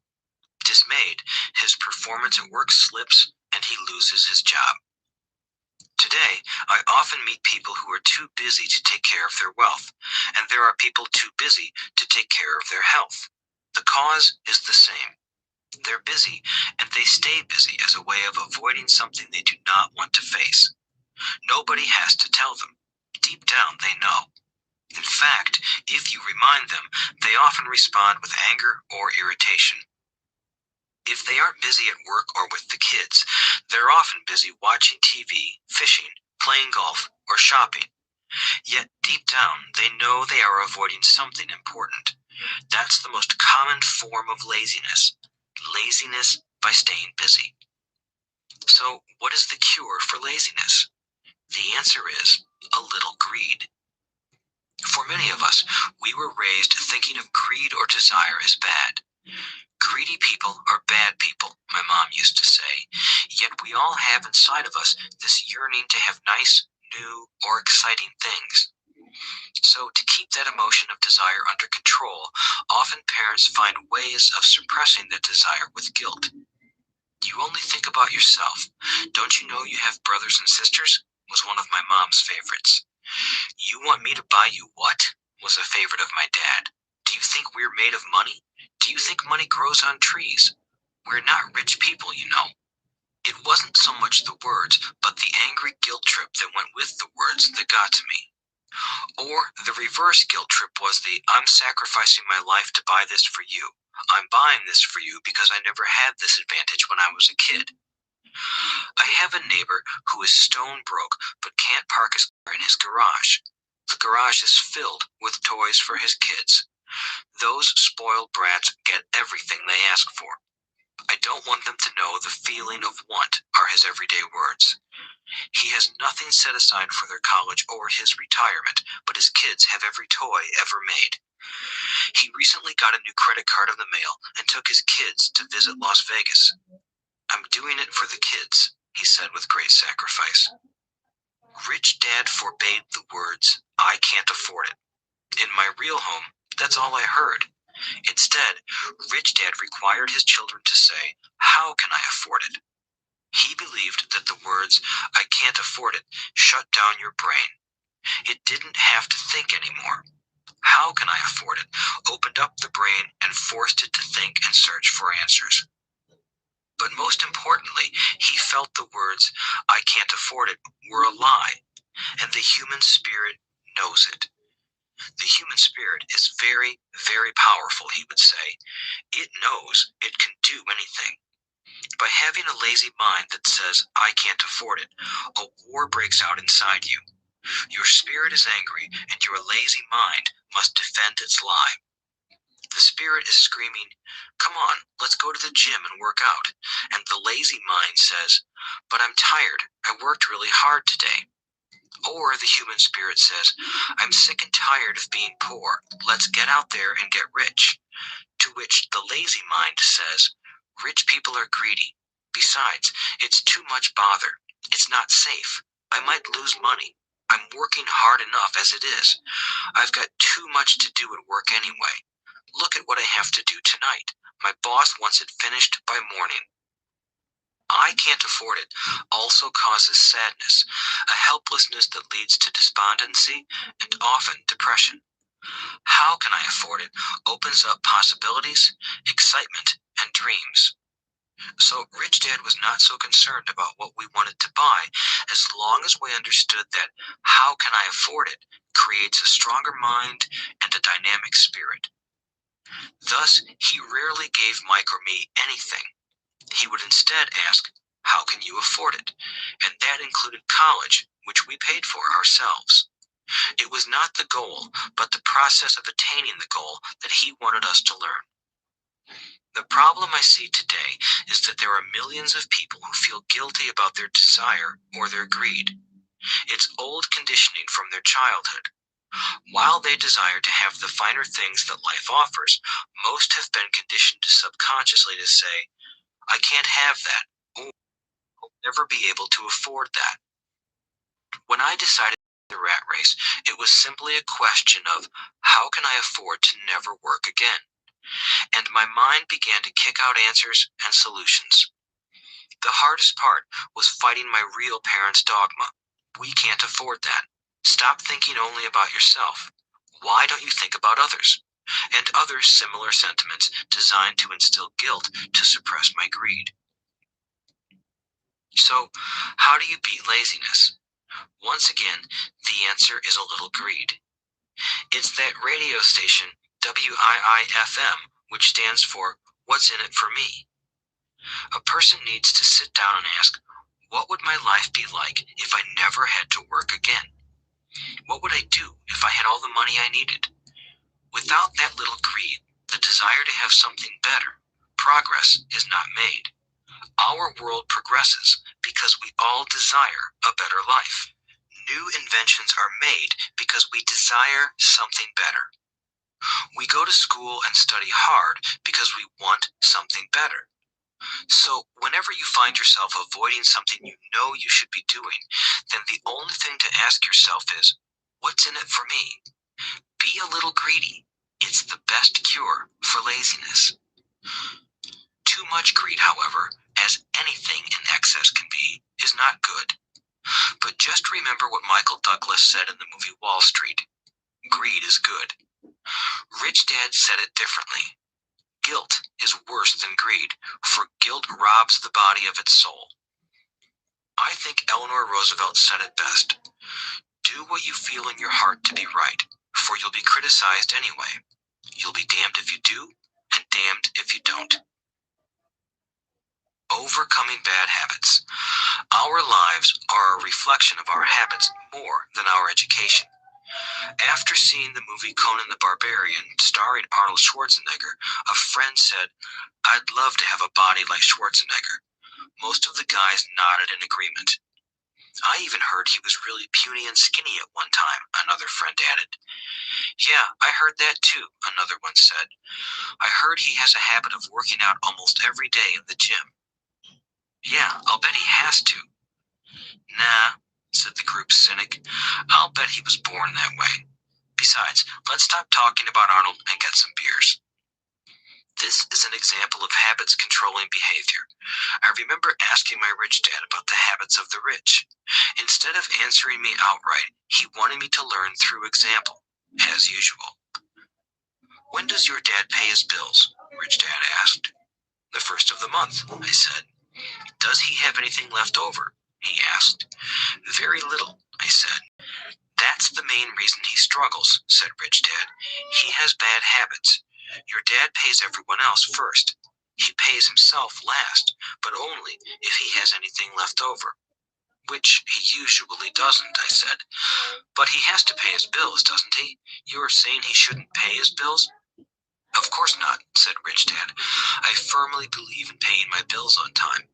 I just pay myself first, before I pay even the government."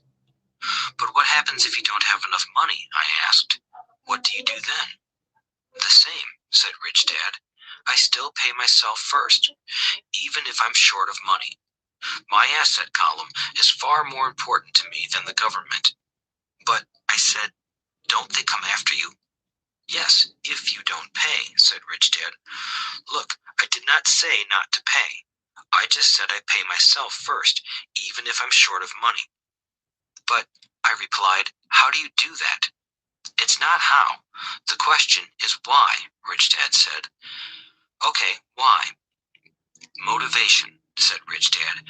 "Who do you think will complain louder if I don't pay them? Me or my creditors?"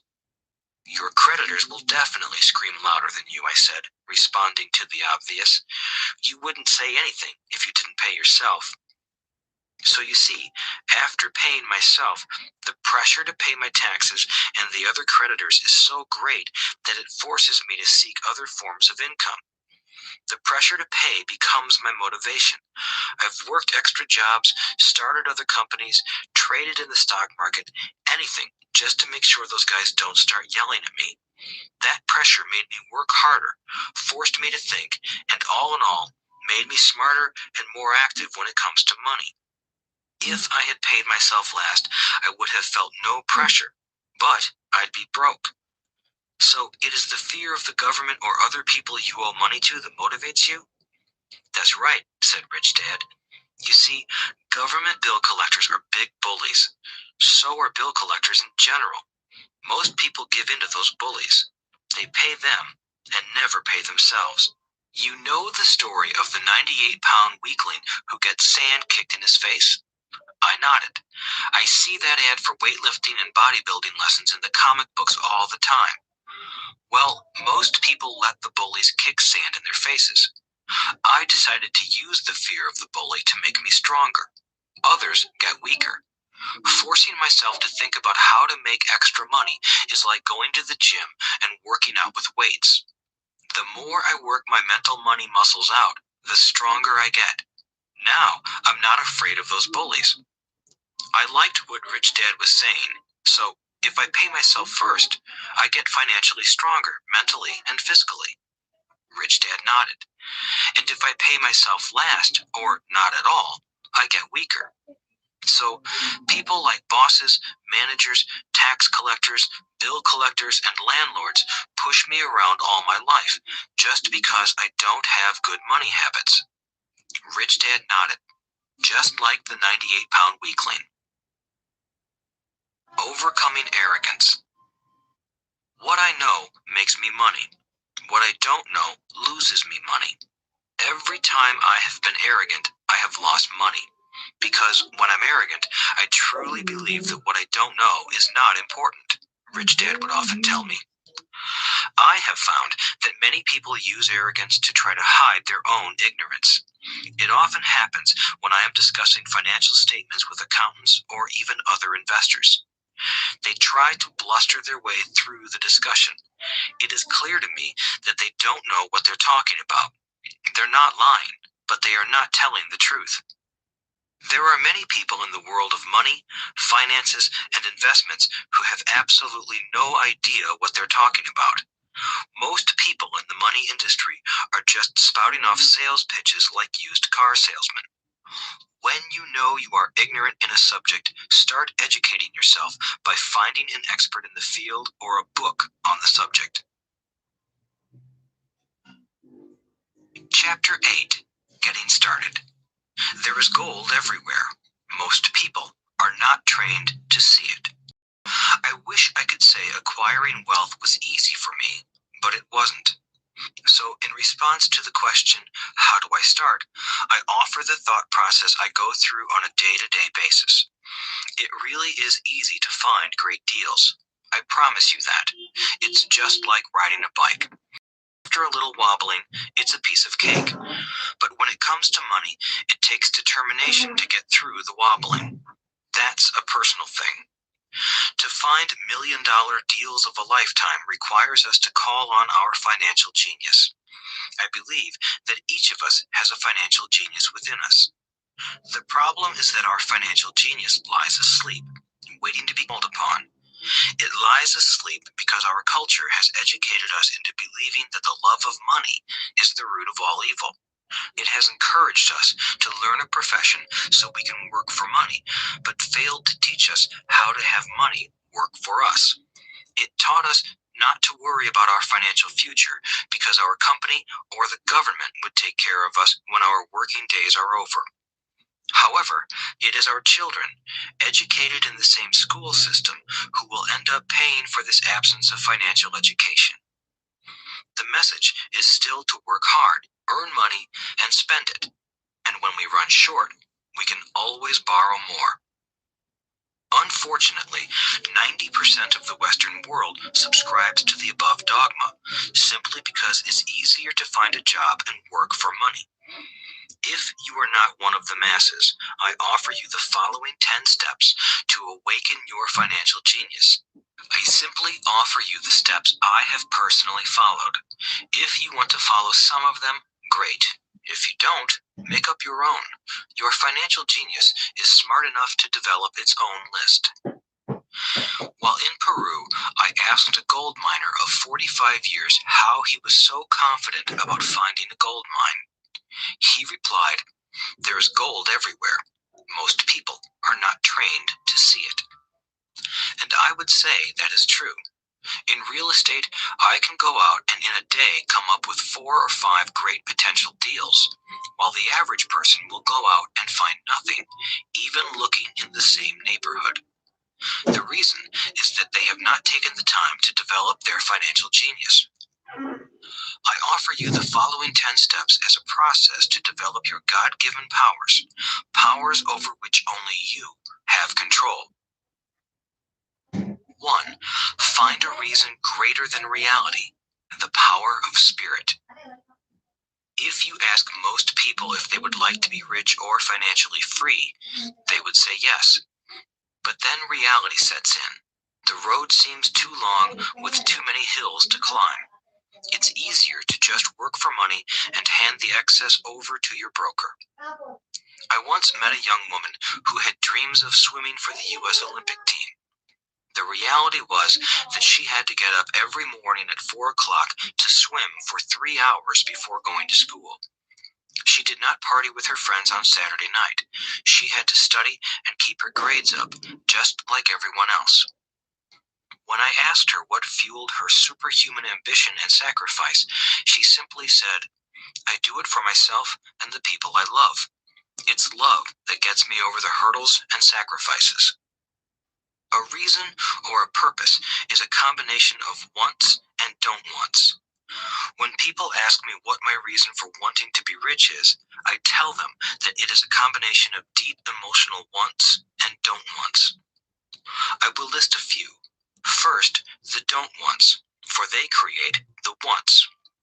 I don't want to work all my life. I don't want what my parents aspired for, which was job security and a house in the suburbs. I don't like being an employee.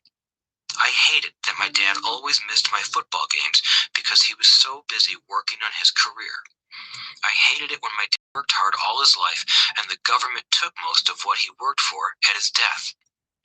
He could not even pass on what he worked so hard for when he died. The rich don't do that. They work hard and pass it on to their children. Now, the wants. I want to be free to travel the world and live in the lifestyle I love. I want to be young when I do this.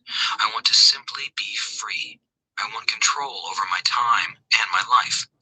I want money to work for me. Those are my deep-seated emotional reasons. What are yours? If they are not strong enough, then the reality of the road ahead may be greater than your reasons. I have lost money and been set back many times, but it was the deep emotional reasons that kept me standing up and going forward. I wanted to be free by age 40, but it took me until I was 47, with many learning experiences along the way. As I said, I wish I could say it was easy. It wasn't, but it wasn't that hard either. I've learned that without a strong reason or purpose, anything in life is hard. If you do not have a strong reason, there is no sense listening further. It will sound like too much work. 2. Make daily choices. The power of choice. Choice is the main reason people want to live in a free country. We want the power to choose. Financially, with every dollar we get in our hands, we hold the power to choose our future, to be rich, poor, or middle class. Our spending habits reflect who we are. Poor people simply have poor spending habits. The benefit I had as a boy was that I loved playing Monopoly constantly. Nobody told me Monopoly was only for kids, so I just kept playing the game as an adult. I also had a rich dad who pointed out to me the difference between an asset and a liability. So a long time ago, as a little boy, I chose to be rich, and I knew that all I had to do was learn to acquire assets, real assets. My best friend, Mike, had an asset column handed to him, but he still had to choose to learn to keep it. Many rich families lose their assets in the next generation simply because there was no one trained to be a good steward over their assets. Most people choose not to be rich. For 90% of the population, being rich is too much of a hassle. So they invent sayings that go, I'm not interested in money. I'll never be rich. I don't have to worry. I'm still young. When I make some money, then I'll think about my future. My husband or wife handles the finances. The problem with those statements is that they rob the person who chooses to think such thoughts of two things. One is time, which is your most precious asset. The second is learning. Having no money should not be an excuse to not learn, but that is a choice we all make daily. The choice of what we do with our time, our money, and what we put in our heads. That is the power of choice. All of us have choice. I just choose to be rich, and I make that choice every day. Invest first in education. In reality, the only real asset you have is your mind, the most powerful tool we have dominion over. Each of us has the choice of what we put in our brain once we're old enough. You can watch TV, read golf magazines, or go to ceramics class or a class on financial planning. You choose. Most people simply buy investments rather than first investing in learning about investing. A friend of mine recently had her apartment burglarized. The thieves took her electronics and left all the books. And we all have that same choice. 90% of the population buys TV sets, and only about 10% buy business books. So what do? I go to seminars. I like it when they are at least 2 days long because I like to immerse myself in a subject. In 1973, I was watching this guy on TV who was advertising a 3-day seminar on how to buy real estate for nothing down. I spent $385, and that course has made me at least $2 million, if not more. But more importantly, it bought me life. I don't have to work for the rest of my life because of that one course. I go to at least 2 such courses every year. I love CDs and audiobooks. The reason? I can easily review what I just heard. I was listening to an investor say something I completely disagreed with. Instead of becoming arrogant and critical, I simply listened to that 5-minute stretch many times, maybe more. But suddenly, by keeping my mind open, I understood why he said what he said. It was like magic. I felt like I had a window into the mind of one of the greatest investors of our time. I gained tremendous insight into the vast resources of his education and experience. The net result? I still have the old way I used to think, and I now have a new way of looking at the same problem or situation. I have 2 ways to analyze a problem or trend, and that is priceless. Today, I often say, how would Donald Trump do this? Or Warren Buffett? Or George Soros?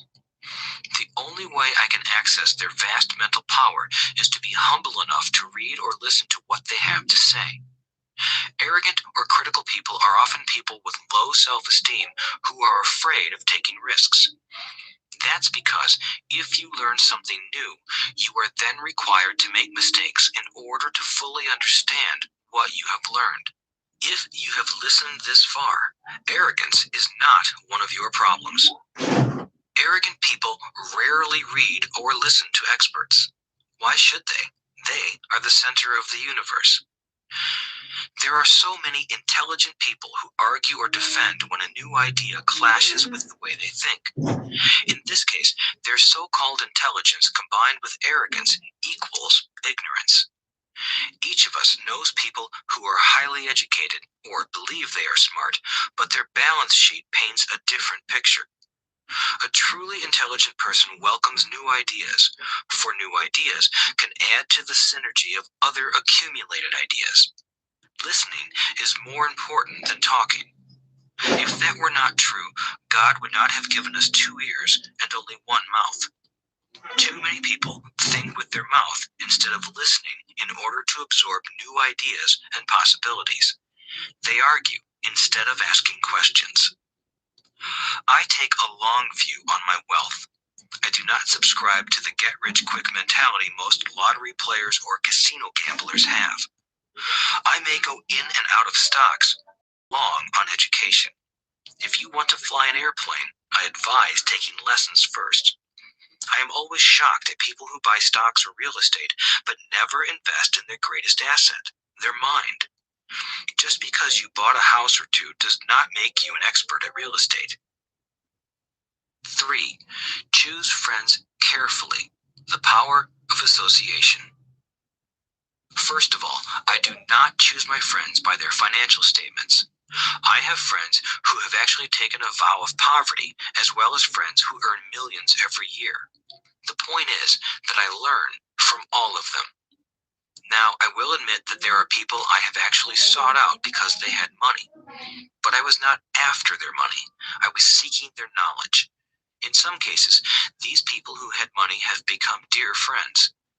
I've noticed that my friends with money talk about money. They don't do it to brag. They're interested in the subject. So I learn from them, and they learn from me. My friends who are in dire financial straits do not like talking about money, business, or investing. They often think it rude or unintellectual.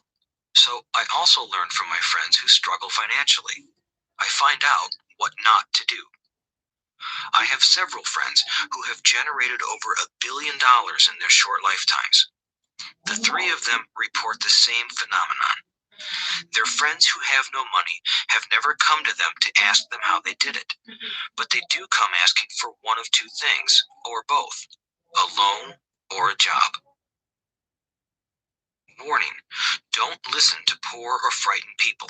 I have such friends, and while I love them dearly, they are the chicken littles of life. To them, when it comes to money, especially investments, it's always the sky is falling, the sky is falling. They can always tell you why something won't work. The problem is that people listen to them. But people who blindly accept doom and gloom information are also chicken littles. As that old saying goes, birds of a feather flock together. If you watch business channels on TV, they often have a panel of so-called experts. One expert will say the market is going to crash, and the other will say it's going to boom. If you're smart, you listen to both. Keep your mind open because both have valid points. Unfortunately, most poor people listen to Chicken Little. I have had many close friends try to talk me out of a deal or an investment. Not long ago, a friend told me he was excited because he found a 6% certificate of deposit. I told him I earned from the state government. The next day, he sent me an article about why my investment was dangerous. I have received 16% for years now, and he still receives 6%. I would say that one of the hardest things about wealth building is to be true to yourself and to be willing to not go along with the crowd. This is because, in the market, it is usually the crowd that shows up late that is slaughtered. If a great deal is on the front page, it's too late in most instances. Look for a new deal. As we used to say as surfers, there is always another wave. People who hurry and catch a wave late usually are the ones who wipe out. Smart investors don't time the markets.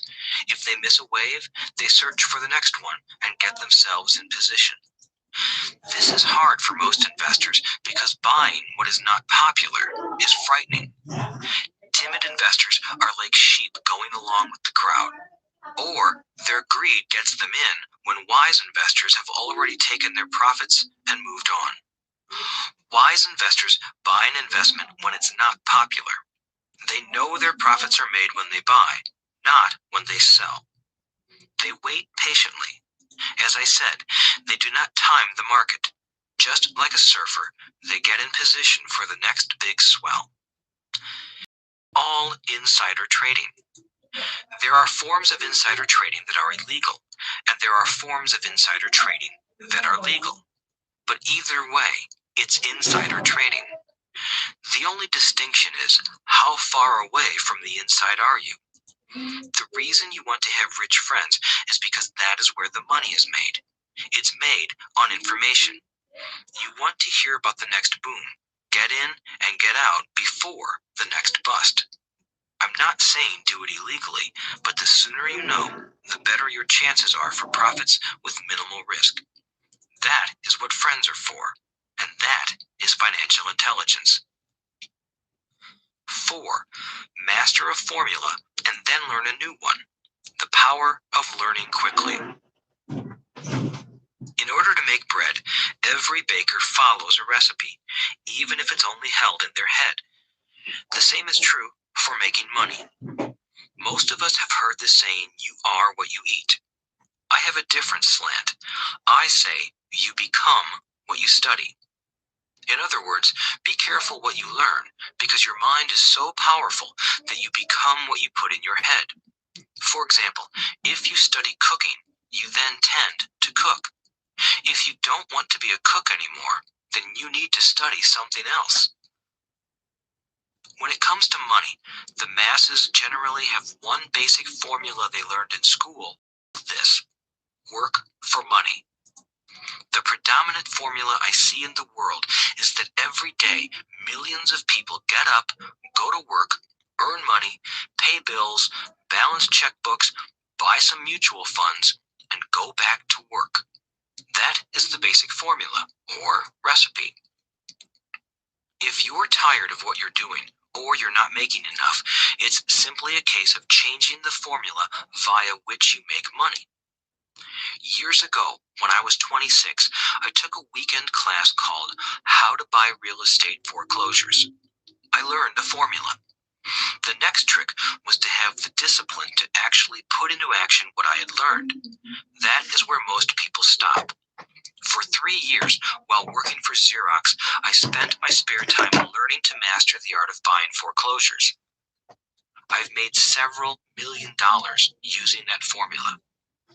So after I mastered that formula, I went in search of other formulas. For many of the classes, I did not directly use the information I learned, but I always learned something new. I have attended classes designed for derivative traders, commodity option traders, and chaologists. I was way out of my league, being in a room full of people with doctorates in nuclear physics and space science. Yet, I learned a lot that made my stock and real estate investing more meaningful and lucrative. Most junior colleges and community colleges have classes on financial planning and buying traditional investments. They are good places to start, but I always search for a faster formula. That is why, on a fairly regular basis, I make more in a day than many people will make in their lifetime. Another side note, in today's fast-changing world, it's not so much what you know anymore that counts, because often what you know is old. It is how fast you learn. That skill is priceless. It's priceless in finding faster formulas, recipes, if you will, for making dough. Working hard for money is an old formula born in the day of cavemen. 5. Pay yourself first. The power of self-discipline. If you cannot get control of yourself, do not try to get rich. It makes no sense to invest, make money, and blow it. It is the lack of self-discipline that causes most lottery winners to go broke soon after winning millions.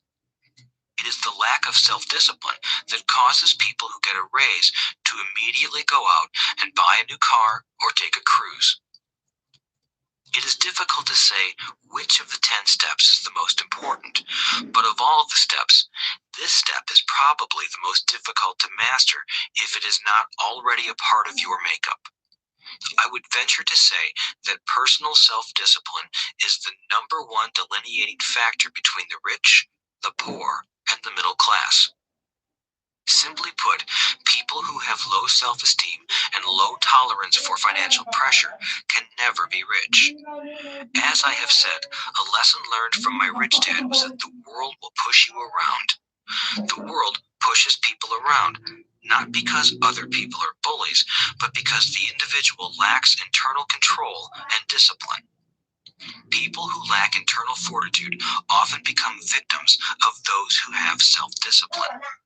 In the entrepreneur classes I teach, I constantly remind people to not focus on their product, service, or widget, but to focus on developing management skills. The 3 most important management skills necessary to start your own business are management of 1.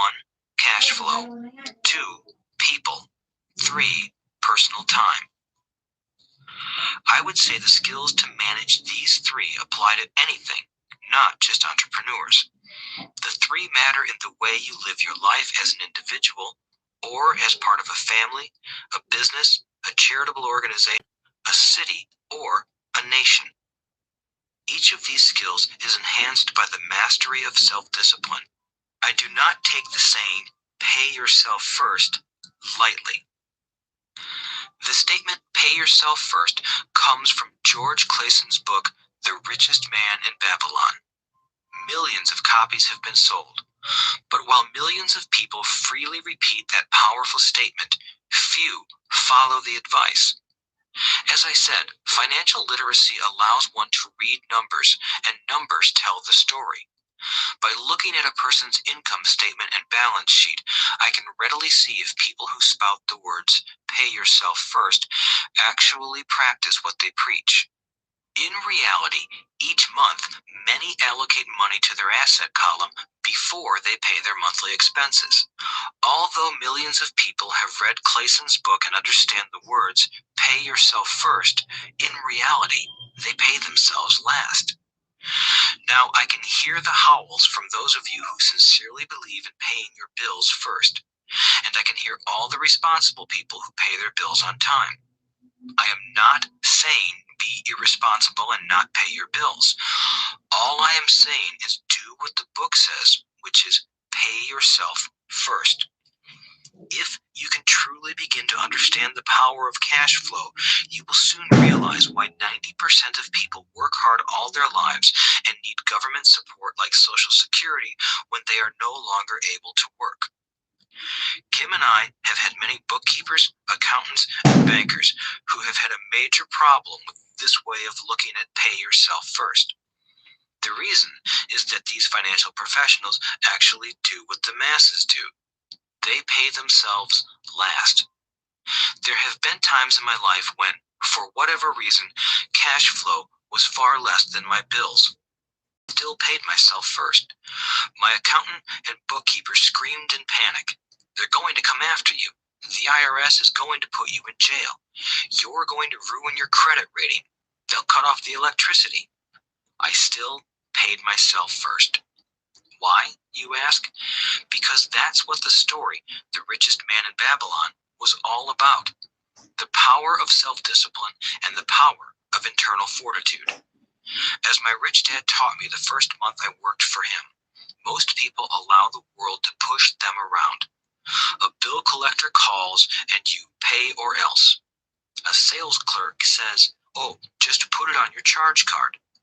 Your real estate agent tells you, "Go ahead. The government allows you a tax deduction on your home." That is what the book is really about. Having the guts to go against the tide and get rich. You may not be weak, but when it comes to money, many people get wimpy. I am not saying be irresponsible. The reason I don't have high credit card debt and doodad debt is because I pay myself first. The reason I minimize my income is because I don't want to pay it to the government. That is why my income comes from my asset column through a Nevada corporation. If I work for money, the government takes it. Although I pay my bills last, I am financially astute enough to not get into a tough financial situation. I don't like consumer debt. I actually have liabilities that are higher than 99% of the population, but I don't pay for them. Other people pay for my liabilities. They're called tenants. So rule number one in paying yourself first is don't get into debt in the first place. Although I pay my bills last, I set it up to have only small, unimportant bills that are due. When I occasionally come up short, I still pay myself first. I let the creditors and even the government scream. I like it when they get tough. Why? Because those guys do me a favor. They inspire me to go out and create more money. So I pay myself first, invest the money, and let the creditors yell. I generally pay them right away anyway. Kim and I have excellent credit. We just don't cave into pressure and spend our savings or liquidate stocks to pay for consumer debt. That is not too financially intelligent. To successfully pay yourself first, keep the following in mind. 1. Don't get into large debt positions that you have to pay for. Keep your expenses low. Build up assets first, then buy the big house or nice car. Being stuck in the rat race is not intelligent. 2. When you come up short, let the pressure build and don't dip into your savings or investments. Use the pressure to inspire your financial genius to come up with new ways of making more money and then pay your bills. You will have increased your ability to make more money as well as your financial intelligence. So many times I have gotten into financial hot water and used my brain to create more income while staunchly defending the assets in my asset column. My bookkeeper has screamed and dived for cover, but I was like a good soldier defending the fort. Fort assets. Poor people have poor habits. A common bad habit is innocently called dipping into savings. The rich know that savings are only used to create more money, not to pay bills. I know that sounds tough, but as I said, if you're not tough inside, the world will always push you around anyway. If you do not like financial pressure, then find a formula that works for you. A good one is to cut expenses, put your money in the bank, pay more than your fair share of income tax, buy safe mutual funds, and take the vow of the average. But this violates the pay yourself first rule. This rule does not encourage self-sacrifice or financial abstinence. It doesn't mean pay yourself first and starve. Life was meant to be enjoyed. If you call on your financial genius, you can have all the goodies of life, get rich, and pay bills. And that is financial intelligence. 6. Pay your brokers well. The power of good advice. Sometimes I see people posting a sign in front of their house that says, "For sale by owner," or I see people on TV claiming to be discount brokers. My rich dad taught me to take the opposite approach. He believed in paying professionals well, and I have adopted that policy also. Today, I have expensive attorneys, accountants, real estate brokers, and stockbrokers. Why? Because if, and I do mean if, the people are professionals, their services should make you money. And the more money they make, the more money I make. We live in the information age. Information is priceless. A good broker should provide you with information as well as take the time to educate you. I have several brokers.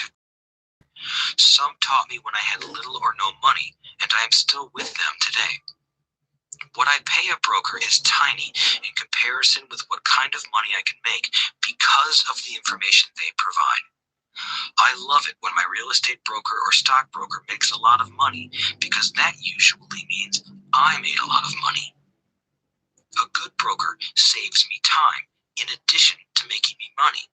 Like when I bought the vacant land for $9,000 and sold it immediately for over $25,000 so I could buy my Porsche quicker. A broker is my eyes and ears in the market. They're there every day, so I do not have to be. I'd rather play golf. People who sell their house on their own must not value their time much. Why would I want to save a few bucks when I could use that time to make more money or spend it with those I love? What I find funny is that so many poor and middle class people insist on tipping restaurant help 15 to 20%, even for bad service, but complain about paying a broker 3 to 7%. They enjoy tipping people in the expense column and stiffing people in the asset column. That is not financially intelligent. Keep in mind that not all brokers are created equal. Unfortunately, most brokers are only salespeople. They sell, but they themselves own little or no real estate. There is a tremendous difference between a broker who sells houses and a broker who sells investments. The same is true for stock, bond, mutual fund, and insurance, brokers who call themselves financial planners. When I interview any paid professional, I first find out how much property or stocks they personally own and what percentage they pay in taxes. And that applies to my tax attorney as well as my accountant. I have an accountant who minds his own business. His profession is accounting, but his business is real estate. I used to have an accountant who was a small business accountant, but he had no real estate. I switched because we did not love the same business. Find a broker who has your best interests at heart. Many brokers will spend the time educating you, and they could be the best asset you find. Just be fair, and most of them will be fair to you. If all you can think about is cutting their commissions, then why should they want to help you? It's just simple logic. As I said earlier, one of the management skills is the management of people. Many people only manage people they feel smarter than and they have power over. Many middle managers remain middle managers, failing to get promoted because they know how to work with people below them, but not with people above them. The real skill is to manage and reward the people who are smarter than you in some technical area. That is why companies have a board of directors. You should have one too. That is financial intelligence. 7. Be an Indian giver. The power of getting something for nothing. When the first European settlers came to America, they were taken aback by a cultural practice some American Indians had. For example, if a settler was cold, the Indian would give the person a blanket. Mistaking it for a gift, the settler was often offended when the Indian asked for it back. The Indians also got upset when they realized that settlers did not want to give it back. That is where the term Indian giver came from, a simple cultural misunderstanding. In the world of the asset column, being an Indian giver is vital to wealth. The sophisticated investor's first question is, how fast do I get my money back? They also want to know what they get for free, also called a piece of the action. That is why the ROI, or return on investment, is so important. For example, I found a small condominium that was in foreclosure a few blocks from where I lived. The bank wanted $60,000 and I submitted a bid for $50,000, which they took simply because, along with my bid, was a cashier's check for $50,000. They realized I was serious. Most investors would say, "Aren't you tying up a lot of cash? Would it not be better to get a loan on it?" The answer is, not in this case. My investment company uses this condominium as a vacation rental in the winter months when the snowbirds come to Arizona. It rents for $2,500 a month for 4 months out of the year. For rental during the off-season, it rents for only $1,000 a month. I had my money back in about 3 years. Now I own this asset, which pumps money out for me, month in and month out. The same is done with stocks. Frequently, my broker calls and recommends I move a sizable amount of money into the stock of a company that he feels is just about to make a move that will add value to the stock, like announcing a new product. I will move my money in for a week to a month while the stock moves up. Then I pull my initial dollar amount out and stop worrying about the fluctuations of the market because my initial money is back and ready to work on another asset. So my money goes in and then it comes out, and I own an asset that was technically free. True, I have lost money on many occasions, but I only play with money I can afford to lose. I would say, on an average 10 investments, I hit home runs on 2 or 3, while 5 or 6 do nothing, and I lose on 2 or 3. But I limit my losses to only the money I have in at that time. People who hate risk put their money in the bank. In the long run, safe savings are better than no savings. But it takes a long time to get your money back, and, in most instances, you don't get anything for free with it. On every one of my investments, there must be an upside, something for free, like a condominium, a mini storage, a piece of free land, a house, stock shares, or an office building. And there must be limited risk, or a low-risk idea. There are books devoted entirely to this subject, so I will not talk about it here. Ray Kroc of McDonald's fame sold hamburger franchises, not because he loved hamburgers, but because he wanted the real estate under the franchise for free. So wise investors must look at more than ROI.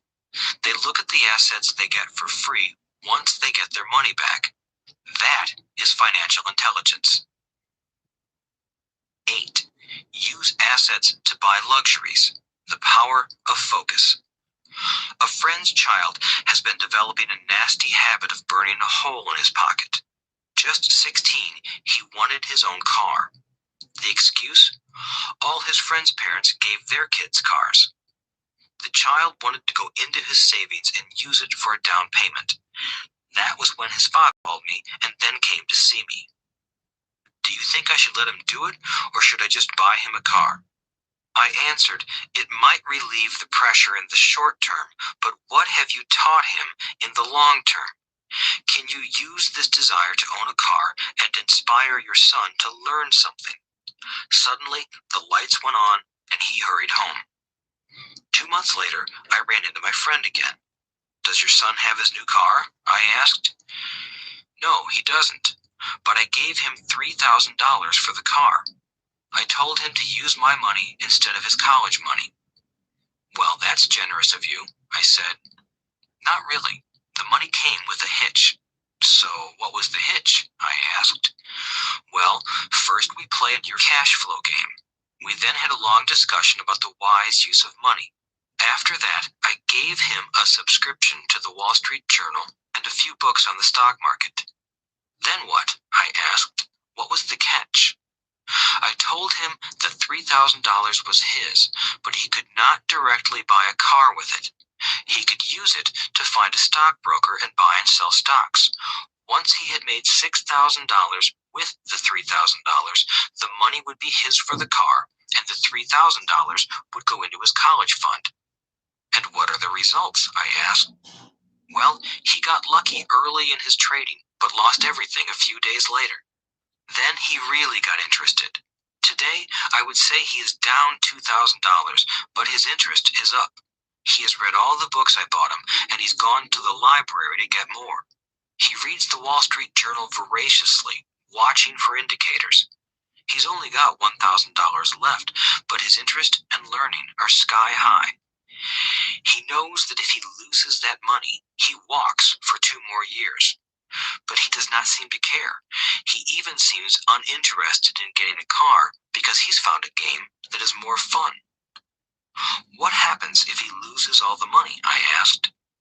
We'll cross that bridge when we get to it.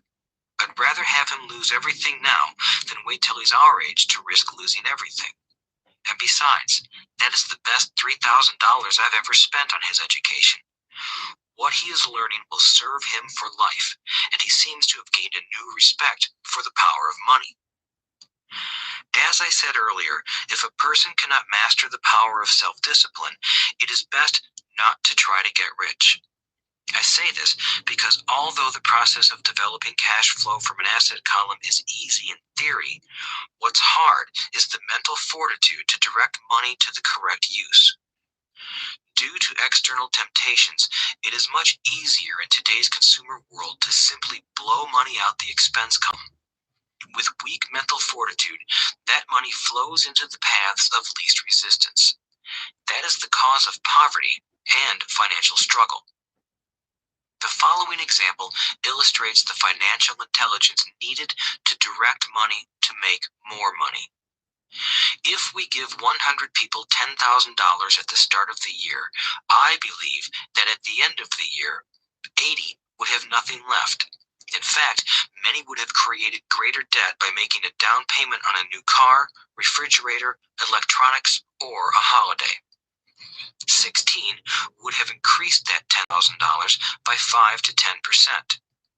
4 would have increased it to $20,000 or into the millions. We go to school to learn a profession so we can work for money. It is my opinion that it's just as important to learn how to have money work for you. I love my luxuries as much as anyone else. The difference is I don't buy them on credit. It's the keep up with the Joneses trap. When I wanted to buy a Porsche, the easy road would have been to call my banker and get a loan. Instead of choosing to focus in the liability column, I chose to focus in the asset column. As a habit, I use my desire to consume to inspire and motivate my financial genius to invest. Too often today, we focus on borrowing money to get the things we want instead of focusing on creating money. One is easier in the short term, but harder in the long term. It's a bad habit that we as individuals and as a nation have gotten into. Remember, the easy road often becomes hard, and the hard road often becomes easy. The earlier you can train yourself and those you love to be masters of money, the better. Money is a powerful force. Unfortunately, people use the power of money against themselves. If your financial intelligence is low, money will run all over you. It will be smarter than you. If money is smarter than you will work for it all your life. To be the master of money, you need to be smarter than it. Then money will do as it is told. It will obey you. Instead of being a slave to it, you will be the master of it. That is financial intelligence. 9. Choose heroes. The power of myth. When I was a kid, I greatly admired Willie Mays, Hank Aaron, and Yogi Berra. They were my heroes, and I wanted to be just like them. I treasured their baseball cards. I knew their stats, the RBIs, the ERAs, their batting averages, how much they got paid, and how they came up from the minor leagues. As a 9-year-old kid, when I stepped up to bat or played first base or catcher, I wasn't me. I pretended I was a famous baseball player. It's one of the most powerful ways we learn, and we often lose that as adults. We lose our heroes. Today, I watch young kids playing basketball near my home. On the court, they're not little Johnny. They're pretending to be their favorite basketball hero. Copying or emulating heroes is true power learning. I have new heroes as I grow older. I have golf heroes, and I copy their swings and do my best to read everything I can about them. I also have heroes such as Donald Trump, Warren Buffett, Peter Lynch, George Soros, and Jim Rogers. I know their stats just like I knew the ERAs and RBIs of my childhood baseball heroes. I follow what Warren Buffett invests in, and I read anything I can about his point of view on the market and how he chooses stocks. And I read about Donald Trump, trying to find out how he negotiates and puts deals together. Just as I was not me when I was up to bat, when I'm in the market or I'm negotiating a deal, I am subconsciously acting with the bravado of Trump. Or, when analyzing a trend, I look at it as though Warren Buffett were doing it. By having heroes, we tap into a tremendous source of raw genius. But heroes do more than simply inspire us. Heroes make things look easy. Making it look easy convinces us to want to be just like them. If they can do it, so can I. When it comes to investing, too many people make it sound hard. Instead, find heroes who make it look easy. 10. Teach and you shall receive. The power of giving. Both of my dads were teachers. My rich dad taught me a lesson I have carried all my life, the necessity of charitable or giving. My educated dad gave a lot of his time and knowledge, but almost never gave away money. He usually said that he would give when he had some extra money, but of course, there was rarely any extra. My rich dad gave money as well as education. He believed firmly in tithing. If you want something, you first need to give, he would always say. When he was short of money, he gave money to his church or to his favorite charity. If I could leave one single idea with you, it is that idea. Whenever you feel short or in need of something, give what you want first, and it will come back in buckets. That is true for money, a smile, love, or friendship. I know it is often the last thing a person may want to do, but it has always worked for me.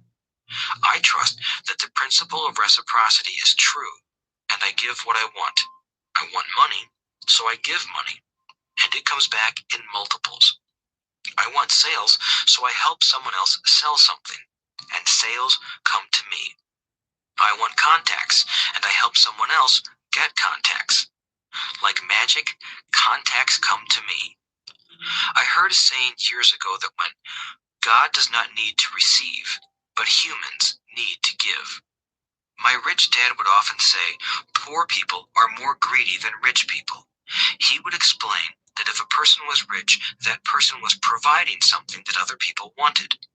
In my life, whenever I have felt needy or short of money or short of help, I simply went out or found in my heart what I wanted and decided to give it first. And when I gave, it always came back. It reminds me of the story of the guy sitting with firewood in his arms on a cold, freezing night. He is yelling at the pot-bellied stove, "When you give me some heat, then I'll put some wood in you." And when it comes to money, love, happiness, sales, and kindness, all one needs to remember is to give first. Often, just the process of thinking of what I want and how I could give that to someone else breaks free a torrent of bounty. Whenever I feel that people aren't smiling at me, I simply begin smiling and saying hello. Like magic, the next thing I know, I'm surrounded by smiling people. It is true that your world is only a mirror of you. So that's why I say, teach and you shall receive. I have found that the more I teach those who want to learn, the more I learn. If you want to learn about money, teach it to someone else. A torrent of new ideas and finer distinctions will come in. There are times when I have given and nothing has come back, or what I have received is not what I wanted. But upon closer inspection and soul searching, I was often giving to receive in those instances, instead of giving for the joy that giving itself brings. My dad taught teachers, and he became a master teacher. My rich dad always taught young people his way of doing business. In retrospect, it was their generosity with what they knew that made them smarter. There are powers in this world that are much smarter than we are. You can get there on your own, but it's easier with the help of the powers that be. You only need to be generous with what you have. Chapter 9. Still want more? Here are some to-dos. Many people may not be satisfied with my 10 steps. They see them more as philosophies than actions. I think understanding the philosophy is just as important as the action. There are many people who want to do instead of think, and then there are people who think but do not do. I would say that I am both. I love new ideas, and I love action. So for those who want a to-do list on how to get started, I will share with you some of the things I do in abbreviated form. Stop doing what you're doing. In other words, take a break and assess what is working and what is not working. The definition of insanity is doing the same thing over and over and expecting a different result. Stop doing what is not working and look for something new. Look for new ideas. For new investing ideas, I go to bookstores and search for books on different and unique subjects. I call them formulas. I buy how-to books on formulas I know nothing about. For example, in the bookstore I found the book The 16% Solution by Joel Moskowitz. I bought the book and read it, and the next Thursday I did exactly as the book said. Most people do not take action, or they let someone talk them out of whatever new formula they are studying. My neighbor told me why 16% would not work. I did not listen to him because he's never done it. Find someone who has done what you want to do. Take them to lunch and ask them for tips and tricks of the trade. As for 16% tax lien certificates, I went to the county tax office and found the government employee who worked in that office. I found out that she too invested in the tax liens. Immediately, I invited her to lunch. She was thrilled to tell me everything she knew and how to do it. After lunch, she spent all afternoon showing me everything. By the next day, I found 2 great properties with her help that have been accruing interest at 16% ever since. It took a day to read the book, a day to take action, an hour for lunch, and a day to acquire 2 great deals.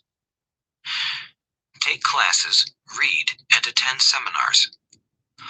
I search newspapers and the internet for new and interesting classes, many of which are free or inexpensive. I also attend and pay for expensive seminars on what I want to learn. I am wealthy and free from needing a job simply because of the courses I took. I have friends who did not take those classes who told me I was wasting my money, and yet they're still at the same job. Make lots of offers. When I want a piece of real estate, I look at many properties and generally write an offer. If you don't know what the right offer is, neither do I. That is the job of the real estate agent. They make the offers. I do as little work as possible. A friend wanted me to show her how to buy apartment houses. So one Saturday, she, her agent, and I went and looked at 6 apartment houses. 4 were dogs, but 2 were good. I said to write offers on all 6, offering half of what the owners asked for. She and the agent nearly had heart attacks. They thought it was rude and would offend the sellers, but I really don't think the agent wanted to work that hard. So they did nothing and went on looking for a better deal. No offers were ever made, and that person is still looking for the right deal at the right price. Well, you don't know what the right price is until you have a second party who wants to deal. Most sellers ask too much. It is rare that a seller asks a price that is less than something is worth. Moral of the story: make offers. People who are not investors have no idea what it feels like to try to sell something. I have had a piece of real estate that I wanted to sell for months. I would have welcomed any offer. They could have offered me 10 pigs and I would have been happy. Not at the offer, but just because someone was interested. I would have countered, maybe for a pig farm in exchange. But that's how the game works. The game of buying and selling is fun. Keep that in mind. It's fun and only a game. Make offers. Someone might say yes. I always make offers with escape clauses. In real estate, I make an offer with language that details subject to contingencies, such as the approval of a business partner. Never specify who the business partner is. Most people don't know that my partner is my cat. If they accept the offer, and I don't want the deal, I call home and speak to my cat. I make this ridiculous statement to illustrate how absurdly easy and simple the game is. So many people make things too difficult and take it too seriously. Finding a good deal, the right business, the right people, the right investors, or whatever is just like dating. You must go to the market and talk to a lot of people, make a lot of offers, counter offers, negotiate, reject, and accept. I know single people who sit at home and wait for the phone to ring, but it's better to go to the market, even if it's only the supermarket. Search, offer, reject, negotiate, and accept are all parts of the process of almost everything in life. Jog, walk, or drive a certain area once a month for 10 minutes. I have found some of my best real estate investments doing this. I will jog a certain neighborhood for a year and look for change. For there to be profit in a deal, there must be 2 elements: a bargain and change. There are lots of bargains, but it's change that turns a bargain into a profitable opportunity. So when I jog a neighborhood I might like to invest in. It is the repetition that causes me to notice slight differences. I notice real estate signs that are up for a long time. That means the seller might be more agreeable to deal. I watch for moving trucks going in or out. I stop and talk to the drivers. I talk to the postal carriers. It's amazing how much information they acquire about an area. I find a bad area, especially an area that the news has scared everyone away from. I drive it for sometimes a year, waiting for signs of something changing for the better. I talk to retailers, especially new ones, and find out why they're moving in. It takes only a few minutes a month, and I do it while doing something else, like exercising or going to and from the store. Shop for bargains in all markets. Consumers will always be poor. When the supermarket has a sale, say on toilet paper, the consumer runs in and stocks up. But when the housing or stock market has a sale, most often called a crash or correction, the same consumer often runs away from it. When the supermarket raises its prices, the consumer shops somewhere else. But when housing or the stock market raises their prices, the same consumer often rushes in and starts buying. Always remember, profits are made in the buying, not in the selling. Look in the right places. A neighbor bought a condominium for $100,000. I bought the identical condo next door for $50,000. He told me he's waiting for the price to go up. I told him profit is made when you buy, not when you sell. He shopped with a real estate broker who owns no property of her own. I shopped at the foreclosure auction. I paid $500 for a class on how to do this. My neighbor thought that the $500 for a real estate investment class was too expensive.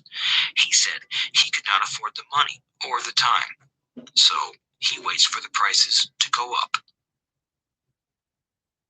Look for people who want to buy first, then look for someone who wants to sell.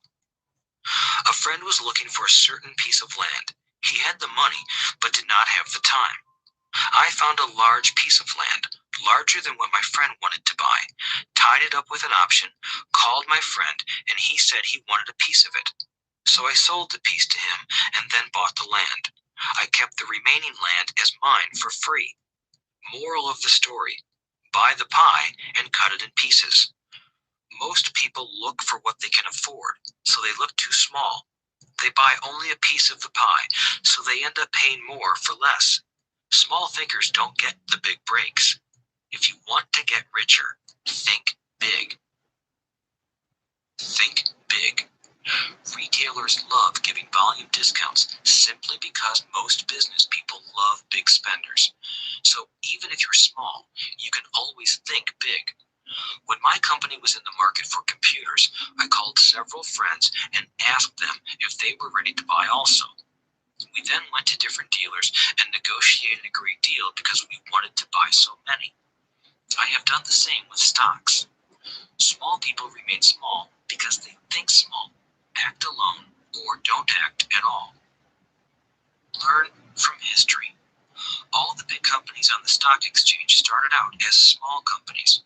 Colonel Sanders did not get rich until after he lost everything in his 60s. Bill Gates was one of the richest men in the world before he was 30. Action always beats inaction. These are just a few of the things I have done and continue to do to recognize opportunities. The important words are have done and do. As repeated many times throughout this audiobook, you must take action before you can receive the financial rewards. Act now. Final thoughts. I would like to share some final thoughts with you. The main reason I wrote this book, and the reason it has remained a bestseller since 2000, was to share insights into how increased financial intelligence can be used to solve many of life's common problems. Without financial training, we all too often use the standard formulas to get through life. Work hard, save, borrow, and pay excessive taxes. Today, more than ever, we need better information. I use the following story as an example of a financial problem that confronts many young families today. How do you afford a good education for your children and provide for your own retirement? It requires using financial intelligence instead of hard work. A friend of mine was craving one day about how hard it was to save money for his 4 children's college educations. He was putting $300 away in a college fund each month and had so far accumulated only about $12,000. He had about 12 more years to save for college since his oldest child was then 6 years old. At the time, the real estate market in Phoenix was terrible. People were giving houses away. I suggested to my friend that he buy a house with some of the money in his college fund. The idea intrigued him, and we began to discuss the possibility. His primary concern was that he did not have credit with the bank to buy another house since he was so overextended. I assured him that there were other ways to finance a property rather than through the bank. We looked for a house for 2 weeks, a house that would fit all our criteria. There were plenty to choose from, so shopping was fun. Finally, we found a 3-bedroom, 2-bath home in a prime neighborhood. The owner had been downsized and needed to sell that day because he and his family were moving to California where another job waited. The owner wanted $102,000, but we offered only $79,000. He took it immediately and agreed to carry back the loan with a 10% down payment. All my friend had to come up with was $7,900. As soon as the owner moved, my friend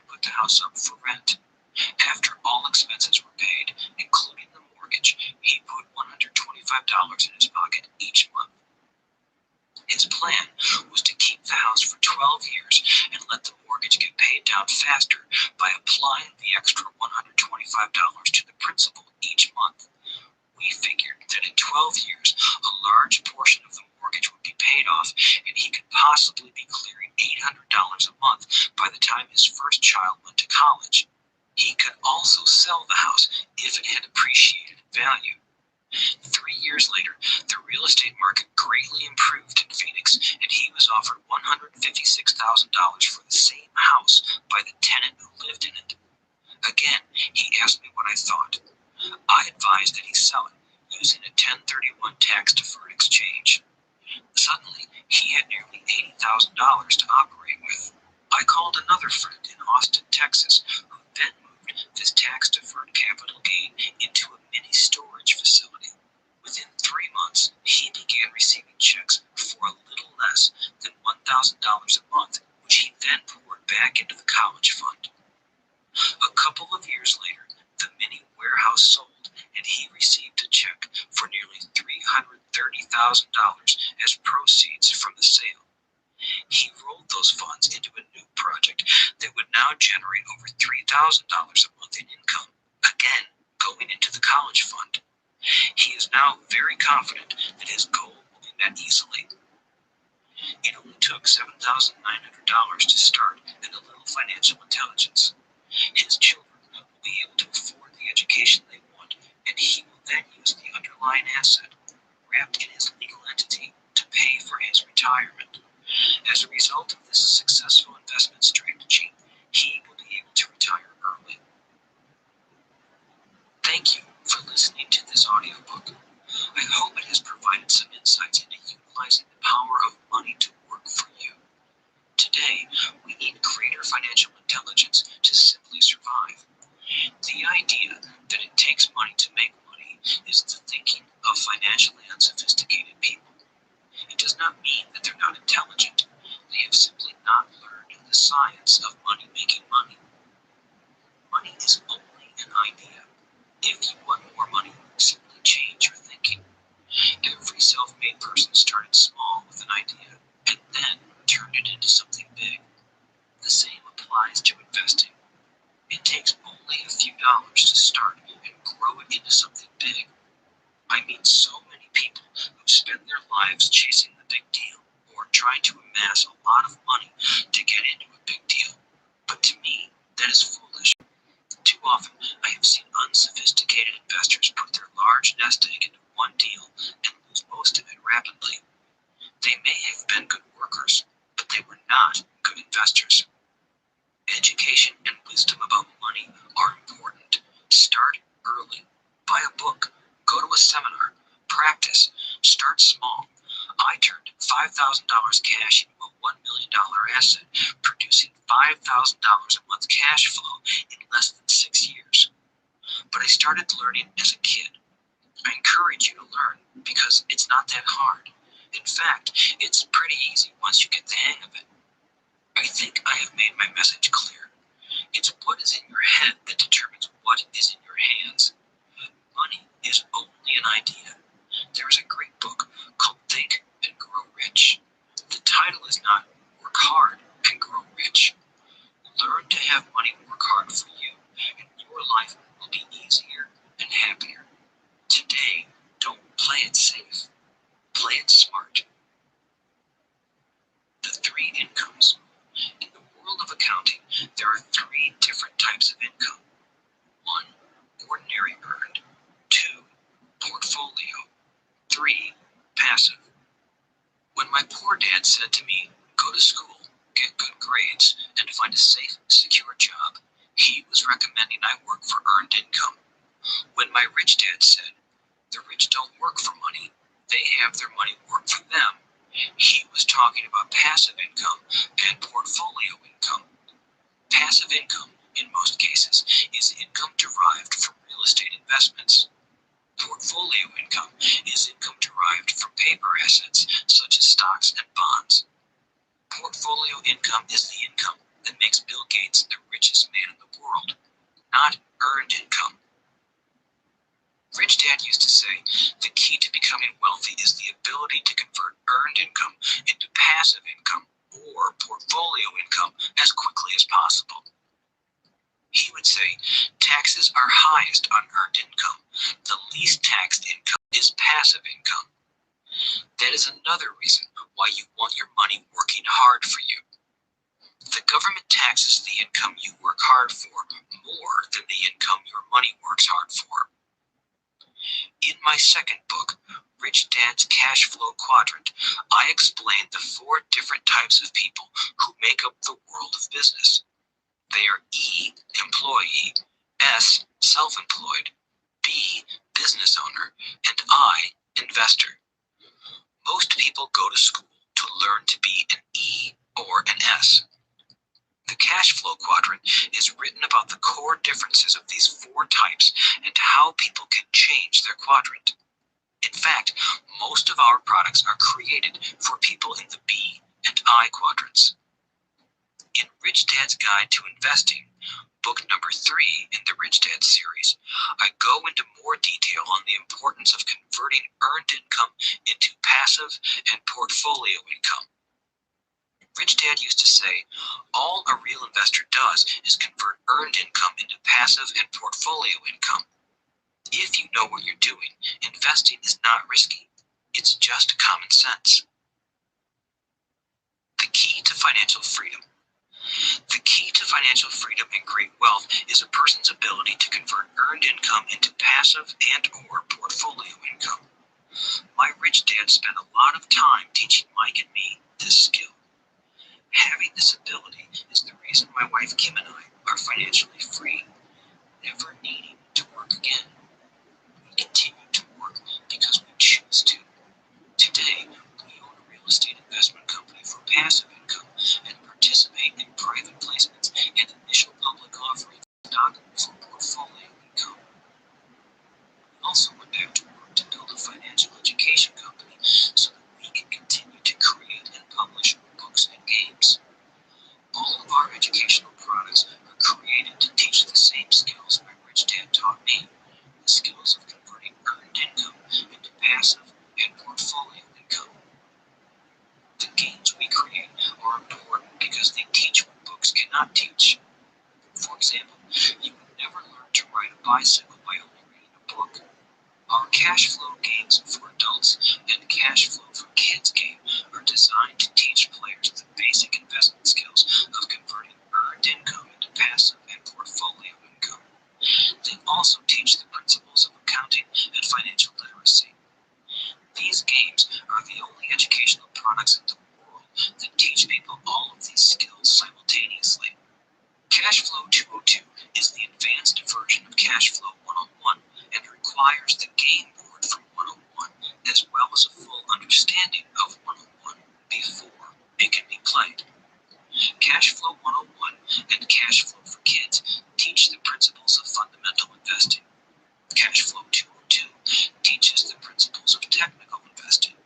Technical investing involves advanced trading techniques such as short selling, call options, put options, and straddles. A person who understands these advanced techniques is able to make money when the market goes up, as well as when the market comes down. As my rich dad would say, a real investor makes money in an up market and a down market. That is why they make so much money. One of the reasons they make more money is simply because they have more self-confidence. Rich dad would say they have more self-confidence because they are less afraid of losing. In other words, the average investor does not make as much money because they are so afraid of losing money. The average investor does not know how to protect themselves from losses, and that is what Cashflow 202 teaches.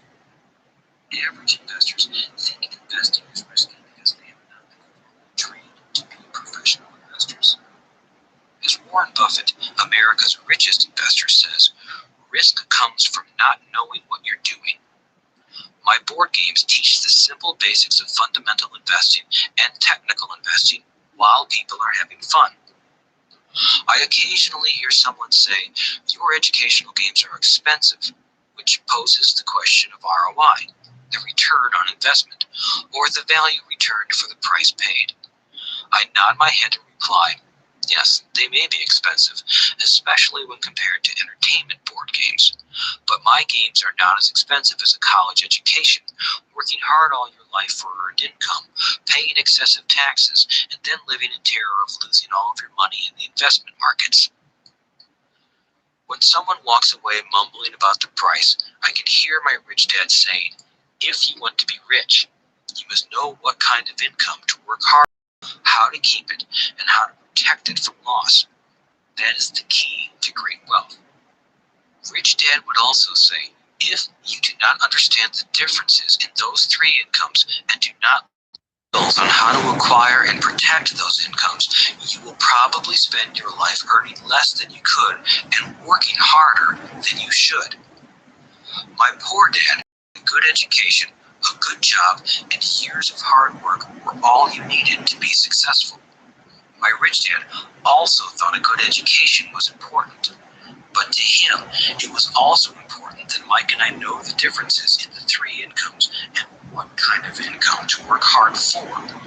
To him, that was basic financial education.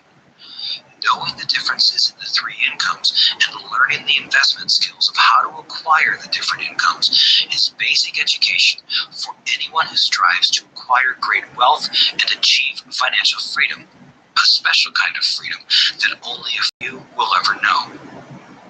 As Rich Dad states in lesson number 1, the rich do not work for money. They know how to have money work hard for them. Rich Dad said, earned income is money you work for, and passive and portfolio income is money working for you. Knowing that little difference has been significant in my life.